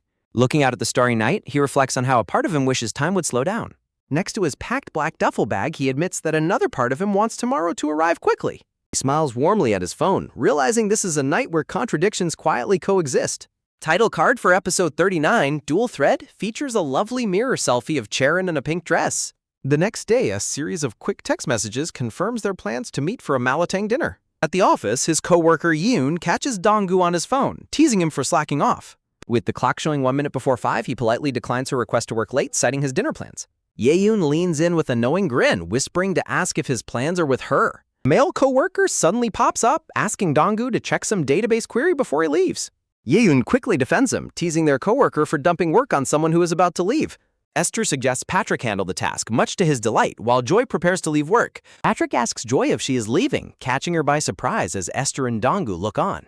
Esther urgently asks Dong-gu when he will approve her collaboration tool request, leaving Patrick stunned. Dong-gu wonders if the quick tap on his chair is a secret signal to make their escape. Dong-gu and Joy quietly sneak away while Esther and Patrick argue about working overtime. Joy whispers that they should escape now, and Esther quickly agrees to slip away unnoticed. The ceiling air vent hums softly as someone silently remarks on how delicious the Malatang spalls. The sun begins to set over the office building, casting a warm golden glow. While walking together, Joy mentions she is meeting a former accounting colleague this Friday. Dong-gu's phone vibrates, prompting him to check a sudden message as they walk. Yen sends a text containing a Malatang guide and a reminder to get Joy an apron. Dong-gu smiles warmly at the helpful text, wondering if he should send her a gift card. Joy notices his sudden smile at the crosswalk, playfully teasing him about what he is reading. Dong-gu is flustered to hear he was smiling while Joy calls it his usual awkward, genuine look. Dong-gu apologizes for his distraction, realizing he missed who Joy is meeting on Friday. Joy explains she is meeting a close female colleague from the accounting team who left 2 years ago. Dong-gu notes that since she quit before he joined, he wouldn't know her anyway. Dong-gu remarks that seeing a close friend after a year must feel like forever. Joy wistfully observes that close coworkers naturally drift apart once someone leaves for another job. Her melancholic words strike a chord, leaving Dong-gu lost in a quiet, fleeting moment. Joy sighs softly, saying it can't be helped since everyone is busy with their own lives. Dong-gu watches her in silent contemplation as the evening light reflects his growing concern. A heavy thought strikes Dong-gu, making him wonder if they too will end up drifting apart. Joy turns around in surprise, caught off guard by his sudden stop and serious expression. Dong-gu swallows hard, staring at her in silent suspense as the tension builds between them. Against a dark backdrop, the two walk in a tense, isolated silence that stretches between them. They arrive at the Malatang restaurant where various colorful ingredients sit neatly on display. They sit across from each other at the table, eating their dinner in absolute silence. Dong-gu finds the atmosphere incredibly awkward, noting that Joy is completely different from her usual bright self. His mind is consumed by the distressing thought of them eventually drifting apart. He deeply regrets his words, questioning what on earth he was thinking when he said that. Joy breaks the heavy silence, announcing she is done eating and asking if he is finished too. Dong-gu freezes with his spoon in midair, offering only a tense, quiet pause in response. Dong-gu agrees to head out, though he can feel that something is deeply off between them. A street lamp glows brightly, casting a cool light against the dark, quiet night sky. They walk side by side in silence under the streetlights, a heavy unease hanging over them. Dong-gu struggles internally, desperately wishing he could find any words to break the suffocating silence. Joy suddenly halts her steps, her black Mary Jane shoes coming to a sharp stop. Dong-gu pauses in surprise as Joy quietly speaks up, saying she doesn't want to. Joy softly confesses that she truly does not want the two of them to drift apart. Joy keeps her eyes cast downward, her expression filled with a quiet, vulnerable sadness. A nearby lamp blinks on as Joy hesitatingly prepares to suggest an unexpected solution. Joy questions if they should simply become friends if one of them ends up switching jobs. Dong-gu stands in stunned silence, completely caught off guard by her sudden proposal. Dong-gu stares blankly in absolute shock, his mind racing with confusion over her words. Dong-gu is flustered by the word friends, while Joy sadly reflects on how painful drifting apart is. Joy's face lights up with sparkling eyes as she explains her curiosity about his growth. Joy brightly suggests that being friends would be much better than just remaining former colleagues. Joy eagerly lists the fun things they could do, like grabbing coffee and studying together. Joy beams with excitement about their potential future, but suddenly catches herself and stops mid-sentence. Joy clutches her collar nervously, struggling to find the right words to say next. Joy hesitantly asks if her sudden proposal of becoming friends is asking for too much. Dong-gu looks back in silence, completely caught off guard by her vulnerable question. He quietly reassures her that her proposal to remain friends is not too much. Joy enthusiastically asks if he is serious, causing a startled Dong-gu to quickly confirm. Joy stares at him in stunned silence, processed by his surprisingly enthusiastic response. Joy smiles brightly, filled with genuine relief and happiness after hearing his reassuring answer. Joy cheerfully reiterates her promise that they will officially become friends once they part ways. Dong-gu quietly agrees, though a faint sadness lingers behind his calm, blushing expression. Dong-gu mentally reminds himself not to rush things and simply maintain their current pace. Joy excitedly suggests visiting a nearby cafe that she absolutely loves to continue their evening. Dong-gu happily agrees to go, quietly reflecting on how well things are going between them. They walk side by side down the street, hopeful that they will eventually reach their destination. The title card for episode 40 marks a new step in their evolving relationship. A simple routine begins as a packaged sandwich is unwrapped for a quick lunch. Dong-gu quietly eats his lunch at his desk while browsing through his phone. The outdoor courtyard is busy as colleagues and locals walk around during lunch hour. Feeling drowsy, Dong-gu checks his watch and plans to head back for a quick nap. The gray-haired coworker suddenly sneaks up, playfully teasing Dong-gu about eating lunch all alone. The gray-haired colleague invites Dong-gu to join their group as they head to a cafe. The colleague with glasses tells the group that Dong-gu prefers being alone, secretly annoying him. Joy stands up for basic manners while her colleagues suddenly realize they have tasks to handle. The gray-haired colleague hands Dong-gu his card, asking him to buy drinks for the team. Despite the offer of a free coffee, Dong-gu secretly fumes with frustration over the situation. The colleague with glasses tells Dong-gu to walk while eagerly inviting Joy to join him. Dong-gu quickly scurries away, leaving Joy and the glasses-wearing coworker standing together outside. Dong-gu grumbles to himself about already planning to visit the Promenade Cafe in the first place. Inside the cafe, the coworker talks non-stop about friendships, greatly irritating a silent Dong-gu. The colleague asks Joy her opinion on male-female friendships, prompting her to explain her perspective. Joy admits she believes it is difficult for men and women to remain just friends. Joy suddenly backtracks and loudly claims they can be friends, confusing the laughing colleague. Joy embarrassedly tries to explain her sudden change of stance while Dong-gu watches in silence. Dong-gu recalls Joy's earnest promise from the previous night about becoming friends in the future. Dong-gu looks down in silent contemplation as his thoughts race back to their private conversation. The colleague asks for Dong-gu's opinion, and Dong-gu quickly agrees with Joy's stance. Dong-gu internally justifies his answer while eagerly waiting for their coffee orders to arrive. The colleague suddenly compliments Dong-gu's previous hairstyle, catching Dong-gu off guard and suspicious. The colleague suggests it is time for Dong-gu to get started on something, confusing him. The colleague leans in remarkably close to whisper something directly to a startled Donggu. The colleague dramatically whispers the word love, leaving Joy and Donggu completely speechless. Suddenly, the cafe buzzer lights up and vibrates loudly to signal their order is ready. Donggu reacts with pure, wide-eyed bewilderment to the colleague's sudden romantic insinuation. The colleague winks, enthusiastically offering to set Donggu up on a blind date.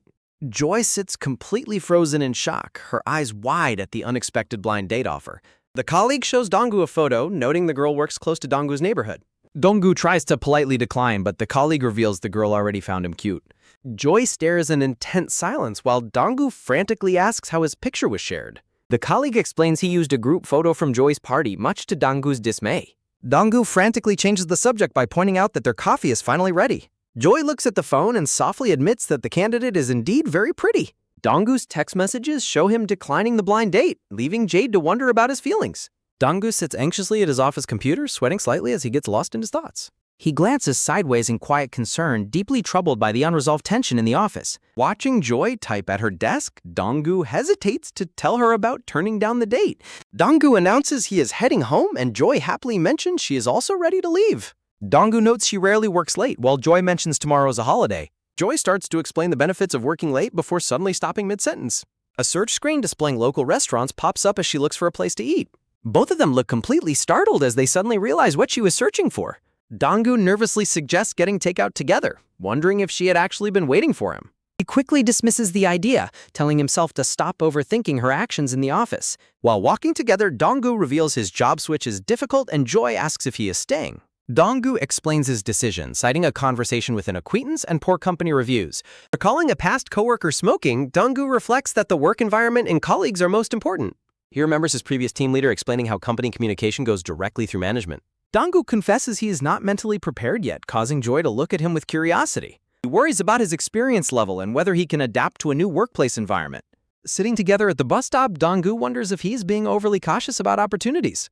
Joy is surprised by his sudden vulnerability, prompting a confused Donggu to ask what she means. Joy smiles warmly and explains she is happy to hear his genuine, honest thoughts at last.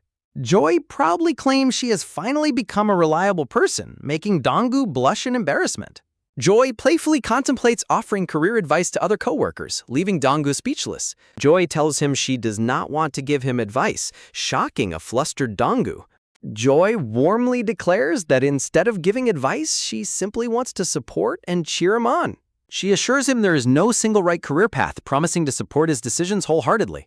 Donggu realizes he has been too negative, comforted by her reassuring words about his career choices. Joy brightly suggests they focus on the exciting new opportunities that lie ahead for both of them. Donggu fixates on her use of the word us as she continues talking about their careers. Donggu quietly thanks her while reminding himself not to get carried away by his emotions. Joy suddenly changes the subject to ask about his blind date, catching Donggu completely off guard. Joy teases him about the pretty candidate, and Donggu frantically clarifies that he turned it down. Joy continues to tease him as Donggu insists she was not his type and prefers natural meetings. Joy suddenly asks what his ideal type is, leaving a sweating Donggu unable to read her intentions. Donggu remains frozen in a tense silence, unsure of how to answer her sudden personal question. The bus arrival sign blinks as Donggu internally struggles with a secret he wants to share. They sit in an awkward silence while Donggu's heart beats rapidly under her close gaze. Joy points out that Donggu seems to keep many secrets, causing him to groan in defeat. As the bus arrives, Joy reassures him they will remain friends and can share everything then. Joy boards the bus with a promise to share all of her secrets with him as well. The title card for episode 41 marks a confusing turn in their relationship. The scene shifts to the sunny rooftop of the company office building 2 days later. A light brown-haired colleague laughs on the rooftop, asking Donggu about turning down the blind date. Donggu asks why he was called up, while the colleague explains he smoothed things over with Jade. Donggu quietly sips his drink as the colleague complains about Jade crossing personal boundaries. Walking closer, the colleague brings up the topic of office flings he has witnessed over the years. Placing a hand on Donggu's shoulder, the colleague encourages him to open up without fear of judgment. Donggu suddenly spits out his drink in shock as the colleague mentions his hypothetical girlfriend misunderstanding. While the colleague cheers for his office romance, a coughing Donggu frantically denies knowing anything about it. A sudden wave of pure dread washes over Donggu as a terrible realization hits him. The colleague confidently claims that Donggu and Joy are obviously dating, leaving Donggu completely frozen in shock. Patrick wraps his arm around Max's shoulder, teasingly bringing up his relationship with Esther. Max stares in wide-eyed, frozen disbelief, completely caught off guard by Patrick's bold assumption. Patrick laughingly accuses Max of playing dumb about his supposedly romantic relationship with Esther. Max desperately tries to clear up the misunderstanding, but Patrick insists he saw them acting lovey-dovey. Max looks utterly baffled as Patrick brings up seeing them on a Friday night department store date. Patrick gleefully explains how he saw them shopping for a diffuser and intentionally avoided making eye contact. Max panics internally as he realizes Patrick spotted them buying a birthday gift that day. Patrick promises to keep their relationship a secret, though Max remains highly suspicious of him. Patrick enthusiastically reassures Max that he will always support and silently cheer them on. Max is filled with a sense of quiet dread as the situation grows increasingly complicated. The title card for episode 42 signals that it is time for a proper explanation. Max is caught completely off guard when Esther suddenly asks if he was offended by the rumors. Esther playfully teases Max about the rumors, while a flustered Max wonders how she can joke. Sitting dejectedly on the stairs, Max sighs as Esther reassures him that only Patrick knows. Esther gently pats Max's shoulder to comfort him, though Max remains incredibly anxious. Max internally worries that admitting they shopped for a gift together might look even more suspicious. Esther gazes down at Max in silent contemplation as he remains lost in his worries. Esther boldly suggests they handle the rumors with confidence and spirit, leaving Max utterly confused. Deciding to tackle the situation head-on, Esther pulls out her phone to take immediate action. Esther determinedly announces her plan to arrange a meeting with Patrick right after work. At the cafe, Patrick laughingly suggests that a simple coffee is not enough for his silence. Max mentally prepares their strategy to portray the shopping trip as a purely coincidental encounter. Patrick cheerfully reassures the pair that his lips are sealed, completely missing their point. Esther tries to stay confident while Patrick notes that sparks naturally fly between close coworkers. Patrick lists several moments he witnessed them together, building a convincing case for his dating theory. Patrick gleefully insists that their close bond makes it obvious to everyone that they are dating. Esther and Max stare in pure horror, realizing how deeply rooted Patrick's misunderstandings are. Max receives a panicked text from Esther asking if they should simply flee the cafe. Esther blushes furiously and snaps at Patrick for claiming her gaze toward Max is dripping with honey. Max quickly intervenes, desperately trying to de-escalate the situation and explain what actually happened. Max begins explaining the truth about going to buy a gift for his older sister's new job. Max clarifies that Esther only helped him pick out the gift after they ran into each other. Patrick remains skeptical of the coincidence, making Max realize his explanation was not convincing enough. Realizing they need a definitive lie to end the rumors, Max prepares to deliver a powerful blow. Esther suddenly drops a bombshell on Patrick by claiming she is already seeing someone else. Both Max and Patrick stare at Esther in absolute shock at her sudden, unexpected revelation. Esther confidently offers to call her boyfriend to prove it, causing a panicked Patrick to quickly back down. Patrick sheepishly apologizes for making a fuss, while a relieved Esther laughs off the awkward situation. Leaving the cafe at dusk, Max quietly wonders if they successfully resolved the issue for now. A nearby sign warns passersby against illegal dumping as they step out onto the quiet street. While Esther steps away to take a call, Max quietly thanks Patrick for his discretion. Patrick playfully pretends to be hurt, causing Max to frantically clarify his polite statement. They both reflect on how easily gossip spreads when people exaggerate minor office interactions. Patrick offers a piece of advice, warning Max to avoid creating highly misunderstood situations altogether. Patrick explains that piled-up misunderstandings can easily ruin relationships, especially with someone precious. Max looks down in silent contemplation as his colleague's wise words resonate deeply within him. Max quietly promises to keep the advice in mind as Patrick suddenly laughs in embarrassment. As Patrick laughs off his own nagging, Esther quickly runs back from her long call. Patrick bids them a cheerful farewell, waving as he heads home for the weekend. Left alone on the quiet street, Max and Esther stand in an incredibly tense, awkward silence. Esther suggests they ride the bus together since they are heading in the same direction. Max asks Esther to clarify a statement she made earlier to their colleague Patrick. Max questions Esther about her lie regarding having a boyfriend, prompting her to tease him. Esther pauses in surprise when Max asks if she really is dating someone. Max's cautious career advice earns him a playful reprimand from an annoyed Esther. Esther playfully hits Max, pointing out she wouldn't rely on him if she had a boyfriend. Esther reiterates her focus on work, while Max offers to buy her coffee tomorrow. Esther teases Max about meeting on the weekend, prompting him to reschedule for Monday. Max suddenly recalls Patrick's warning about avoiding situations that could easily lead to misunderstandings. Max suggests a gift coupon instead of coffee, but Esther insists they hang out today. Two colleagues continue walking together, heading toward Esther's destination in silence. Max feels increasingly anxious and sweats as they walk together outside of work. Max reminds her of their agreement to keep their distance, but Esther dismisses his concerns. Esther reassures him by revealing they're heading to a secluded, secret local spot. Max pleads to go home, but Esther insists she must ask him a personal question. Esther promises the conversation will only take 30 minutes as she leads the way. The title card for episode 43 marks the beginning of their conversation. They arrive at a street food stall where a tray of tteokbokki simmers. Max nervously scans the food cart while Esther asks if this is his first visit. Max nervously defends his past social outings while Esther playfully teases him about his friends. Esther orders spicy rice cakes and soju while Max cautiously decides to stick to water. Max prompts Esther for her question after she teasingly refuses to share her drink. A sudden, heavy silence falls over Esther as she prepares to ask her question. Esther drops a bombshell by asking Max when he realized his feelings for Joy.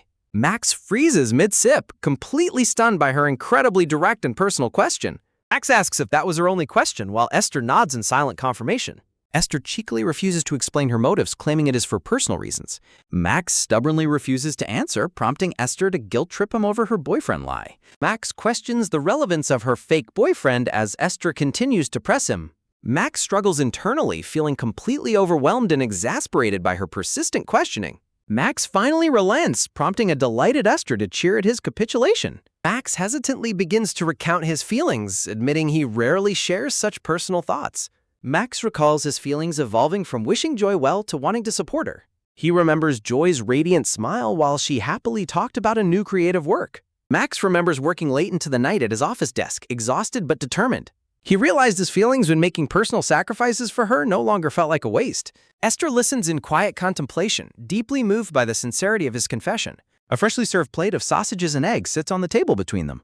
Esther pours another drink while asking what he would do if Joy liked someone else. Max admits he would have to give up and force himself to move on. Esther presses further, asking what would happen if he failed to overcome his feelings. Max explains he would either distance himself from her for her own sake, or he would choose to confess his feelings even if rejection was guaranteed. Esther points out that either choice would ultimately lead to them drifting apart. Max explains that at least she would know someone in the world truly cherished her. He wants Joy to know that someone genuinely values and cherishes her very existence. Esther remains silent, holding her glass as she absorbs his heartfelt words. Esther places her empty glass face down, noting how serious and cautious he is. Esther breaks the tension with laughter, assuring him his feelings wouldn't burden Joy. Esther suddenly grimaces and holds her head, admitting the alcohol is making her feel queasy. Donggu's sweat drops as he holds a paper cup, awkwardly offering to buy Esther chocolate milk. A quiet sob escapes Esther as she covers her tear-streaked face in sudden emotion. Against the twilight sky, Esther quietly mutters her strong dislike for chocolate milk.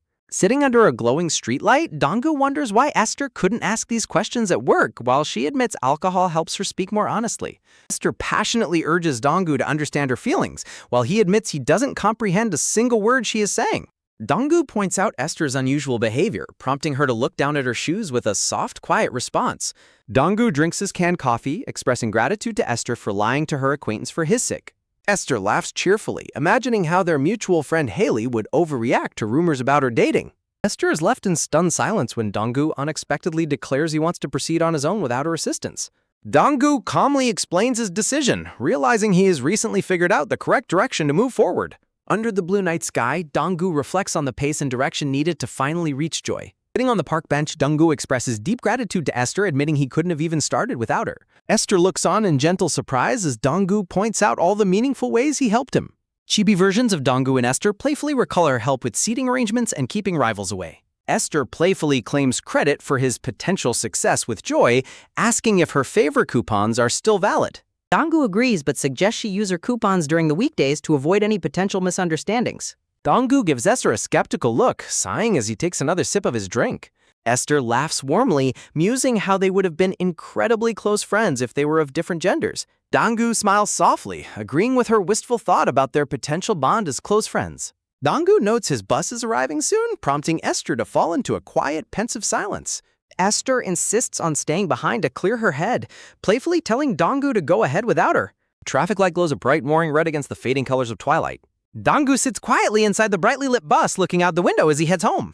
A sudden text notification on Donggu's smartphone causes his eyes to widen in complete shock. Cool evening wind rustles through the green tree branches, matching the lonely atmosphere. Esther sits alone on the park bench under the bright streetlight, her head bowed in deep sadness. A slow drip of coffee spills onto Esther's white skirt from the forgotten can held loosely in her hands. Looking up at the illuminated streetlight, Esther sighs deeply and tells herself to get a grip.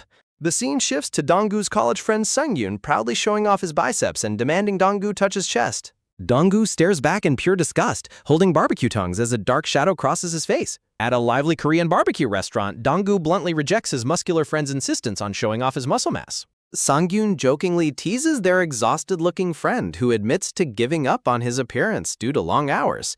Songyun and Donggu converse over dinner, discussing how difficult it is to run a business nowadays. Their glasses-wearing friend takes a drink, lamenting his severe lack of sleep since starting his cafe business. Donggu listens in amazement as his friends discuss the surprising college dropout and early marriage of their classmate. A smartphone displays a nostalgic Polaroid photo on the table, reflecting on a life defined by personal happiness. Sungin playfully mocks Donggu's skinny arms, while Donggu wonders how his friend finds time to work out during his long commute. Sungyun proudly strikes a dramatic pose, passionately lecturing them that time is something you make for yourself. Songyun snaps photos and teases Donggu about his poor posture, making Donggu internally contemplate murder. Donggu looks down with a solemn expression, a sudden heavy thought crossing his mind. Screenshot of Joy's joyful text message reveals she passed her document screening and has an interview next week. Looking up at the city buildings, Donggu wonders if he's the only one who remains stagnant in life. Songyun suggests going to a second round for drinks, while their married friend receives an urgent phone call from his wife. While Seong-yoon discusses local hotspots, Donggu silently hopes he can finally head home. Their friend apologizes and leaves early to attend to his pregnant wife's severe food cravings, delighting Donggu. Donggu tries to make a quick escape, but Seong-yoon playfully drags him back for another round of drinks. The digital waitlist screen at the pub shows a 15-minute estimate with 2 teams ahead of him. Standing outside the pub, Songyun asks Donggu if he has completely given up on his dream of working abroad. Songyun recalls Donggu's freshman goal of working in Silicon Valley, which Donggu dismisses as naive self-delusion. A sudden vibration buzzes in Donggu's hand as he reflects on leaving past unrealistic ambitions behind. Max's phone suddenly vibrates, showing an incoming call from Joy, catching him completely off guard. Max panics internally over Joy calling on a Saturday night while his college friend asks why he isn't answering. A close-up of Max's wide-eyed, startled reaction as a voice playfully expresses hurt. Joy suddenly appears right next to Max, playfully teasing him about still having her contact name saved so formally. Joy cheerfully demands that he rename her contact if she successfully changes jobs, leaving Max sweating in nervous panic. While the college friend's heart flutters at the sight of the women, Joy explains she came out for beer and introduces her companion. Joy's high school friend, young Yoon-soo, introduces herself warmly, prompting an incredibly awkward greeting from Max. Yoon-soo quietly asks about Max, and Joy explains he is her close coworker, making Max wonder what exactly Joy told her. Yoon-soo notes that Max's vibe differs from what she expected, causing Max to panic over what Joy could have said. When Yoon-soo asks about Max's companion, the college friend enthusiastically announces their friendship with a friendly slap to Max's shoulder. College friend jokingly warns the girls that Max is high maintenance, playfully rubbing his head while Max stands there utterly defeated. Yoon-soo quietly laughs to herself, amused by the friendly and lively interaction between the two college buddies.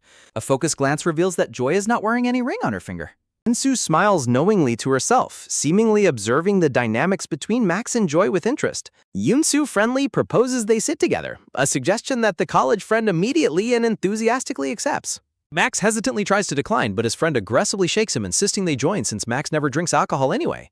Max suddenly remembers that Joy's comfort should be their top priority, turning to see how she feels about joining them. Joy completely dispels Max's worries by excitedly declaring that joining tables sounds incredibly fun, much to his quiet relief. Now seated together, Max wonders how this happened as he initiates polite small talk about Yoon-soo and Joy's high school days. Feeling extremely self-conscious and awkward, Max sips his drink while marveling at how easily the others are socializing. Yoon-soo shares a lighthearted memory about how terrible their eyesight used to be before they both got LASIK. As Joy quietly eats, Max reflects on how different she seems compared to their serious career-focused conversations at work. Joy friendly recommends a dish to Max, prompting Yoon-soo to curiously ask how the two coworkers became close. The college friend reveals they met at a driving academy, mentioning Max can drive trucks, which leaves Joy completely shocked. Max downplays his driving skills as a useless closet license, feeling exposed as their friends continuously share personal details. Max genuinely praises the food, catching Joy's attention and causing her to stare at him with wide, curious eyes. Joy beams with a bright smile, raising her beer glass as she proudly agrees with his compliment about the food. Max is momentarily spellbound by her radiant smile, staring at her in silent, captivated wonder. Max quickly looks away, swallowing hard as he desperately tries to hide his growing embarrassment and blushing face. Max greedily stuffs a tasty bite into his mouth, causing Joy to complain, which makes him choke and cough in panic. Joy giggles and tells him she was only joking, warmly advising him to take his time as Max sheepishly apologizes. The conversation shifts as Yoon-soo points out how close Max and Joy seem to be, catching Max off guard. Joy proudly confirms their close bond, bringing the emotional college friend to dramatic tears over Max's incredible social growth. Joy begins scrolling through her phone to find something, prompting Max to ask what she is looking for. Ensu excitedly announces they are looking for their old high school photos, instantly piquing Max's intense curiosity.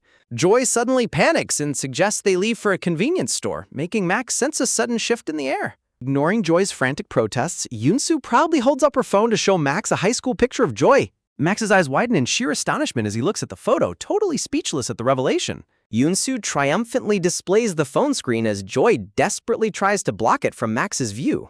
Yoonsu asks if the vibe is completely different while Max remains frozen in absolute shock. The phone screen reveals an adorable high school selfie of Yoonsu and a long-haired, glasses-wearing Joy smiling sweetly.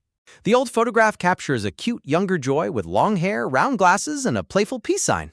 Max stares intently at the photo, finding the sight of Joy with long hair incredibly cute. Ensu suddenly gasps in shock at her phone, instantly drawing startled reactions from both Max and Joy.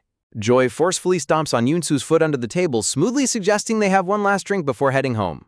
The scene quickly shifts to the street as someone opens a taxi door to depart. After sending Insu off in a taxi, the college friend asks the remaining duo about their travel plans. Joy mentions she will walk home, while the college friend bids them a hasty farewell to catch his train. As Joy cheerfully waves goodbye, Max marvels at his college friend's monstrously high alcohol tolerance. Left alone with Joy, Max casts a quiet, introspective glance toward her as the evening winds down. Chaerin gazes down at her buzzing phone, wishing they could have spent more time together. Donggu hesitates to ask her for a walk, worrying that she might find it burdensome. As Donggu politely bids her farewell until Monday, she playfully calls out to him. Chaerin smiles warmly and playfully offers to buy him some chocolate milk. A sudden thud sounds as 2 milk cartons are placed down, totaling 3,000 won. Chaerin prepares to pay with her phone while Donggu realizes he didn't even drink alcohol. Chaerin softly admits she is genuinely happy they get to spend more time together. Donggu feels a tight, nervous knot in his stomach, wondering why he feels so anxious. Light ding-dong sounds as they exit the store, and Chaerin reveals she is taking his bus home. Donggu marvels at how easily she converses while she casually drinks her milk. Donggu looks at her sideways, deeply curious about what she's actually thinking. As Chaerin expresses sadness about parting, Donggu struggles with his persistent fear of being a burden. Chaerin playfully accuses him of doing something wrong regarding her high school photo from the pub. Donggu quickly apologizes for seeing the photo, though privately he admits he didn't think it was bad. Chaerin demands that he perform a hard delete of the memory from her brain. Donggu smiles and reassures her, saying he actually thought she looked very fresh and cute. Chaerin freezes, completely caught off guard by his sudden, honest compliment. Chaerin abruptly turns away to hide her face, leaving a sweating Donggu feeling utterly confused. The bus arrives with a low rattle and they prepare to board together. Seated side by side, Donggu wonders why they sat together when there are so many empty seats. Chaerin suddenly demands to see his high school photos to make things fair. Intimidated by her incredibly intense, serious gaze, Donggu nervously agrees to look for one. Donggu scrolls through his phone, explaining he only has an old elementary school photo with his sister. Chaerin eagerly leans in close, causing Donggu to flinch nervously at her sudden proximity. Chaerin coos over how adorable he looked as a child, leaving Donggu completely embarrassed. Chaerin giggles and teases him, pointing out that he looks exactly like his sister. The bus hums along as Donggu reflects on the unfamiliar feeling of being teased but not minding it. Curious about his childhood, Chaerin asks him what his dream job was when he was young. Donggu admits he wanted to be an astronaut, prompting her to note how different that is from his current self. Feeling bolder, Donggu decides to ask Chaerin what her childhood dreams were. Chaerin explains that her dreams change daily, making it hard to name just one. With a sudden spark of inspiration, she recalls that she absolutely loved going to amusement parks. Donggu is baffled when she admits she loves amusement parks despite not being able to ride any attractions. Chaerin gently explains that she simply loves the joyful atmosphere of seeing everyone around her smiling. Looking at her gentle expression, a sudden desire to visit an amusement park with her crosses Donggu's mind. As Chaerin happily shares her memories, Donggu remains silent, unable to express his true desires. Donggu mentally chastises himself for hiding behind excuses of politeness to mask his own fear of rejection. A light chime echoes inside the bus, announcing the next stop as Donggu struggles with his inner thoughts. Chaerin softly admits that she hasn't visited an amusement park once since living on her own due to lacking peace of mind. Donggu wallows in self-doubt, feeling completely frustrated by his own passive, hesitant nature. He forces a weak smile, silently labeling himself as pathetic for failing to speak his heart. Donggu stares at the bus signal, questioning if he has ever truly made a move on his own. A sharp screech of brakes echoes as the bus slows down, sparking a sudden clarity within him. Clenching his fist, Donggu speaks up, gently mentioning that she might find peace of mind after her upcoming job transition. With a loud hiss of the opening doors, Donggu resolves to finally be completely honest with his feelings. Chaerin gazes ahead softly, expressing a sincere hope that she will indeed find that peace. Donggu turns his gaze fully toward her, his resolve hardening under the warm interior bus lights. He reflects on how he has never once asked someone to go somewhere with him while completely sober. As Chaerin realizes it is her stop and starts to leave, Donggu boldly asks if she wants to go with him. Chaerin stops in her tracks, staring back at him in sheer speechless astonishment. Chaerin glances sideways in confusion, wondering what Donggu's sudden question actually means. A sudden heavy rattle vibrates through the bus as it continues along its route. Donggu clarifies his proposal, suggesting they visit the amusement park after she passes her interview and resigns. He reiterates his plan for them to go together after she officially submits her resignation. Chaerin stares at him in complete silence, processing his bold and unexpected invitation.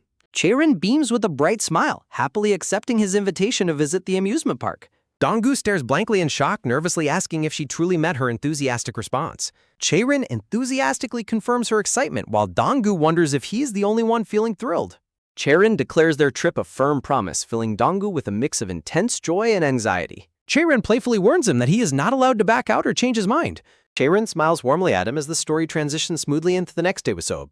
A bright new day begins at the tall office buildings, shifting the scene back to work. A soft splash sounds as Donggu dips a tea bag, reflecting on their dateless promise. Donggu walks down the hallway, sipping his tea, trying to pull his scattered thoughts together. He rationalizes that friends can visit amusement parks together, though he has never done so before. His foot suddenly halts as a quick tap sounds right next to an abandoned black wallet. Donggu glances down in surprise, his attention fully captured by the object on the floor.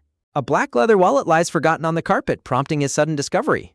Donggu stares at the lost wallet in surprise, a bead of sweat forming on his face. With a steady tick-tock, the digital office clock displays the late afternoon, signaling the day's end. As the clock continues ticking, Donggu sits silently at his desk as the workday concludes. The lost black wallet sits completely alone on his desk, still unclaimed by its owner. Donggu feels awkwardly humiliated by the absolute silence following his group chat message about the wallet.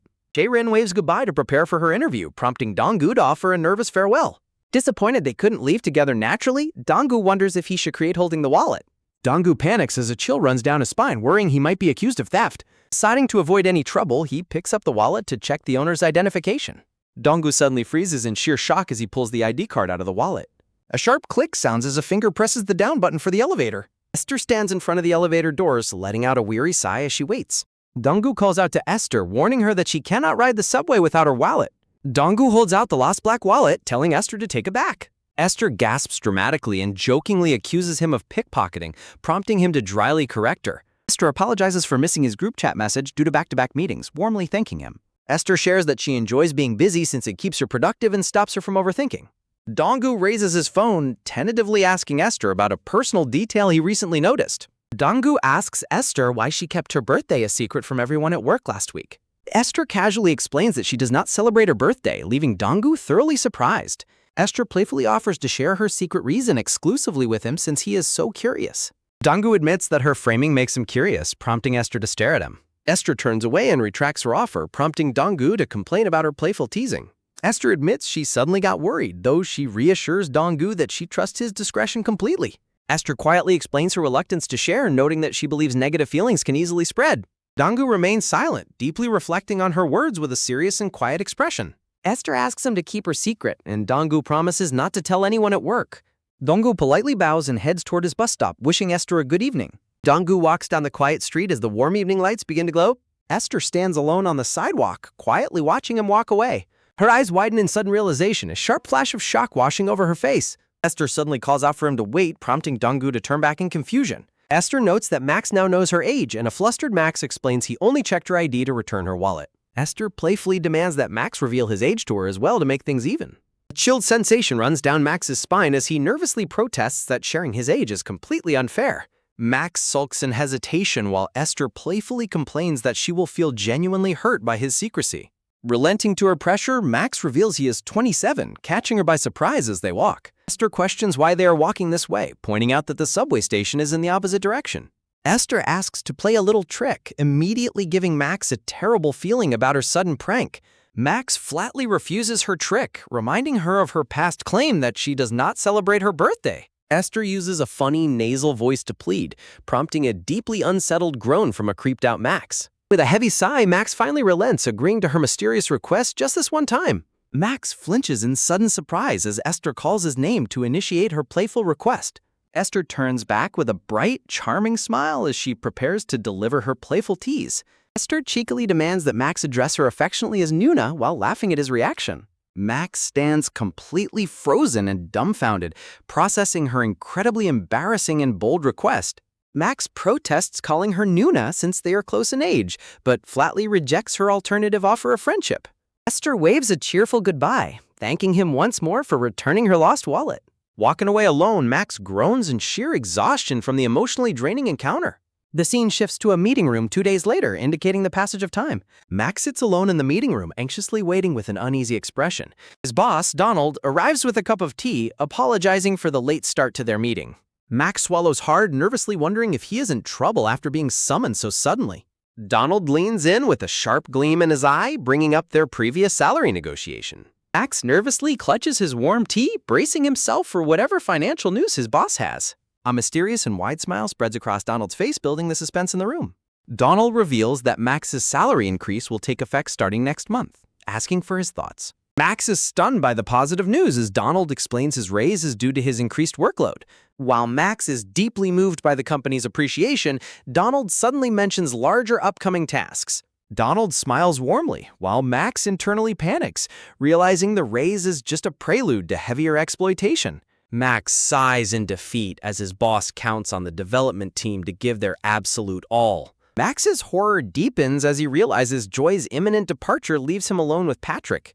Noticing Max's sudden depression, Donald quickly adds that there is some good news to share. Donald holds up 2 fingers, announcing plans to hire 2 new recruits to reinforce their team. Max is caught off guard as Donald explains the new hires will become his direct juniors. The catch is revealed as Donald notes this relief depends entirely on Max training the newcomers well. Donald bursts into hearty laughter while Max stands completely paralyzed by his daunting new leadership responsibilities. Back home, a completely exhausted Max flops onto his bed to escape his mounting workplace stress. Max stares blankly at the ceiling, feeling completely drained by the chaotic events of his day. Max admits the salary raise is decent as a text message from Donald confirms tomorrow's finalization. Holding his phone, Max doubts his ability to successfully mentor a new junior colleague. Max's sister suddenly bursts into his room asking if he plans to have dinner tonight.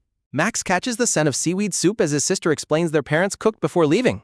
His sister contemplates preparing snacks to save money, prompting Max to cheekily ask for his own. Max's vibrating phone interrupts them, and his sister tells him to answer it before eating dinner. Max freezes in shock as a female voice over the phone calls him by his real name. Overhearing the name, Max's sister dramatically reacts in shock, completely startled by Joy's sudden call. Joy politely apologizes for calling while he might be busy, while Max's sister eagerly eavesdrops. His heart races nervously as Max notes there are no urgent work alerts on the messenger. Joy reminds him of her upcoming job interview tomorrow, which Max confirms he fully remembers. Joy admits she wants feedback on her interview preparation, noting Max is her only confidant. Max warmly agrees to help her prepare, encouraging her to succeed at her dream company. Max's sister dramatically clears her throat, complaining loudly about how she hasn't eaten all day. Max's sister continues to drop aggressive hints about needing to eat to gain energy. Max watches in silence as his sister holds up a phone message instructing him to invite Joy to eat. Max stammers nervously into the phone, caught off guard by his sister's pushy advice. Max finally gathers the courage to ask Joy if she wants to have dinner together. Max checks his watch, reflecting on how long it has been since he made spontaneous weekday plans. Max walks with an anxious expression, questioning if his eagerness to help is actually meddling. Joy rushes up to meet Max on the street, arriving slightly out of breath. Joy apologetically explains she forgot her phone, while Max silently notes her obvious pre-interview nervousness. Max puts his hand in his pocket, debating whether to delay their review before resolving to help her now. Joy suggests getting food, but Max interrupts to share helpful interview insights he gathered from a friend. Max explains he requested interview prep materials from his friend, catching Joy completely by surprise. Max advises Joy to prepare a live server demonstration in case the interviewer asks to see it. Joy stares in stunned silence as Max reveals he even secured the actual interview questions. Max continues listing his preparations, starting to feel self-conscious under Joy's silent gaze. Max sheepishly apologizes for lecturing her, suddenly realizing he might have talked her ear off. Max internally regrets his actions while Joy gazes at him with quiet, heartfelt gratitude. Joy softly thanks him, prompting Max to downplay his massive efforts as simple teamwork between friends. Max earnestly encourages Joy to ace her interview, even if he remains at the current company. Joy quietly agrees, her face flushing slightly at his genuine and warm encouragement. Max looks down and mutters a quiet hope that they can stay close friends. Joy teasingly suggests visiting an amusement park next, leaving Max completely flustered and blushing. Joy smiles warmly to herself, enjoying the lighthearted and comfortable atmosphere between them. Joy's soft laughter echoes, making a sweating Max feel incredibly self-conscious as he avoids eye contact. Joy rubs her eye and laughs, cheerfully admitting that she has suddenly worked up an appetite. Max quickly apologizes for delaying dinner and suggests heading straight to the food court. The two walk side by side down the busy street as cars pass by in the twilight. Joy cryptically remarks that she finally understands something now, leaving Max utterly confused. Joy pauses in silence for a brief moment as they continue walking together. Joy confesses her deep anxiety and worry over her upcoming interview tomorrow. Joy turns back with a beautiful and gentle smile, looking directly at Max. The title card introduces episode 47, subtitled Stay, alongside Joy's cheerful face. Joy honestly admits she wanted to eat with Max because of her intense interview nerves. Max is left completely stunned and speechless by her sincere and direct confession. Max's mind goes completely blank as he frantically tries to process her heart-fluttering words. Max forces himself to calm down, rationalizing her words as purely platonic and supportive. Max's panic intensifies as he remains too flustered to formulate a proper response. Joy breaks the tension by offering to pick a restaurant and asking what he craves. Joy enthusiastically suggests spicy foods, alarming Max given her major job interview the next day. Joy suggests heavy beef tripe hot pot, prompting Max to quickly find a way to intervene. Max interrupts Joy to suggest a safer meal option, internally calling her food choices a complete disaster. Joy pauses and looks back at Max with a thoroughly confused and questioning expression. The scene shifts to the bright wooden storefront of a restaurant named Healthy Porridge. Joy laughs as they sit inside, admitting she had no idea he liked eating porridge. Joy eyes the spicy fire chicken option, forcing a panicked Max to suggest beef and vegetable porridge. Joy disappointedly agrees to his choice, while Max worries she might still order spicy takeout later. Max pours a glass of water while promising to take her out for whatever she wants post-interview. Joy teasingly asks if he is inviting her on a date, leaving him completely silent. Joy laughs off her tease, while Max feels relieved to see her looking much more relaxed. Joy suddenly realizes she suggested only spicy foods, silently thanking Max for protecting her stomach. Max pours a glass of water while Joy quietly drinks, both of them feeling slightly awkward. Max retrieves a red box of calming medicine from his bag to help soothe her pre-interview nerves. Joy hesitantly reaches out to accept the medicine, touched by his incredibly thoughtful gesture. Joy carefully inspects the ingredients on the box, which brings a quiet sigh of relief to Max. Joy suddenly addresses Max by his real name, Donggu, catching him completely off guard. Gently holding the red box, Joy explains that he should lean on her whenever he needs support. Joy offers her comforting presence and asks him not to hesitate to call her anytime. Max is left utterly flustered when she cheekily promises to keep calling him in the future. Max nervously sips his water, reluctantly agreeing to her playful suggestion. Joy smiles warmly, happy to see him so receptive to her friendly banter. Joy admits this is her closest relationship with a male colleague, startling Max with her honesty. Joy happily takes a photo of the medicine box to remember this special supportive moment. Joy giggles as she reiterates they should officially become friends once she lands the job. Feeling completely overwhelmed by her friendly forwardness, Max raises his hand to frantically call the waiter. Joy watches him with a gentle, contented smile, enjoying their comfortable rapport. Later that night, the two sit together at a quiet bus stop reflecting on their evening. Joy enthusiastically credits Max for easing her anxiety and completely calming her nerves before tomorrow's interview. Joy gazes at him in silence, her expression softening as she contemplates their growing bond. Joy hesitates for a brief moment, clutching her bag as she prepares to ask a crucial question. Joy asks if they will continue using formal speech even after they officially become friends. Max turns to her in utter shock, completely startled by her sudden and direct proposal. Joy playfully points out that true friends never use formal language with one another. Max realizes she has a point, but the thought of dropping formalities makes him incredibly nervous. Max's heart races as he tentatively practices saying her real name, Charon, in his head.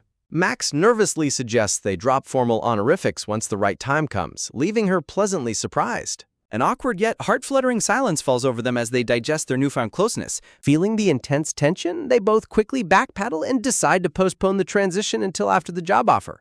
Max clutches his racing heart, deeply shaken by how different calling her by her first name felt. Max suddenly realizes he doesn't even know her age yet, while Joy quietly looks away. Joy's bus suddenly arrives, prompting her to hurriedly say goodbye and promise to text him tomorrow. Max awkwardly bids her farewell while Joy frantically waves down the bus driver to wait. Left alone, a heavily sweating Max groans in sheer emotional exhaustion from the thrilling encounter. As the bus drives off, Max scolds himself for being such an idiot and speaking so impulsively. On the bus, Joy collapses into her seat with a heavy sigh of relief. Joy's mind wanders as she stares blankly ahead, still feeling incredibly flustered by their conversation. Max's proposal to call her Charon echoes in her head, intensifying her racing thoughts. Joy touches her warm face, unable to shake the lingering excitement of his words. Joy tightly hugs her black bag, trying to steady her frantic breathing on the ride home. Her heart beats wildly as she sits in the bus, completely overwhelmed by her fluttering feelings. The next day, Joy posts a cheerful profile update declaring she is ready for her interview. Max anxiously checks his phone at work, debating whether to send her a good luck text message. Max is startled when his phone dings with a message from Joy announcing she is heading out. Joy cheekily texts asking for words of encouragement, making Max regret not messaging her first. Max quickly types back a supportive message, wishing her the absolute best for her big interview. A pink-haired colleague named Vicky suddenly bursts in, asking if Patrick has arrived at the office. Vicky explains she has an urgent datasheet issue, sighing as she realizes Patrick is off today. Max internally panics, desperately trying to avoid eye contact to escape any extra workplace tasks. Vicky glances around looking for help while Max firmly resolves to ignore her request no matter what. Despite his internal resistance, Max ultimately relents and agrees to help her with the urgent work. The sound of frantic typing fills the desk space as Max prepares to tackle the heavy database workload. Working late at his desk, Max grumbles about skipping lunch despite bringing a homemade lunchbox. Overhearing a birthday song for a colleague from across the office, Max wonders whose special day it is. Jenna peeks around the wall wearing a party hat, offering Max a cup of birthday cake. Feeling absolutely starved, Max nervously asks Jenna if he can have some cake despite not bringing a gift. The glasses-wearing colleague suddenly interrupts, loudly claiming that Max absolutely despises sweet foods. The glasses-wearing colleague teasingly explains Max's preference for bland chamomile tea, fueling Max's quiet irritation. Esther walks up to thank Jenna for a birthday gift, catching Max and his colleague's attention. Jenna enthusiastically asks Esther for her birthday date so she can write it down on her calendar. Esther freezes in sudden shock, her eyes widening as she tries to formulate a response. Their colleague notes he has never celebrated Esther's birthday, while Max recalls her asking to keep it a secret. Max recalls a past memory of Esther secretly telling him her birthday had already passed last week. Max sits in awkward silence, sweating as he worries Esther's secret is about to be exposed. Sensing the growing tension, Esther hesitatingly prepares to explain the truth to her questioning coworker. Max suddenly bursts in and frantically claims he loves carrot cake, loudly interrupting to save Esther from her predicament. Surprised Esther gently offers him a slice, prompting a very hungry Max to ask for two. Their colleague laughs and teases Max for saving lunch money, leaving a humiliated Max wishing for a swift end. In the dimly lit staircase, a fluorescent bulb flickers as a tense meeting begins. Max descends the stairs to meet Esther, jokingly complaining about being branded a carrot cake villain. Max acknowledges that Esther had a personal reason for keeping her birthday a secret from the office. Esther sighs and quietly remarks that Max is far too kind to her for no apparent reason. When Max acts confused, Esther quickly clarifies she was simply thanking him for his timely intervention. Looking down at her shoes, Esther explains she feels conflicted because Max helped her without knowing the reason. Esther contemplates sharing her secret with him, but Max reassures her she doesn't have to if it makes her uncomfortable. Max turns back with a sweat drop, earnestly assuring her that he is not uncomfortable listening to her. Esther looks up and remarks that the word uncomfortable does not exist when it comes to Max. Esther recalls her belief that negative emotions can be contagious, which makes her hesitate to open up. Max listens in silence, his expression softening as he considers her perspective. Max silently reminds himself to think of them simply as supportive coworkers to keep things comfortable.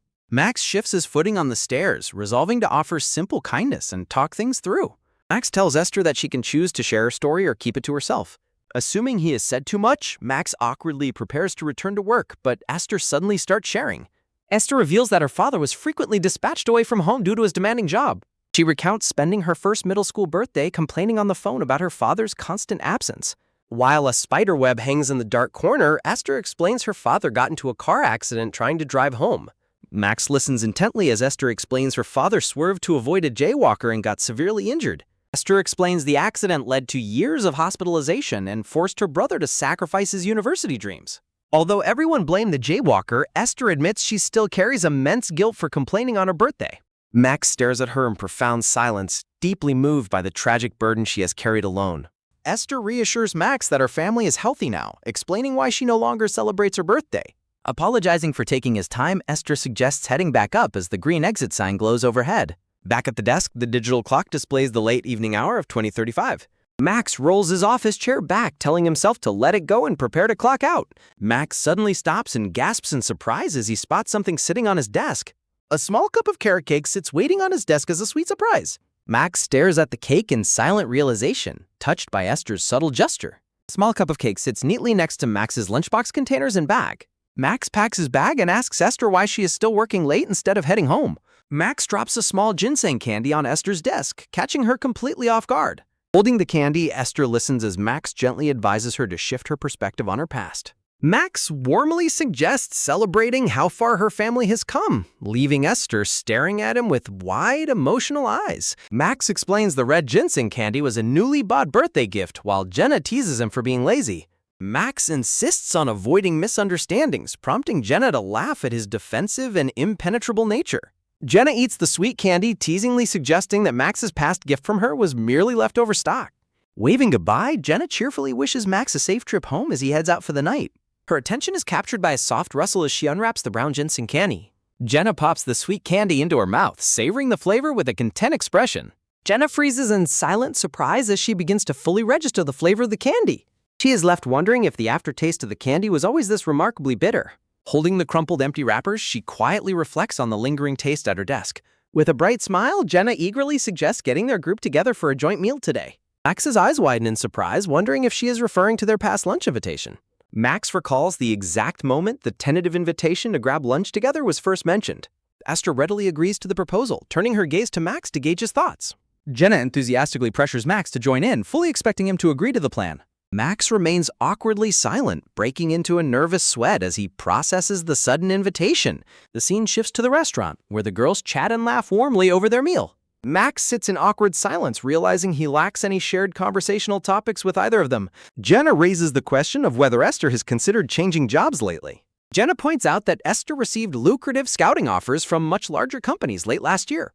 Esther explains that she values her current team's stability and comfortable location over risky career gambles. Max notes that Esther is the complete opposite of Joy, as Jenna asks Esther a sudden question. Jenna suddenly asks Esther if she remains uninterested in dating anyone these days. Max internally frets over the sudden topic, while a flustered Esther hesitantly responds. Esther muses that the right person will naturally appear if she simply focuses on living diligently. Esther calmly concludes that she is in absolutely no rush to enter a relationship. Staring at her friend, Jenna admits to herself that she deeply envies Esther's calm composure. Both Max and Esther react with confusion to a sudden shift in the atmosphere. Jenna quickly brushes it off, enthusiastically suggesting they head to a caf for some chamomile tea. The three coworkers stand together in silence as they wait for the elevator. Max anxiously wonders if Joy has received the results of her job interview yet. Taking a sip of his coffee, Max wonders why he feels so incredibly nervous for her. Her attention is taken by a sudden quick tap as Vicky startles Max from behind. Vicky giggles and asks why he's so surprised, while Max struggles to calm his racing heart.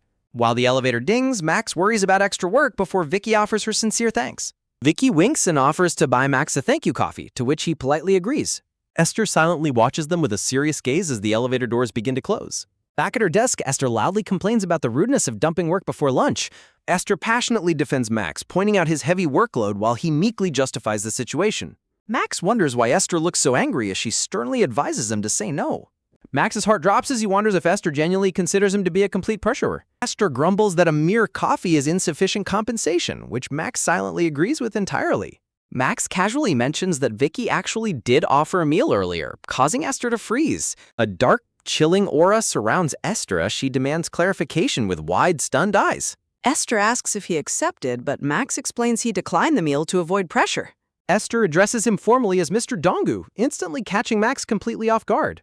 Glaring at him, Esther demands he lead with that crucial detail next time, leaving him sulking. Esther's thoughts are interrupted by a sudden vroom as her phone begins to vibrate loudly. Looking down at her screen, Esther's eyes widen in absolute shock at the notification. Standing up abruptly, Esther asks if he is busy, prompting a confused negative response. With a sudden, swift yank, Esther grabs Max's wrist and pulls him out of his chair. Max looks completely bewildered, staring in shocked confusion with sweat dripping down his face. A sign for meeting room 3 marks the location of their sudden private conversation. Inside the quiet meeting room, a confused Max questions why she suddenly dragged him there. Joy quickly pulls out her phone, holding the glowing screen up to show Max. An ecstatic Joy excitedly shares the news that she has passed the first interview round.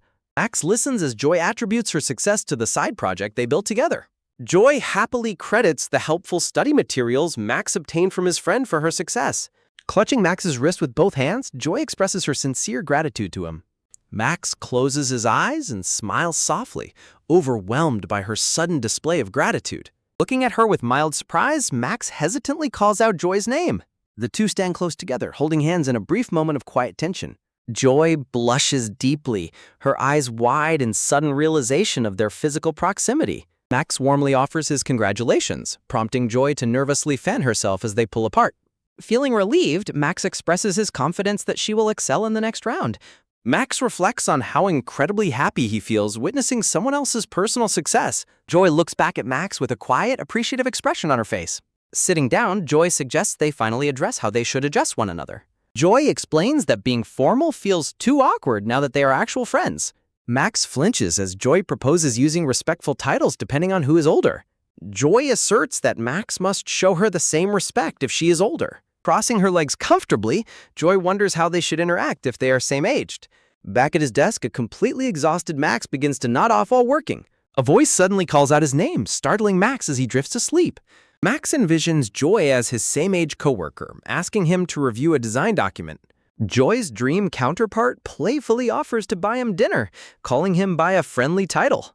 His mind imagines a younger version of Joy, enthusiastically asking him out to dinner. A hand gently rests on his shoulder and is vivid deep off his daydream. Max envisions an older version of Joy, warmly inviting him on a cozy drive.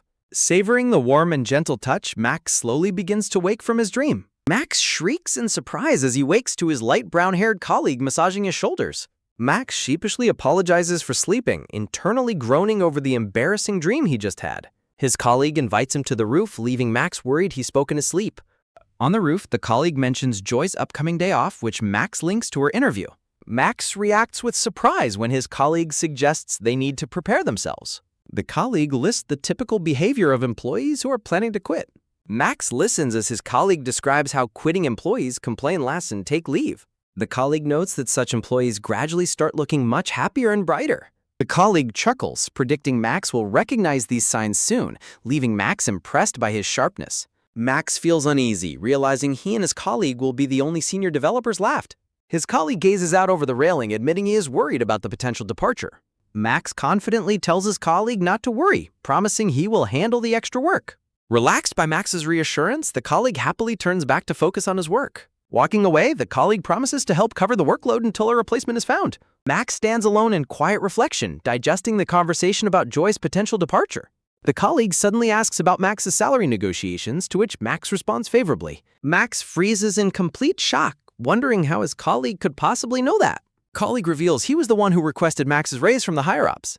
Max stands dumbfounded as his colleague explains that his hard work fully earned the raise. With a firm pat on the shoulder, the colleague emphasizes that hard work deserves rewards. The colleague warmly advises Max to stay objective about his abilities without becoming arrogant. Max reacts with startled surprise as a hand suddenly rests on his shoulder. His light brown-haired colleague looks down at him with a warm and gentle smile. The colleague grins brightly, exuding a cheerful and highly supportive energy toward Max. Under the bright sky, his colleague cheerfully offers to treat him to some coffee, which Max politely accepts. Later that night, Max stands quietly at a bus stop, lost in deep reflection. Max internally reflects on his simple reasons for choosing to stay at his current job.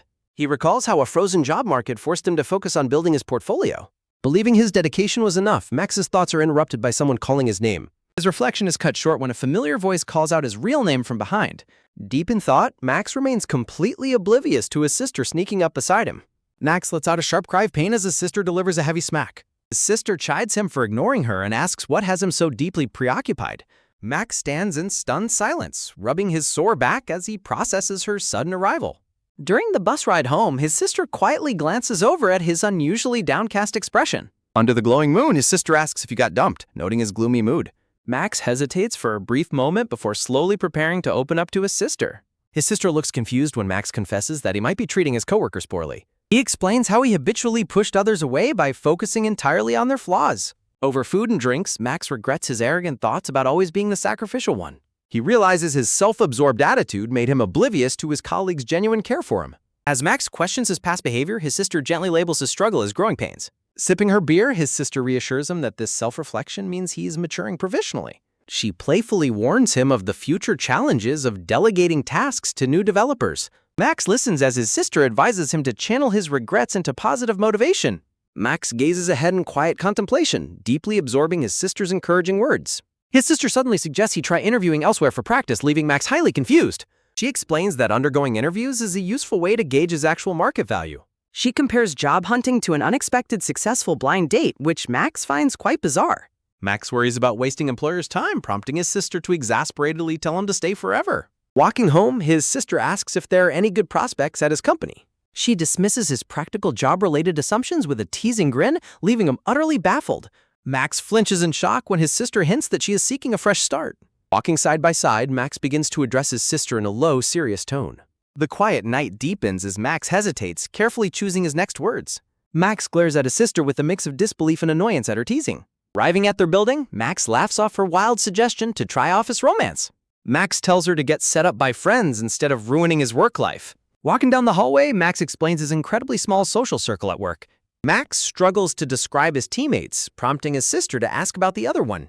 Max describes his colleague as cheerful and competent, though cursed with a terrible memory. When his sister shows interest, Max casually mentions the colleague is getting married in 2 weeks. Max suddenly stops walking, catching his sister off guard as a thought strikes him. Reaching for the light switch, Max mentions that there is one specific guy who comes to mind. Max mentions a colleague named Leo, but warns his sister that he is out of her league. Putting his bag down, Max declares he has no energy left for dating discussions. Peeking through the door, his sister grumbles about the futility of talking to him.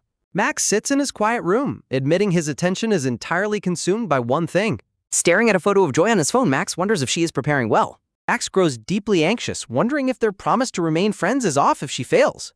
Closing his eyes, Max quietly struggles with the overwhelming pressure of his thoughts.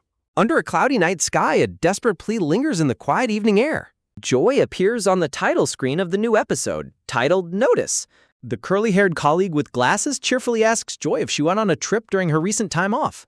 Joy awkwardly explains she was taking care of things back home, prompting the colleague to inquisitively ask about her hometown while Max quietly listens. Joy quickly dismisses his questions, causing the colleague to laugh in confusion while Max sips his coffee as time flies and Joy completes her second interview.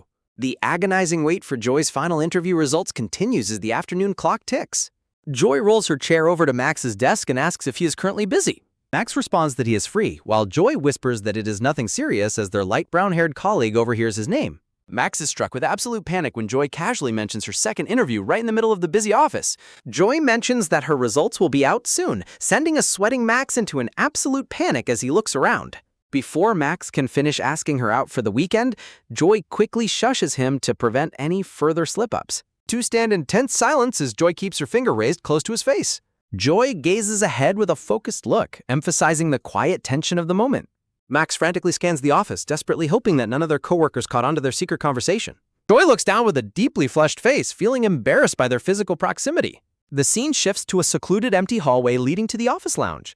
Joy explains that they can speak freely since the secluded lounge is far from the office and rarely used. Max admits he forgot they were still at work because they meet outside of office hours so frequently. Joy apologizes for accidentally letting his real name slip out instead of using his professional nickname at the office. Max explains the risk of talking about interviews near the pantry, but Joy happily notes he has rescued her once again. Max teases Joy about leaving job boards open and being clumsy behind the scenes, leaving her completely speechless. Joy admits that getting closer to Max has caused her social mask to slip away, revealing her true self. Max's cheeks flush with a subtle warmth as her heartfelt confession deeply moves him. Shifting his feet nervously, Max clears his throat and asks Joy what she originally wanted to say about her interview. Joy enthusiastically proposes meeting over the weekend to either celebrate her passing or have a consolation hangout. Max agrees to the weekend meetup while internally realizing he must prepare two very different reactions for her results. Joy cheerfully schedules their meeting for Saturday lunch, and Max promises to save it in his calendar. Max looks down in quiet contemplation, filled with a mix of anticipation and nervous tension. Max hesitantly speaks up again, prompting Joy to look at him with a curious expression. Max asks Joy if he can bring back the poetry book she lent him if she passes. Max scratches his neck and explains his desire to discuss the specific poems that left an impression on him. Max notes they originally planned to swap after both of them changed jobs, admitting he will stay longer. Joy stares at him intently in silence, deeply processing his sudden and meaningful request. Joy happily agrees to the plan before suggesting they head back, to which Max agrees. They quietly slip out of the lounge and walk back down the hallway together. Max breathes a sigh of relief as they leave, thankful that their private conversation remained undiscovered. Joy whispers to herself that she thought she was the only one who remembered their promise. Max catches her quiet whisper and realizes that she did indeed remember their shared promise. The two walk side by side back to their desks in comfortable, reflective silence. Max returns home, internally questioning why he is far more nervous than Joy, who remains perfectly calm. Max tries to think positively, rationalizing that they will either become closer friends or remain comfortable deskmates. Stopping himself, Max rejects his own safe rationalizations, confident that Joy is competent enough to definitely pass. Max is suddenly jarred out of his thoughts by a loud sudden scream from inside his apartment. Confused, Max peers into the living room to investigate the source of the chaotic commotion. Max's sister dramatically clings to their mother with a loud cry, protesting being kicked out in winter, which their mother flatly rejects as it is currently summer. Their mother welcomes Max home, while Max immediately feels exhausted by the dramatic family dispute unfolding before him. Max asks his sister what she did, but their mother explains they went to Jeju over the weekend. Max supports his parents' trip as a bucket list goal, while his sister desperately tries to keep negotiating. Max chides his sister for blocking their parents' retirement dreams, but she snaps back that he misunderstood the issue. Max closes his eyes and sighs in pure exhaustion, completely overwhelmed by his family's chaotic drama. Max reacts in complete shock to his mother's casual warning about their room. His mother explains she has listed their apartment, warning him to keep his room clean for potential buyers. Max realizes in sheer panic that he might have to start living completely on his own. He reflects on the very simple reason why he had never moved out before this. Max is horrified by the outrageously expensive deposit and rent prices displayed on a screen. He struggles to focus on work while worrying about rising rent prices near the office and potential housing scams. Max is startled when his coworkers notice him browsing rental listings and question his search for a monthly apartment. Feeling guilty about slacking off, Max nervously explains to his teammates that family circumstances are forcing him to move out soon. His coworkers debate the pros and cons of choosing a cheaper suburban apartment versus paying more to live near the office. Leo seeks validation from Joy, who awkwardly agrees with his stance on minimizing commute times. Patrick asks Joy about her neighborhood near Jongja Station, catching Max completely off guard. Leo strongly recommends the area and offers to connect Max with the local realtor, shocking both Max and Joy. Joy shares how she found her apartment, prompting Leo to reconsider Patrick's advice before Patrick asks Max for his plan. Max remains frozen in deep, silent contemplation as he weighs his housing options. Noticing Joy's encouraging, helpful expression, Max decides there is no harm in asking for the realtor's contact information. Scene shifts abruptly to the next morning at their quiet apartment building. His sister shares her plans to look at apartments in Suwon before asking about his weekend plans. Brushing his teeth, Max mentions getting a realtor recommendation from a coworker, which immediately piques his sister's curiosity. Max resolves to keep Joy's identity a secret to avoid an exhausting barrage of questions from his sister. His sister praises the food scene in Jongja, teasing him about his single-minded focus on eating. His sister suddenly connects the dots and realizes the girl Max likes also lives in the same neighborhood. His sister loudly teases him, calling his desire to move near his crush incredibly creepy based on his nervous expression. They bicker over his refusal to find out Joy's age, which his sister insists is vital for his dating strategy. As Max prepares in front of the mirror, his sister wonders why he's up so early on a weekend. Max silently hopes that today will finally be the day his fortunes change for the better. Hairdryer whirs as Max reflects on the complex, unexplainable nature of human emotions. He recalls congratulating a high school classmate on getting into a dream school, despite his own hidden feelings. He admits to feeling deep jealousy, anxiety, and self-doubt beneath his supportive exterior during his classmate's success. He recalls how his hidden envy and stress over his peers' achievements once made him physically ill. He remembers constantly questioning if he should have pushed himself harder and aimed for loftier goals. He reflects on how those toxic, self-deprecating thoughts used to consume his mind for weeks at a time. While searching his bookshelf, Max reflects on the dark, complex feelings that always tainted his support for others' achievements. He realizes that he has spent his entire life trapped in that bitter cycle of envy. He finally locates the book he was searching for, but a sudden realization halts him. He remembers the exact moment Joy joyfully announced that she had passed her first interview round. Max recalls offering his sincere, quiet congratulations to Joy for her interview success. Looking at the poetry book, Max realizes this was the first time he felt entirely happy for someone else without any trace of envy. Max decides to bring the borrowed poetry book along to his meetup with Joy today. As he heads out, he is struck by the clear realization of how deeply he cares for Joy.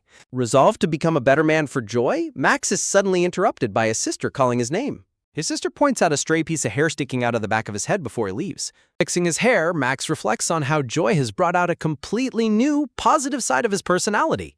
The scene transitions to the sunny day outside as Max credits Joy with opening his eyes to a whole new world. Sitting awkwardly at an outdoor cafe, Max admits his extreme nervousness made him arrive 30 minutes early. He rationalizes that arriving early is far better than repeating his past mistake of keeping her waiting at the cinema. He meticulously plans to buy his drink just 10 minutes before her arrival to look casually punctual. His train of thought is interrupted by a sharp, sudden buzz from his vibrating phone. Answering the phone with some apprehension, Max is surprised when the caller asks when he will arrive. To prevent Joy from feeling rushed, Max falsely claims he has just left and will arrive exactly on time. Joy chuckles on the other end of the line, playfully demanding that Max finally reveal his real age. Max stares in absolute shock as his phone is pressed tightly against his ear. He stammers into his phone, completely thrown off by Joy's sudden and unexpected demand. Max panics, wondering why she is in such a rush and if he should reveal his age first. Sweating profusely, Max hesitates to answer, completely frozen by the sudden direction of the call. He internally questions the timing of her inquiry while sitting under the cafe umbrella. Leaves rustle in the gentle breeze as sunlight filters through the green canopy of trees. Max lets out a nervous, awkward chuckle into his phone, still highly flustered. Joy proposes dropping formal titles and speaking casually if she successfully passes her final interview. Max gasps in shock as he hears Joy's sudden and highly significant proposal. Hearing footsteps behind him, Max wonders if she actually passed her final interview round. Over the phone, Joy instructs him to drop the formal title starting right now. Max's eye widens in sheer surprise as the voice sounds incredibly close to him. Max turns around to find Joy standing right behind him with a warm smile. Joy warmly calls Max by his real name, Donggu, leaving him completely stunned. Joy stands holding her phone, watching Max's bewildered reaction with a playful, happy smile. Joy suggests they call each other by their real names, Charon and Donggu, from now on. Max turns his head in complete disbelief at Joy's direct and familiar address. Joy stands next to his table under the sunshade umbrella, smiling down at him. Sweating nervously, Max struggles to find a way to reply to her sudden proposal. Max's mind goes entirely blank as he frantically tries to think of a natural response. Max stammers nervously, trying to say her real name casually, but failing instantly. Joy bursts into laughter at Max's adorable, flustered struggle to speak casually with her. Joy suggests they stick to their usual forms of address if speaking casually is too hard. Joy offers to forget the idea, but Max loudly and firmly objects to giving up. Blushing deeply, Max resolves to take things slow and try speaking casually one step at a time. Joy smiles warmly at his earnest and determined effort to get closer to her. Joy giggles and apologizes, admitting his flustered reaction was simply too amusing to resist. Sitting together at the table, Max successfully addresses Joy as Charon to congratulate her on passing. Max is surprised to learn that they are actually the exact same age. Joy happily reveals her plans to submit her resignation next week after passing her final round. Joy smiles warmly as she prepares to share more details about her past. Max listens intently with a quiet, flushed expression on his face. Joy explains she entered the workforce early during her senior year of college. Max feels much closer to Joy after learning about her impressive history of balancing work and school. While eating their pasta, Joy suddenly asks Max why he lied about just leaving home earlier. Joy points out his white lie on the phone, catching Max completely off guard. Blushing, Max awkwardly confesses he miscalculated the time and arrived far too early. Max explains he didn't want to pressure her, then asks why she also arrived early. Joy cheerfully explains she wanted to read a book over coffee, leaving Max feeling highly amateur. Max nervously changes the subject and promises to show her what he brought after they eat. A tall metal lamppost stands quietly against the stone wall as their pleasant lunch wraps up. Joy reacts in surprise when Max presents her with the poetry book, The Sea We Forgot. Joy notes how awkward it would have been if she had failed her interview today. Max admits he brought the book because he was absolutely confident she would pass. Max hesitantly hands the book over, offering to share his favorite poem with her. Joy eagerly flips open the poetry book while Max sits beside her in nervous anticipation. Max internally panics, desperately hoping they didn't choose the exact same poem. Joy flips to a poem titled Life, which humorously contrasts leaving work with going to work. Max stares in silent disbelief, slowly processing Joy's surprisingly humorous and practical taste in poetry. Joy playfully prompts Max to share his favorite poem next, leaving him deeply embarrassed by his own sentimental selection. Joy expresses surprise that a specific poem on page 23 made the strongest impression on her. Max sweat drops and remarks that her choice in poetry is completely unexpected, leaving her slightly pensive. Joy smiles warmly as she gently closes the blue book, amused by his reaction. Scene transitions to the grand office building soaring under a clear, bright blue sky. A week flies by in a flash, marked by a fresh tea bag dropping into water. Max walks out of the lounge as narration confirms Joy successfully submitted her job resignation. Sipping his tea, Max's attention is drawn to the sudden loud chatter echoing from nearby. Coworkers gather around Joy in tears, expressing shock over her sudden departure from the office. Joy comforts her emotional coworkers, who lament that she will miss the upcoming company workation. Max silently watches the lively crowd from a distance, quietly sipping his warm tea. A sudden tap on Max's shoulder catches him off guard as someone calls his name. His coworker Yi-eun asks Max to help her carry team coffee before their meeting. The scene shifts to the warm, modern interior of a bustling local coffee shop. Yi-eun asks Max if he already knew about Joy's resignation, leaving him deeply surprised. Yi-eun points out Max's calm reaction, suggesting he and Joy must have grown quite close. Max admits they got closer, but feels they still have a long way to go. Yaon smiles gently and remarks that it honestly feels like it is just the beginning. Max internally reflects that their current relationship lies somewhere between close colleagues and awkward friends. His deep thoughts are suddenly shattered when Yi-yoon addresses him by his real name, Dong-gu. Max is left utterly bewildered as they sit together in the quiet cafe corner. Yi-yoon looks away awkwardly and asks Max to say a word of encouragement to her. Max remains completely frozen in silence, blinking in utter confusion at her unexpected request. The table buzzer suddenly vibrates, interrupting them as Yoon playfully deflects his bewildered questions. Yeon quickly changes the subject, urging them to grab the coffee as they stand up. She suddenly halts her steps, looking down with a slightly melancholic expression on her face. Standing behind her, Max decides to call out his earnest support to Yeon as requested. Yeon's eyes widen in sheer shock and surprise at his sudden, direct words of encouragement. Yeon quietly grips her own arm, deeply affected by his unexpected use of her name. Turning around with a bright, playful smile, Yoon teases him for suddenly using her name. Yoon playfully demands he call her Nuna, while Max quickly directs her toward the meeting. The warm light of a golden sunset bathes the quiet streets outside the office. Walking together after work, Max gently asks Joy how she feels about leaving the company. Max pensive about the empty seat beside him after Joy finishes her final 2 weeks. Joy admits to feeling bittersweet when Max asks if she harbors any regrets about leaving. Joy happily clarifies she has no regrets, feeling only endless excitement for what lies ahead. Joy smiles warmly and reassures Max that he will do wonderfully on his own. Max looks back at her with a surprised and deeply touched expression. Joy continues to smile gently under the soft golden light of the fading sun. Joy's eyes widen slightly in sudden realization as a quiet thought crosses her mind. The electronic bus terminal sign displays the arrival times, indicating their bus is coming soon. They walk side by side toward the bus stop under the warm glow of evening. Max quietly calls out her name, causing Joy to look back in mild curiosity. He halts his steps, reflecting on how he hesitated to use her old formal title.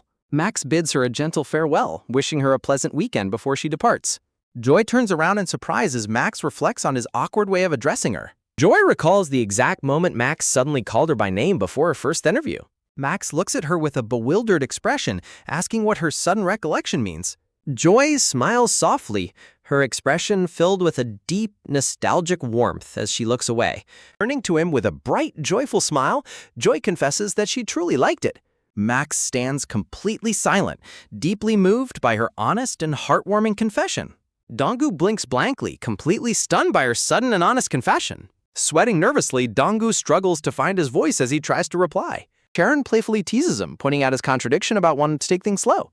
As the traffic light glows red, Charon playfully prompts a confused Dong-gu to repeat. Dong-gu takes a deep breath and directly congratulates Charon by her real name.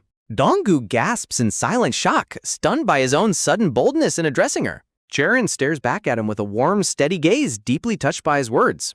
Charon laughs happily and praises him for successfully calling her by her real name. Dong-gu covers his burning face, utterly overwhelmed by the sheer embarrassment of the moment.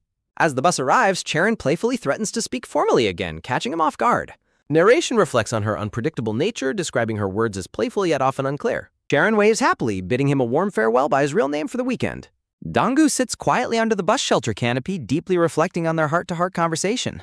Dong-gu wonders if the intense heat is due to a sudden tropical summer night. Dong-gu pulls the blue poetry book from his bag, letting the pages flutter open. The book displays page 23, featuring a beautifully sentimental poem titled Heart. Under the streetlights, Dong-gu quietly reads the first romantic line of the poetry book. The empty office cubicles stand quiet under the evening light, mirroring the poem's lonely tone. A dim stairwell sits in shadow, further emphasizing the theme of facing the scenery alone.